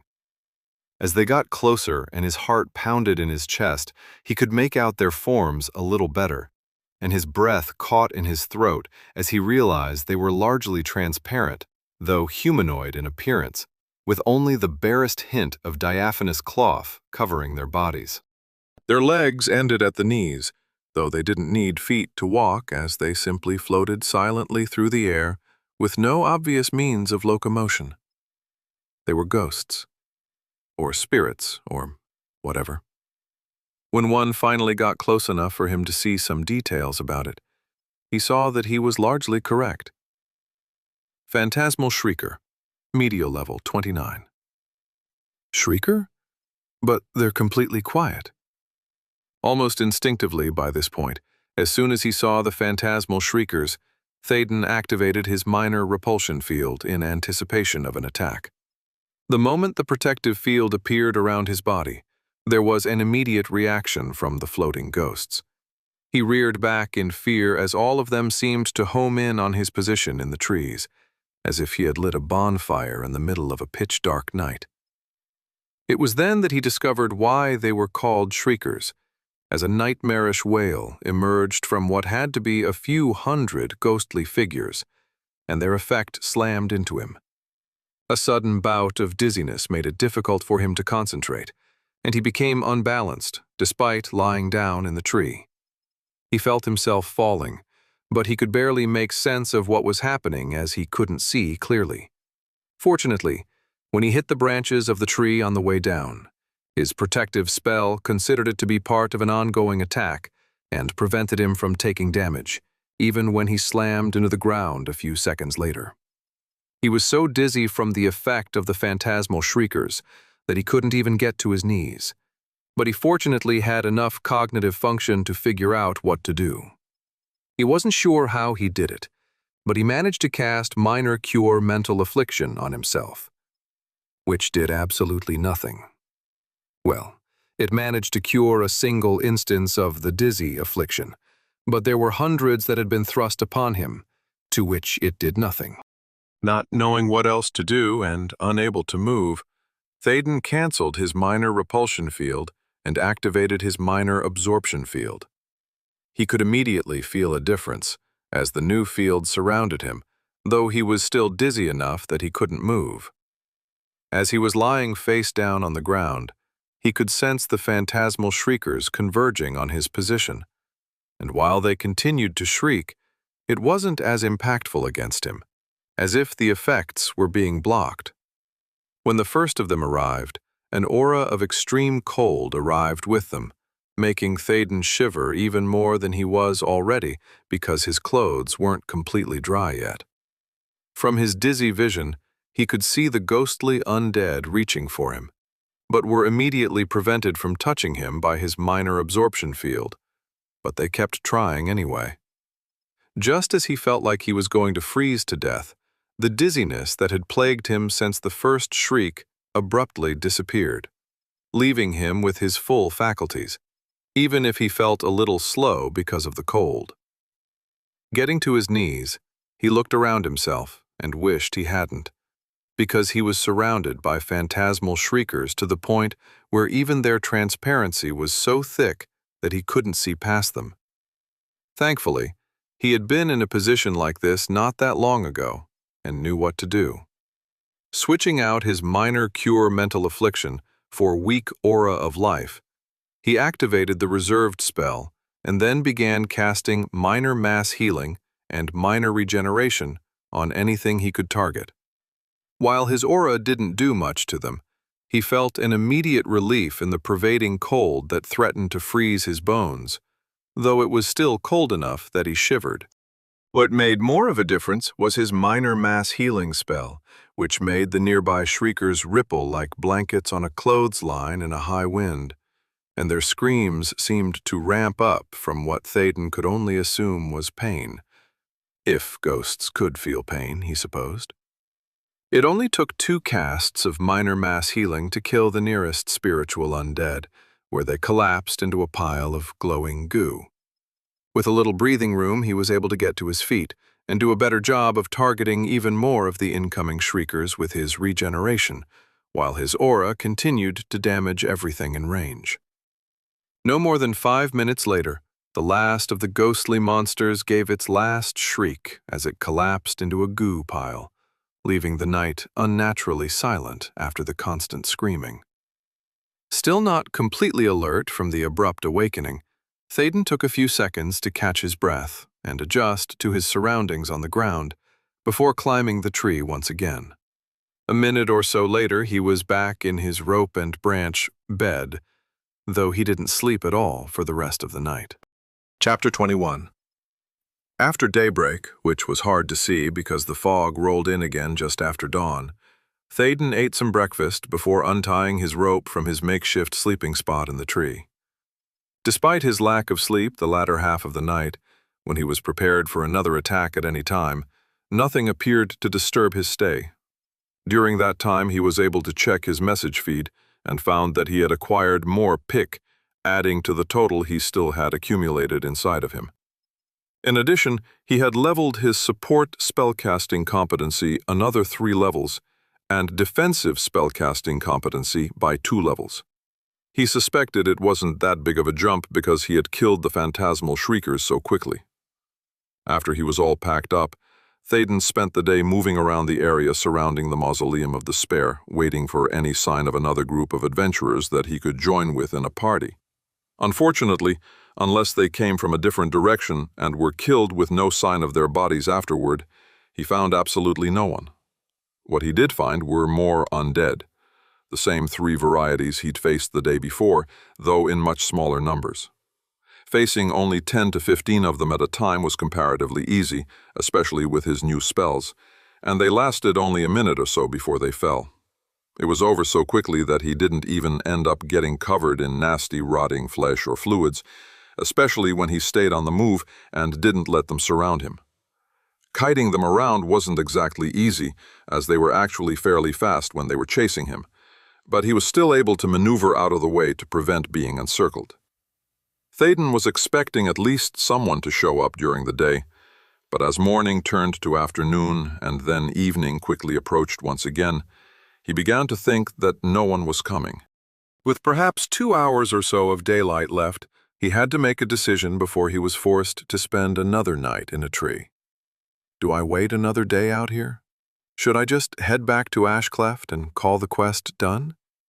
Or would it be beneficial to visit another town to see if they have any adventurers I can join there? Just as he was deciding not to stay another night and head back to Ashcleft, where he would make some decisions from there, it seemed as though the quest had other plans for him. Alert! The Mausoleum of Despair, medial, is in danger of breaking. Already overflowing with undead, the Mausoleum of Despair will break open within 12 hours and release its full assortment of monsters onto the nearby populace. Brave adventurers from the Coalition must heed these warnings and stop Arpath, the Bone Defiler, from establishing a foothold upon the world of Tarth. Special Quest updated. Quest type, Special. Rank requirement, Any. Quest. Time limit, 12 hours. Quest difficulty, Mid-Medial. Minimum recommended level, 25. Minimum recommended party size, Any. Quest description. The breaking of the Mausoleum of Despair dungeon, Medial, is imminent. All nearby Adventurer Coalition members are needed to enter the mausoleum and defeat Arpath, the Bone Defiler, and stop the catastrophic breaking of the dungeon. Completion requirements. Defeat Arpath, the Bone Defiler, inside the Mausoleum of Despair, Medial, within the time limit. Bonus quest rewards: 60 gold, 30,000 pick, 150 rank progress up to bronze, and 3 additional spell/ability selections. Quest failure penalties: destruction of nearby towns and expulsion of assigned members from the Adventurer Coalition.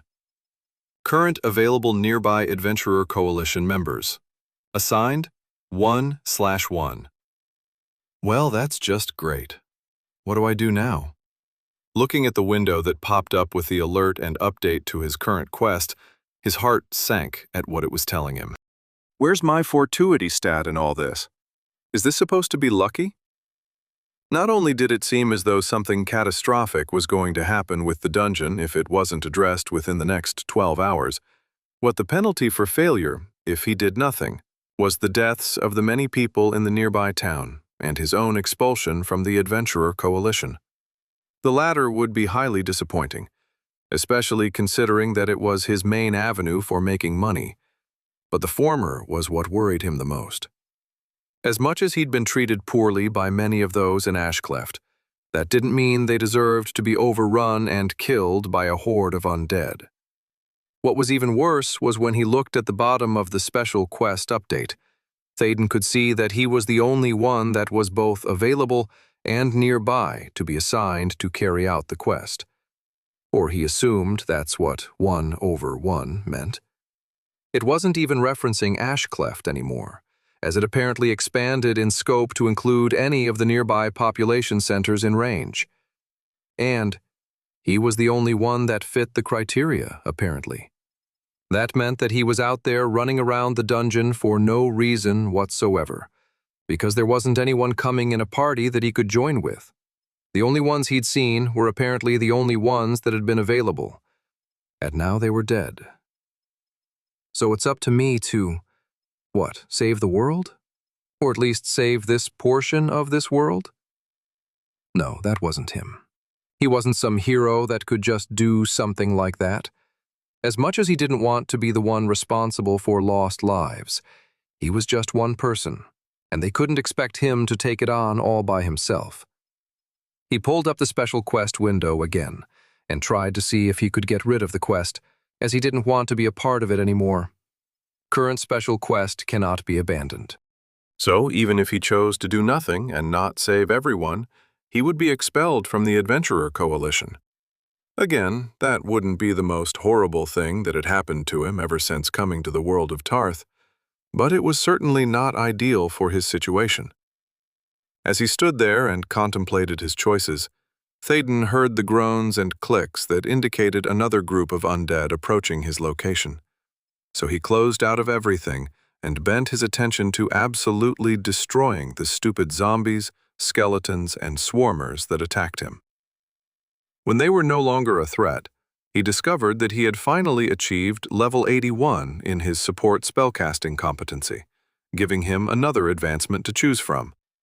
It had gone up slowly over the course of the day, mainly because he wasn't needing to cast spell after spell after spell for minutes or hours on end, but it all added up after a while. It was as he was selecting his new advancement that he made up his mind, thanks to his newest advancement option. Please select one advancement for your support spellcasting competency. Faster healing. All support spells now have a 50% permanent casting time decrease. Longer healing. All support spells now have a 50% permanent duration increase. Even stronger healing. All support spells now heal or reduce 100% more health. Group healing. All multi-target support spells now have a 50% range increase. Self-healing. All single-target support spells now heal or reduce 100% more health. Radiant Afterglow. All support spells now heal an extra 2% of max health every 5 seconds for 60 seconds. Instant Gratification. All support spells are now instant cast, but have triple the mana cost. Instant Gratification seemed like a trap for most assistant healers, but for Théden, it was perfect. He didn't care about mana cost all that much, though he had to calculate whether he had enough maximum mana to cast his minor mass healing spell if it were tripled, because he didn't think he'd be able to cast something beyond his maximum. Thankfully, it came out to be 270 mana per cast, which was just under his maximum 280 or so if he had his weak Aura of Life active at the same time. The biggest drawback, at least for the time being, was that he couldn't cast Weak Resurrection because it would cost him 450 mana, far outstripping his current 330 maximum without his aura active. But when he considered that he was the only one there and that there was no one nearby from the coalition that he could actually party with, he thought the exchange would be worth it. Being able to instant cast any support spell he had available was incredible. It still wouldn't allow him to cast 2 channeled spells simultaneously, such as Minor Healing and Minor Repulsion Field, but he could now utilize weak health reduction and both Affliction Cure spells without having to drop his protection. Based on the fight against the Phantasmal Shriekers, he knew that could save his life in the future if he was able to utilize a Cure Affliction spell while maintaining his invulnerability. It also opened up a lot of possibilities in the future if he was forced to stick to a support class, as the advancement applied to any support spell. He knew he would be more inclined to pick spells that were powerful but had a longer casting time, which he may have passed over in the past because he couldn't afford to drop his protection for any length of time. All in all, while there were a few downsides to picking it, it was also something he thought could end up being extremely powerful if he used it right, which was what decided him on his course of action, just to see how powerful it could be, even right now. After selecting the instant gratification advancement, Théden moved away from the rotting corpses of the defeated undead and sat down, pulling out some of the last of his food and water. Eating it quickly and washing it down with some quick gulps of water, he moved over to the pile of corpses he'd left behind to relieve some pressure on his bladder and to release some tension that he was suddenly feeling before heading for the front red stone doors of the Mausoleum of Despair. There were a few small steps that led up to the entrance of the dungeon, and he hesitated for a moment at the bottom while he made sure his access slots were fully prepared. With both fields at the ready, each of them able to protect against up to level 40 sources, minor mass healing, minor regeneration, and minor cure mental affliction rounded out his slots, though he was prepared to switch any of them out if needed. His weak aura of life was already active, as it had been since that morning, and he was as prepared as he could be. Of course, he would have rather been surrounded by a party of strong adventurers, but he would have to simply deal with what he had at the moment. With a deep breath, Théden walked up the stairs one at a time, his feet reluctant, even if his resolve was forcing him forward. By the time he got to the top, he was breathing hard, and he took another minute to regulate his breathing and calm down. This'll be easy. It won't be anything like the Vogmite tunnels. You're stronger now, and these undead won't know what hit them. Psyching himself up, he pounded his right fist against his left palm, letting out what he hoped was a manly grunt at the same time. All right, let's do this. He reached out to push the doors open, but they wouldn't budge. The reason for that popped up with a window a half-second later. The Mausoleum of Despair Dungeon. Please select Dungeon Difficulty: Minimal, Medial, Breaking, Maximal. Dungeon Slayer. World First Achievement Override. Please select Dungeon Difficulty: Minimal, Medial, Breaking, Maximal. Thaden watched the reward from his Dungeon Slayer World First achievement activate in real time, allowing him to choose something other than just the minimal difficulty for the dungeon. He could only assume that someone would normally have to clear a lower difficulty in order to progress to the next tier, but his reward eliminated that need. Still, he was almost tempted to run through the minimal difficulty first, just to make sure it wasn't too much for him. But he knew that he was on a time constraint now, and wasn't sure if there were any limitations from simply challenging the dungeon so soon after completing a lower difficulty. He still didn't exactly know how everything worked in this world, such as how the dungeons were populated in the first place, or how he was even able to choose different difficulties. Regardless, after only a few seconds of hesitation, he chose the medial breaking difficulty. As soon as he did so, he felt the door that his hand was still touching begin to sweep open, followed a half-second later by the other one. Just like creepy haunted house, the doors swung open with a creepy creak, despite them not being wood. And when the screech of the stone against whatever the joints were made of stopped, Thaden looked inside to find a short, black, stone brick hallway, approximately 10 feet tall and 6 feet wide in front of him, leading inside. While the hallway was completely dark, with no lighting, he could see the hallway end ahead and open into a larger area, which showed the flicker of flaming torches, magical or otherwise. Thaden walked inside with hesitant steps, unsure of what exactly he was getting into.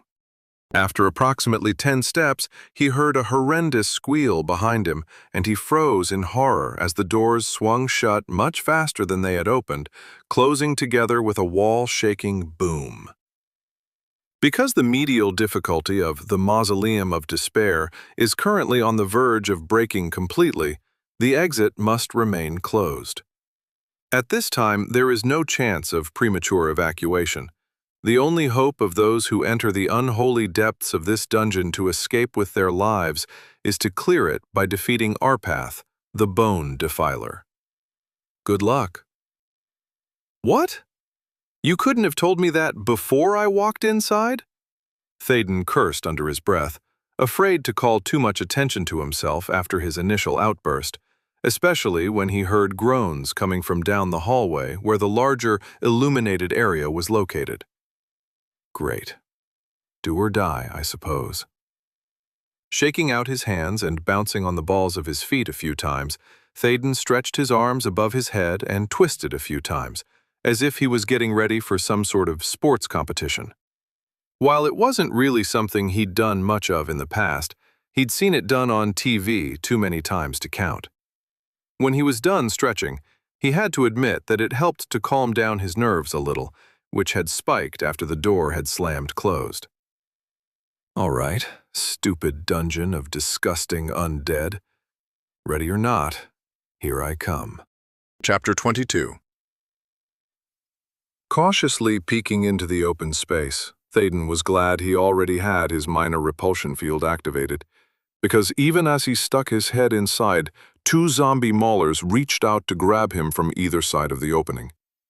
They were completely quiet and positioned just like a deliberate jump scare inside the haunted house attraction around Halloween, and the ambush was only enhanced when a pair of skeleton warriors were across from the opening in full view, pulling the eye to them instead of worrying about what else might be inside.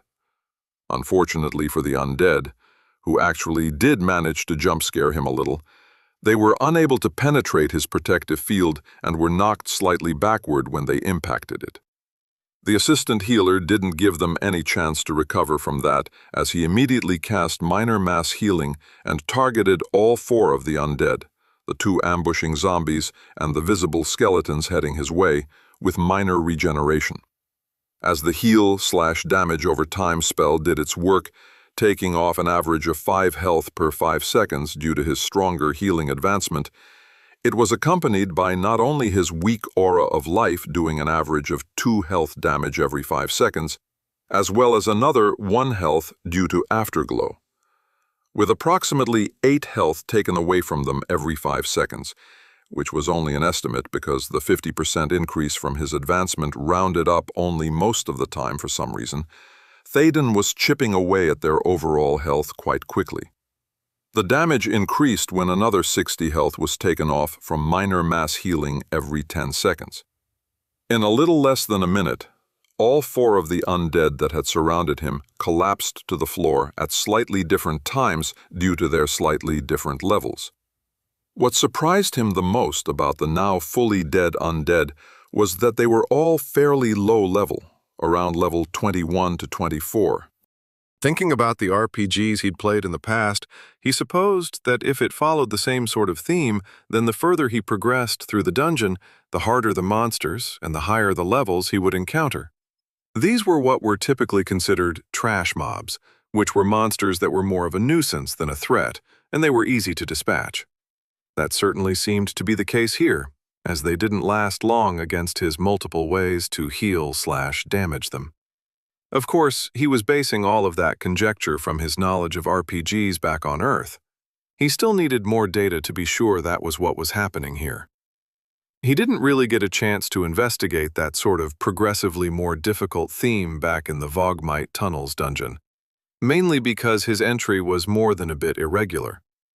When the undead fell to the stone floor, Théoden finally got a chance to look around the open space he had walked into. The space was rectangular in shape, with 15-foot ceilings, and the longest side being approximately twice that, so it wasn't exactly large by any means. What was almost impressive was the aesthetic of the dungeon, however, as it portrayed a real mausoleum with old stone plaques covered in so much dust they were illegible, decorating the walls where he assumed caskets were interred.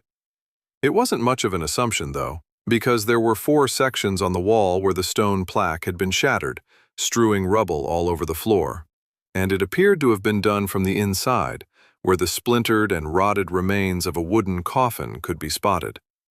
All of this was decorated with 2 iron chain pendant lights hanging from the ceiling that contained a bowl filled with magical fire, which lit up the room well enough to see, but the flickering flames also threw shadows all over the walls with great frequency. It made the displays of rusted armor and weapons on the 2 stands he spotted in the corners look like figures that would abruptly jump out and attack someone, which did make him have to look at least 3 times to ensure that wasn't the case. He didn't want to get jump-scared again so soon. With the naturally dark stone, it was perfectly suited to the environment of the undead. A little cliché, perhaps, but it was still flawless in its execution. Théoden chuckled a little at his assessment, his analytical side rearing its head as he looked around the room. Perhaps it was his nerves getting the better of him, with his mind wanting any sort of distraction to focus on to forget that he was inside of a difficult dungeon by himself. Or it might be from the fact that he finally had to acknowledge that he was living in a fantasy world completely unlike Earth, and that there were people back home who would love to be where he was right now, exploring dungeons with the expectation of adventure. What was most likely the case, however, was that he had started to become a little jaded toward the undead because they couldn't hurt him, as his experiences outside, apart from the first horde, had shown their lack of threat. For the first time since he arrived near the mausoleum, he hadn't felt scared at their presence, notwithstanding the intentional or not jump scare at the beginning, of course. Nodding his head as he mentally acknowledged that truth, he stopped and recentered himself, reminding himself not to let his guard down.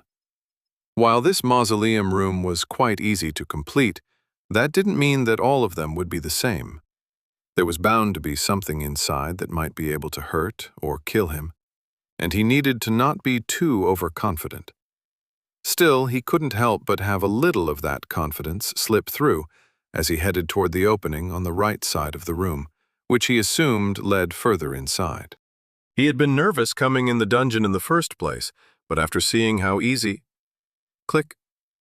His foot stepped on a dusty stone block, and it slightly depressed underneath him, eliciting a clicking sound that he remembered back from his first experience in a dungeon. And it wasn't a fond remembrance. But before he could even think of reacting, the nearest stone plaque on the wall to his right exploded, sending out both shards of stone and sharpened leg bones as projectiles straight into him, like a claymore that shot out bones instead of steel balls.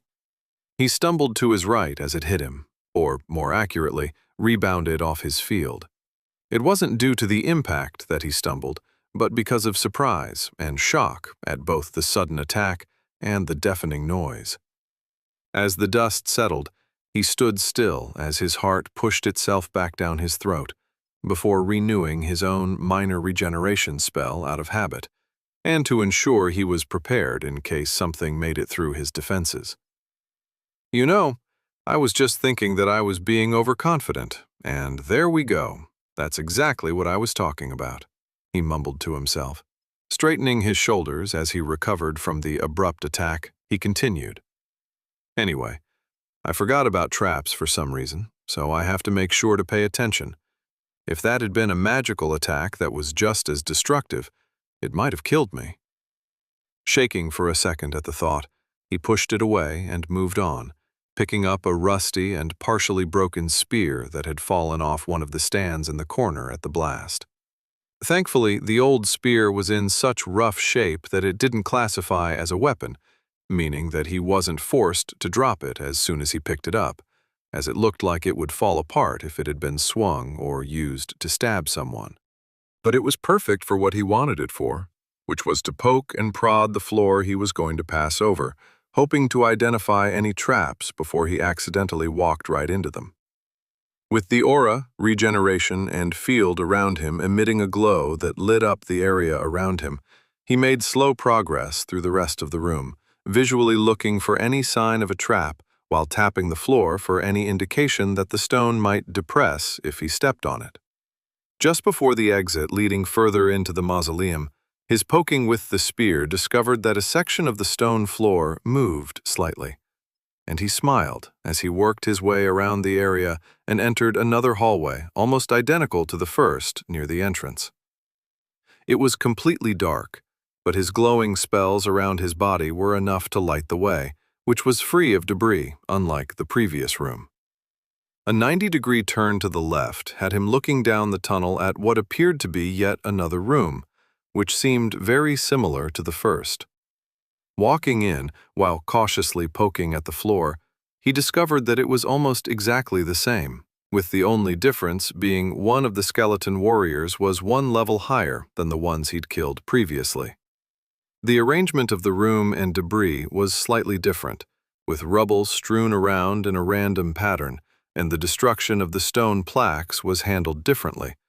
But it was similar enough that if he hadn't been looking for the differences, he might not have noticed. Generic mausoleum room number 1, essentially. That was perfectly fine for Théoden, though, because it just made his job a bit easier.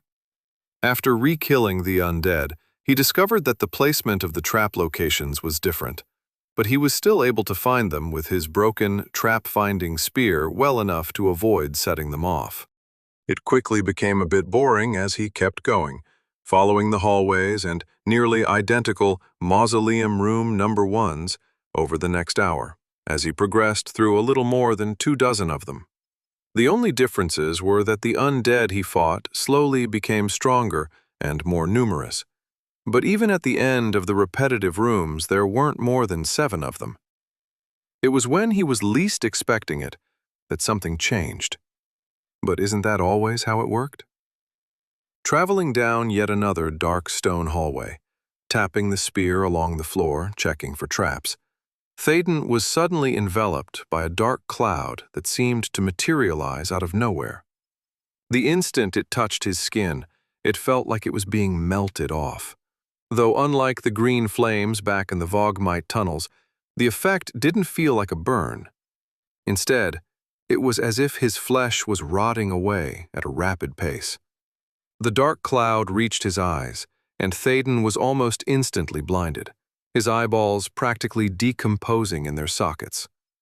Oddly enough, his mental faculties during this process were completely intact, as he felt no pain, only a bit of confusion as to what was happening. It was as if his body was dying so quickly that any of his affected nerves couldn't even communicate with his brain.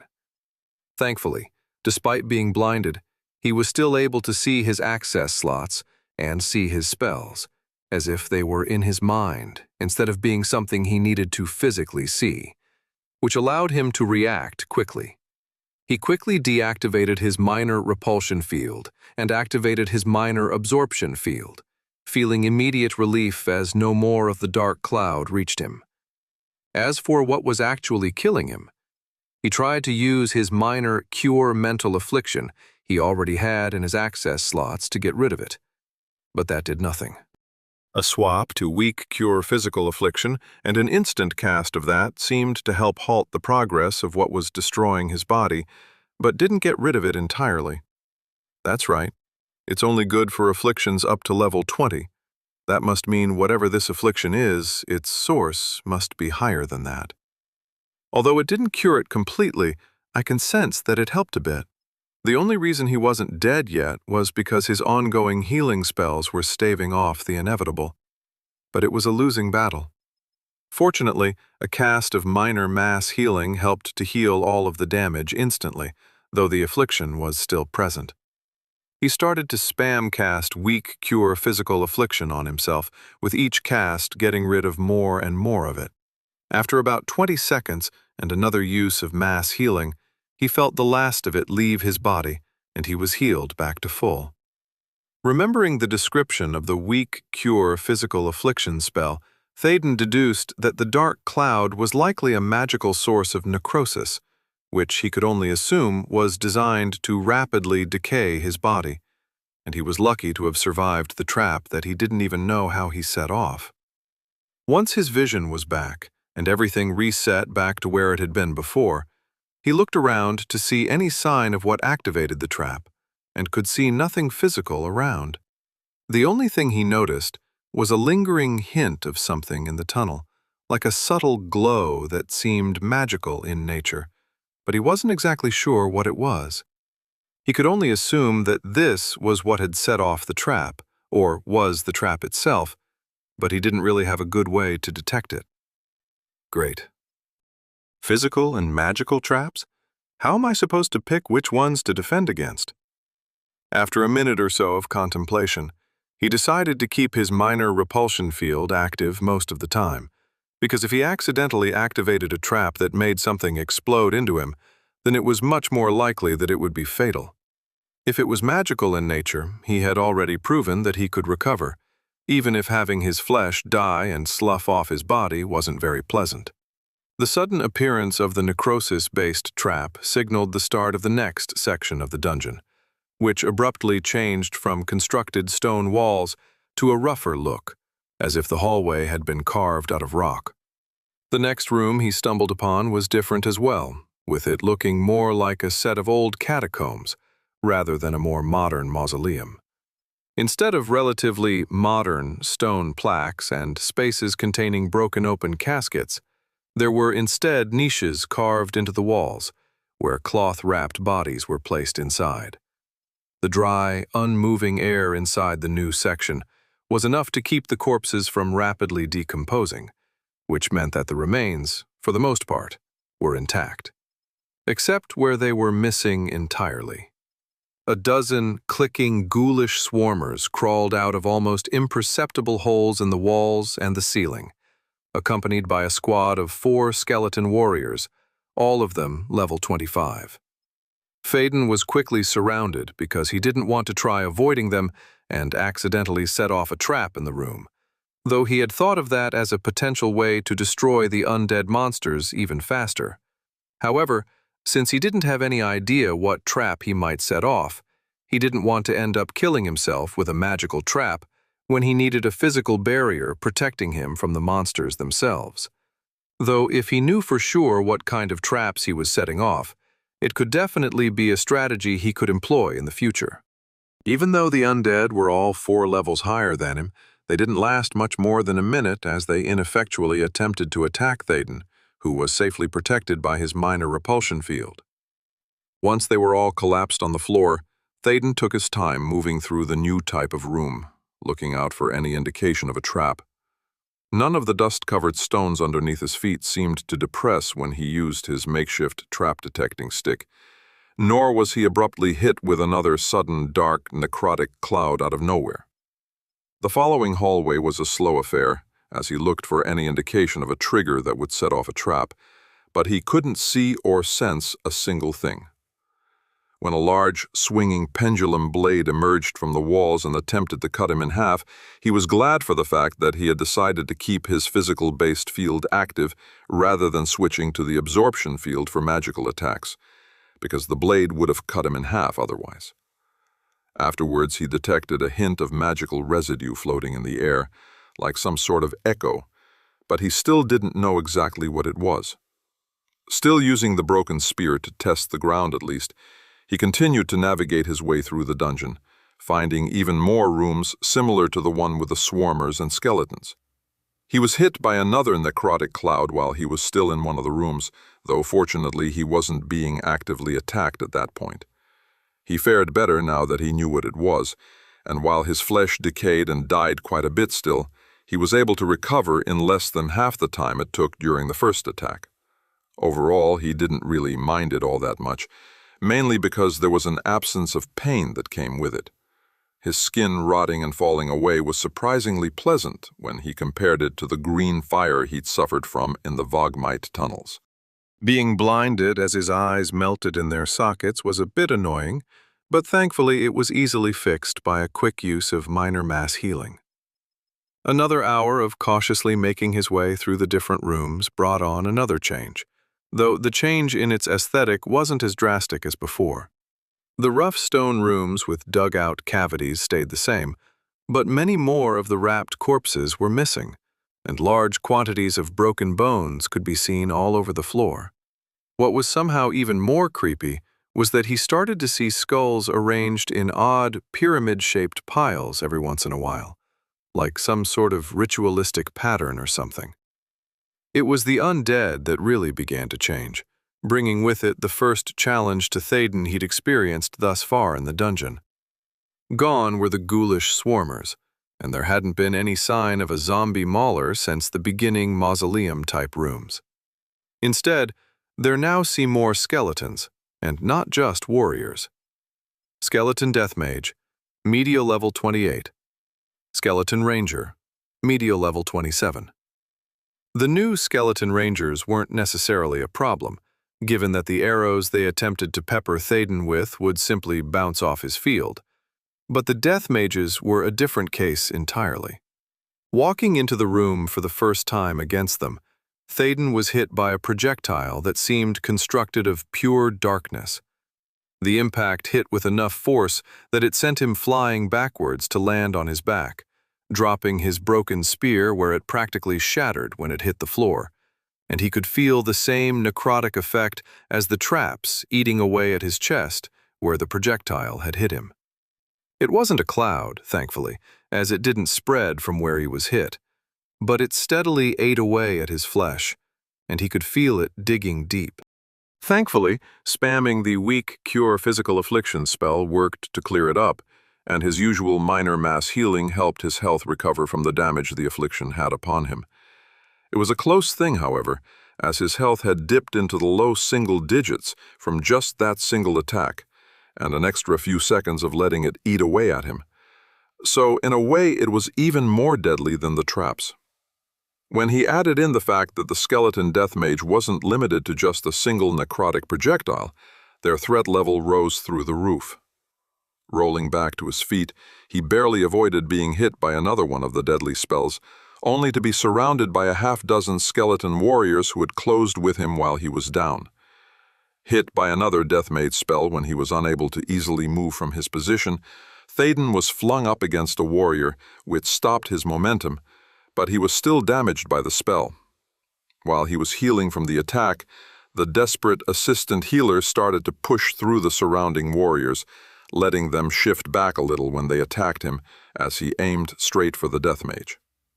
With his eyes on the magic-slinging undead, Théden witnessed when another bolt of death was shot his way. While it was headed his way, he quickly deactivated his repulsion field and activated his absorption field, which appeared just in time to swallow up the projectile when it hit. A quick switch back to his physical protection was just in time to block not only an arrow that attempted to pierce him through his eye, but a sword slash from one of the pursuing warriors. Without thinking about it, he raced ahead of the other skeletons and threw himself at the threadbare and ragged black-robed skeleton, tackling the surprisingly lightweight monster and sending it to the floor with a clatter of bones. Théden then rolled off the figure and stood up, before kicking the death mage's skull, hoping to knock its head off its magically reinforced neck, but it barely shifted to the side from his blow. Instead, it struggled to its feet, apparently unable to cast spells while on the ground. But by that time, he had already been doing steady damage to it through the use of his ongoing spells. Another cast of mass healing was all it took to finish off the mage. They apparently didn't have nearly as much health as the others, which made it easier to put down, but it was also more difficult for him to prevent its magic-based damage. After that, the rest of the fight went smoothly, as both the warriors and rangers had nothing they could do to hurt him. When they were defeated, he took a breather to fully reflect on what had just happened. The dungeon had finally shown its teeth, and he just hoped he was adept enough to see his way through. Chapter 23. Théden threw himself out of the encircling undead, narrowly missing being skewered by the creepy bone appendage of the multi-legged monster trying to pounce on him. He normally would have had his minor repulsion field up to block the attack, but he was also being assaulted by a trio of phantasmal shriekers. He had found out the hard way that it was much better to be stabbed by something rather than lie helpless, as the shriekers caused him to become too dizzy to function properly. As he sprang to his feet, out of breath from all the running he'd been doing, he looked back at the monster that had nearly killed him. Berthid, the Bone Springer, mini-boss, medial level 32. The massive, spider-like abomination was at least 20 feet wide and 8 feet tall, and its main body was a writhing mass of undulating bones in a vaguely ovoid shape. It had at least a dozen legs made out of hundreds of bones, all held together by the same dark energy that kept all the skeletons he'd seen thus far from falling apart. And it used those legs to not only move quickly around the 200-foot-wide mausoleum room, but to spring up with seemingly no effort and land upon its victims, stabbing them through with the sharpened points of its bony legs. Théden was tired after his experience in the dungeon, as he had spent at least 7 of the 12 hours allotted to him on the special quest just getting this far.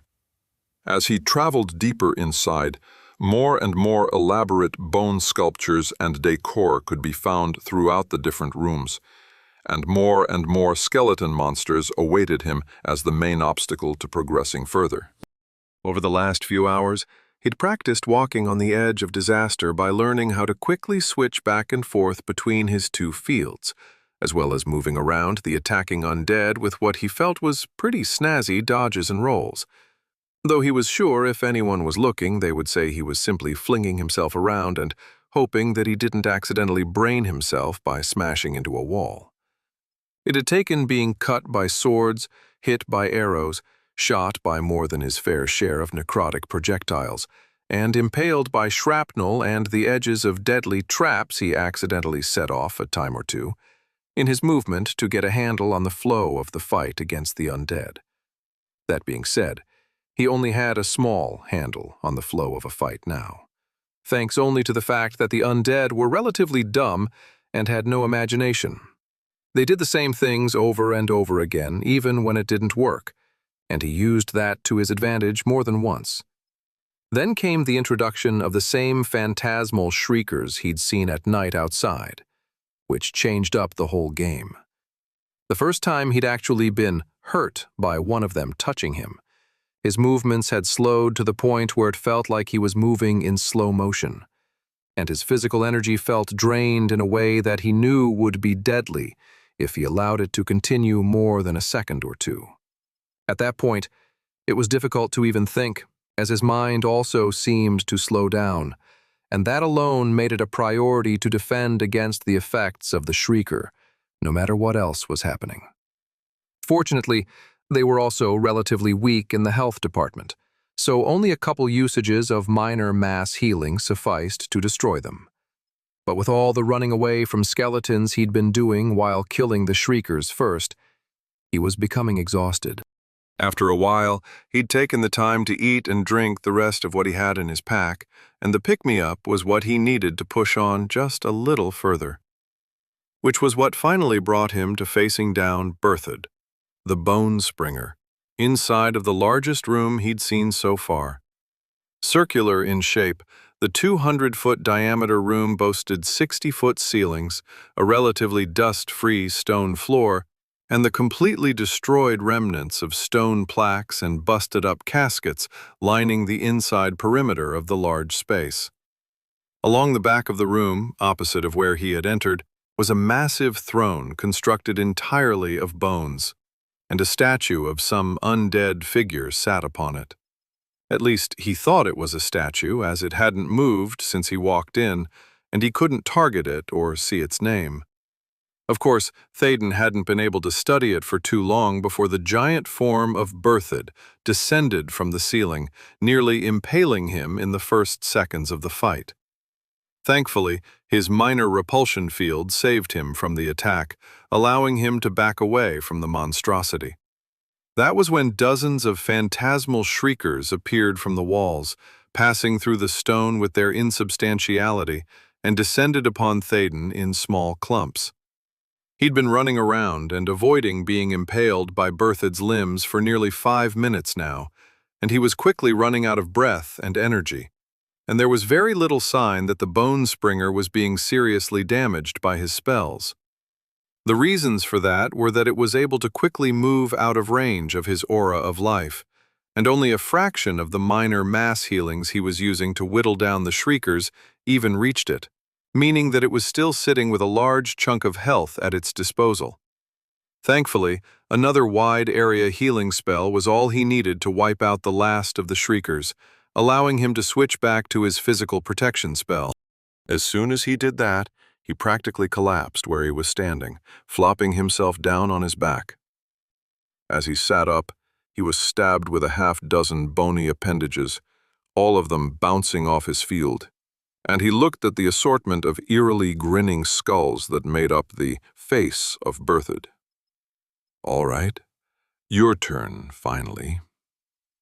The Bone Springer was somewhat more intelligent than any of the other undead he'd fought, as it started to spring away when it sensed that his mass healing was off cooldown. However, as he was being stabbed by its legs, he had swapped out his weak cure physical affliction and slotted in his weak health reduction spell in its place. Even as it began to jump away, he spammed the newly slotted spell, casting it instantly at least 20 times over the next second. Having experimented with it a little while he was making his way through the dungeon, he discovered that the health reduction effect of the spell, which reduced the target's maximum health by 20, didn't necessarily stack with each other. What that meant was that he couldn't instantly reduce even the most powerful monster's health down to the minimum of 1 by casting it 1,000 times in a row. However, he'd also discovered something that probably wasn't an intended feature as it meshed with his Afterglow advancement, which essentially healed the target of a support-based spell for 1% of their maximum health every 5 seconds for the next 60 seconds. Apparently, something seemed to happen while calculating the maximum health of his target when it was being affected by his weak health reduction, or more accurately, when its maximum health was reduced and then replaced by another reduction effect, one after another after another. Nothing happened for the first 10 or so spells cast in a row, but after that, somehow the Afterglow advancement seemed to believe that the target's maximum health was higher than it actually was.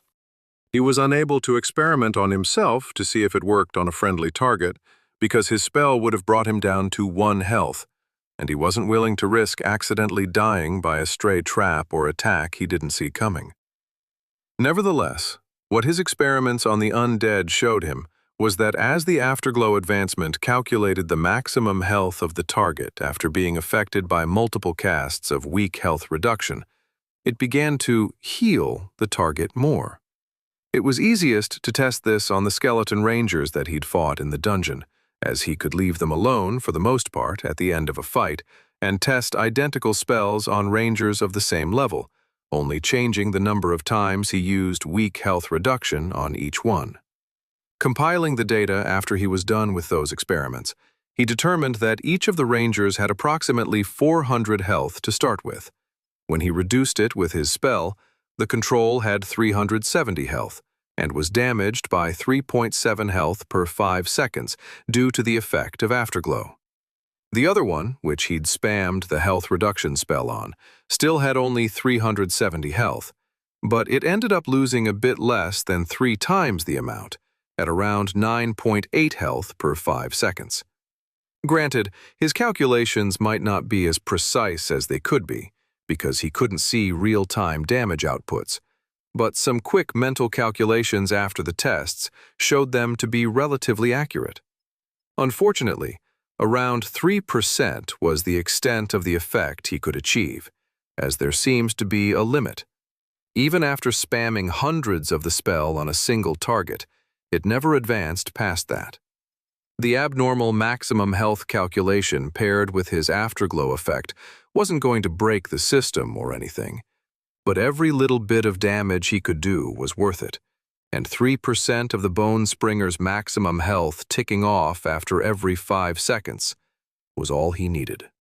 Still sitting down, while Berthad jumped around sporadically, constantly being hurt by the Afterglow effect as it attempted to stab him through his field, Théden timed his casts of minor mass healing and minor regeneration for when the undead monster was near him.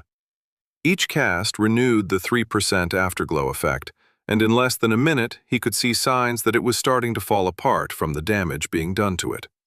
In less than 2 minutes, the mini-boss finally collapsed into a heap of bones near the center of the room, as Théden lethargically looked on from his seated position. "Congratulations, contender." A sudden, gravelly voice boomed out, the scratchiness in its quality hinting that its owner hadn't spoken in a long time.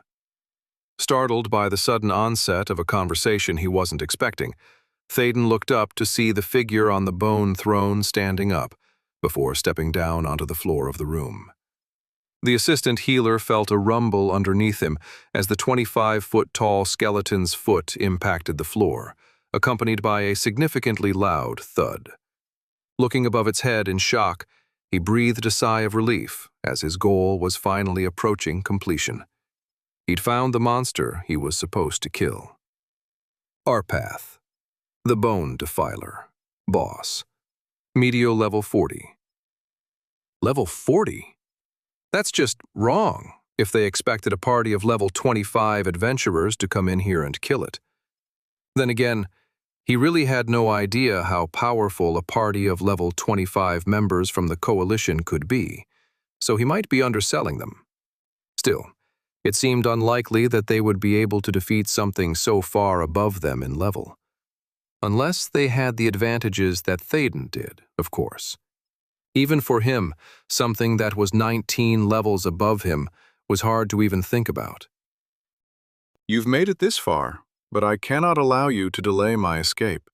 The breaking of this dungeon is inevitable and—" As it spoke, it walked toward him, raising a blackened bone staff in its hand that seemed to be made of a single bone, one that was nearly as tall as it was. Théden had trouble imagining something large enough to have a leg bone that was 20 feet long, but he wouldn't put it past this world to have something like that. Perhaps a dragon or a giant. I don't think I'd enjoy meeting one of those, if I'm being honest. Seeing that it was likely beginning to cast something, the exhausted assistant healer cut off the boss's monologue by casting minor regeneration when it was at the edge of his range, followed quickly by minor mass healing, and then a whole lot of weak health reduction to start the process of whittling it down. Your bones will serve me in death. Arpath shouted loud enough that it shook the room and perhaps the entire dungeon, and Théoden had to cover his ears. It was already too late for his hearing, though, as his eardrums burst and he felt blood dripping out of them. The shout was apparently magical in nature because his minor repulsion field did absolutely nothing to mitigate the sound, so he switched his field to absorption to hopefully prevent any further effects. He was glad that he did, too, because the next moment the Bone Defiler gestured with his dark staff, and Théoden was enveloped by a massive necrotic cloud. While it didn't harm him because of his field, he couldn't see anything through it. Getting to his feet, another cast of mass healing fixed his ears, just in time to hear the rattling of bones stampeding in his direction. Flinging himself to the side, he was clipped in the foot by what looked to be some sort of hellish wolf abomination constructed of bones, standing 5 feet at the shoulder and at least 10 feet in length. Its jaws barely missed clamping down on his ankle, but he was still sent spinning away as he felt his lower leg bone crack from the impact with the hard skeletal structure of the undead monster. Thankfully, while he felt more than half of his health disappear from that hit, and he could sense a whole lot of pain in his future once his body got over the shock of the injury, he was also flung out of the necrotic cloud.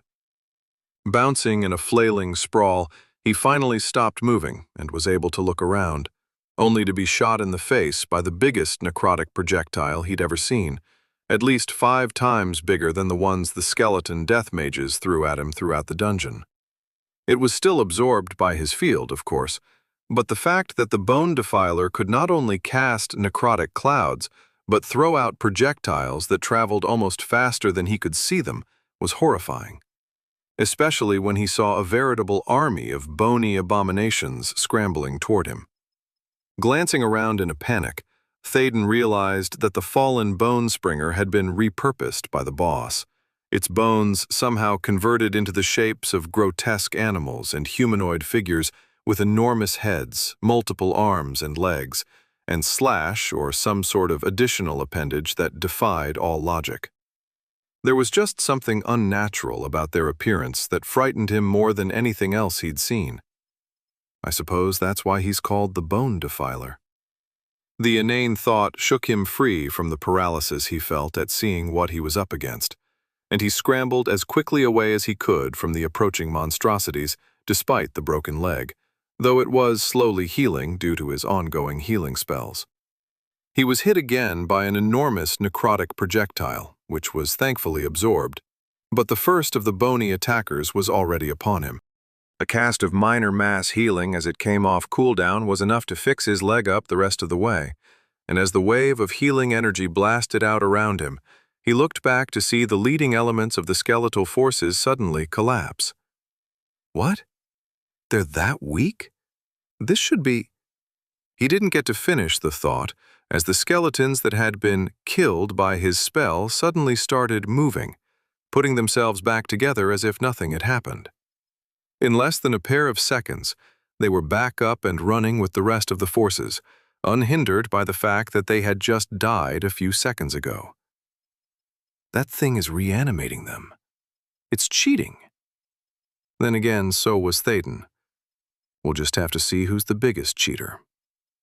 Able to move again, Théoden immediately ran away from the army of bones heading his way, though he knew he only had a few seconds before he was caught by the much faster skeleton abominations.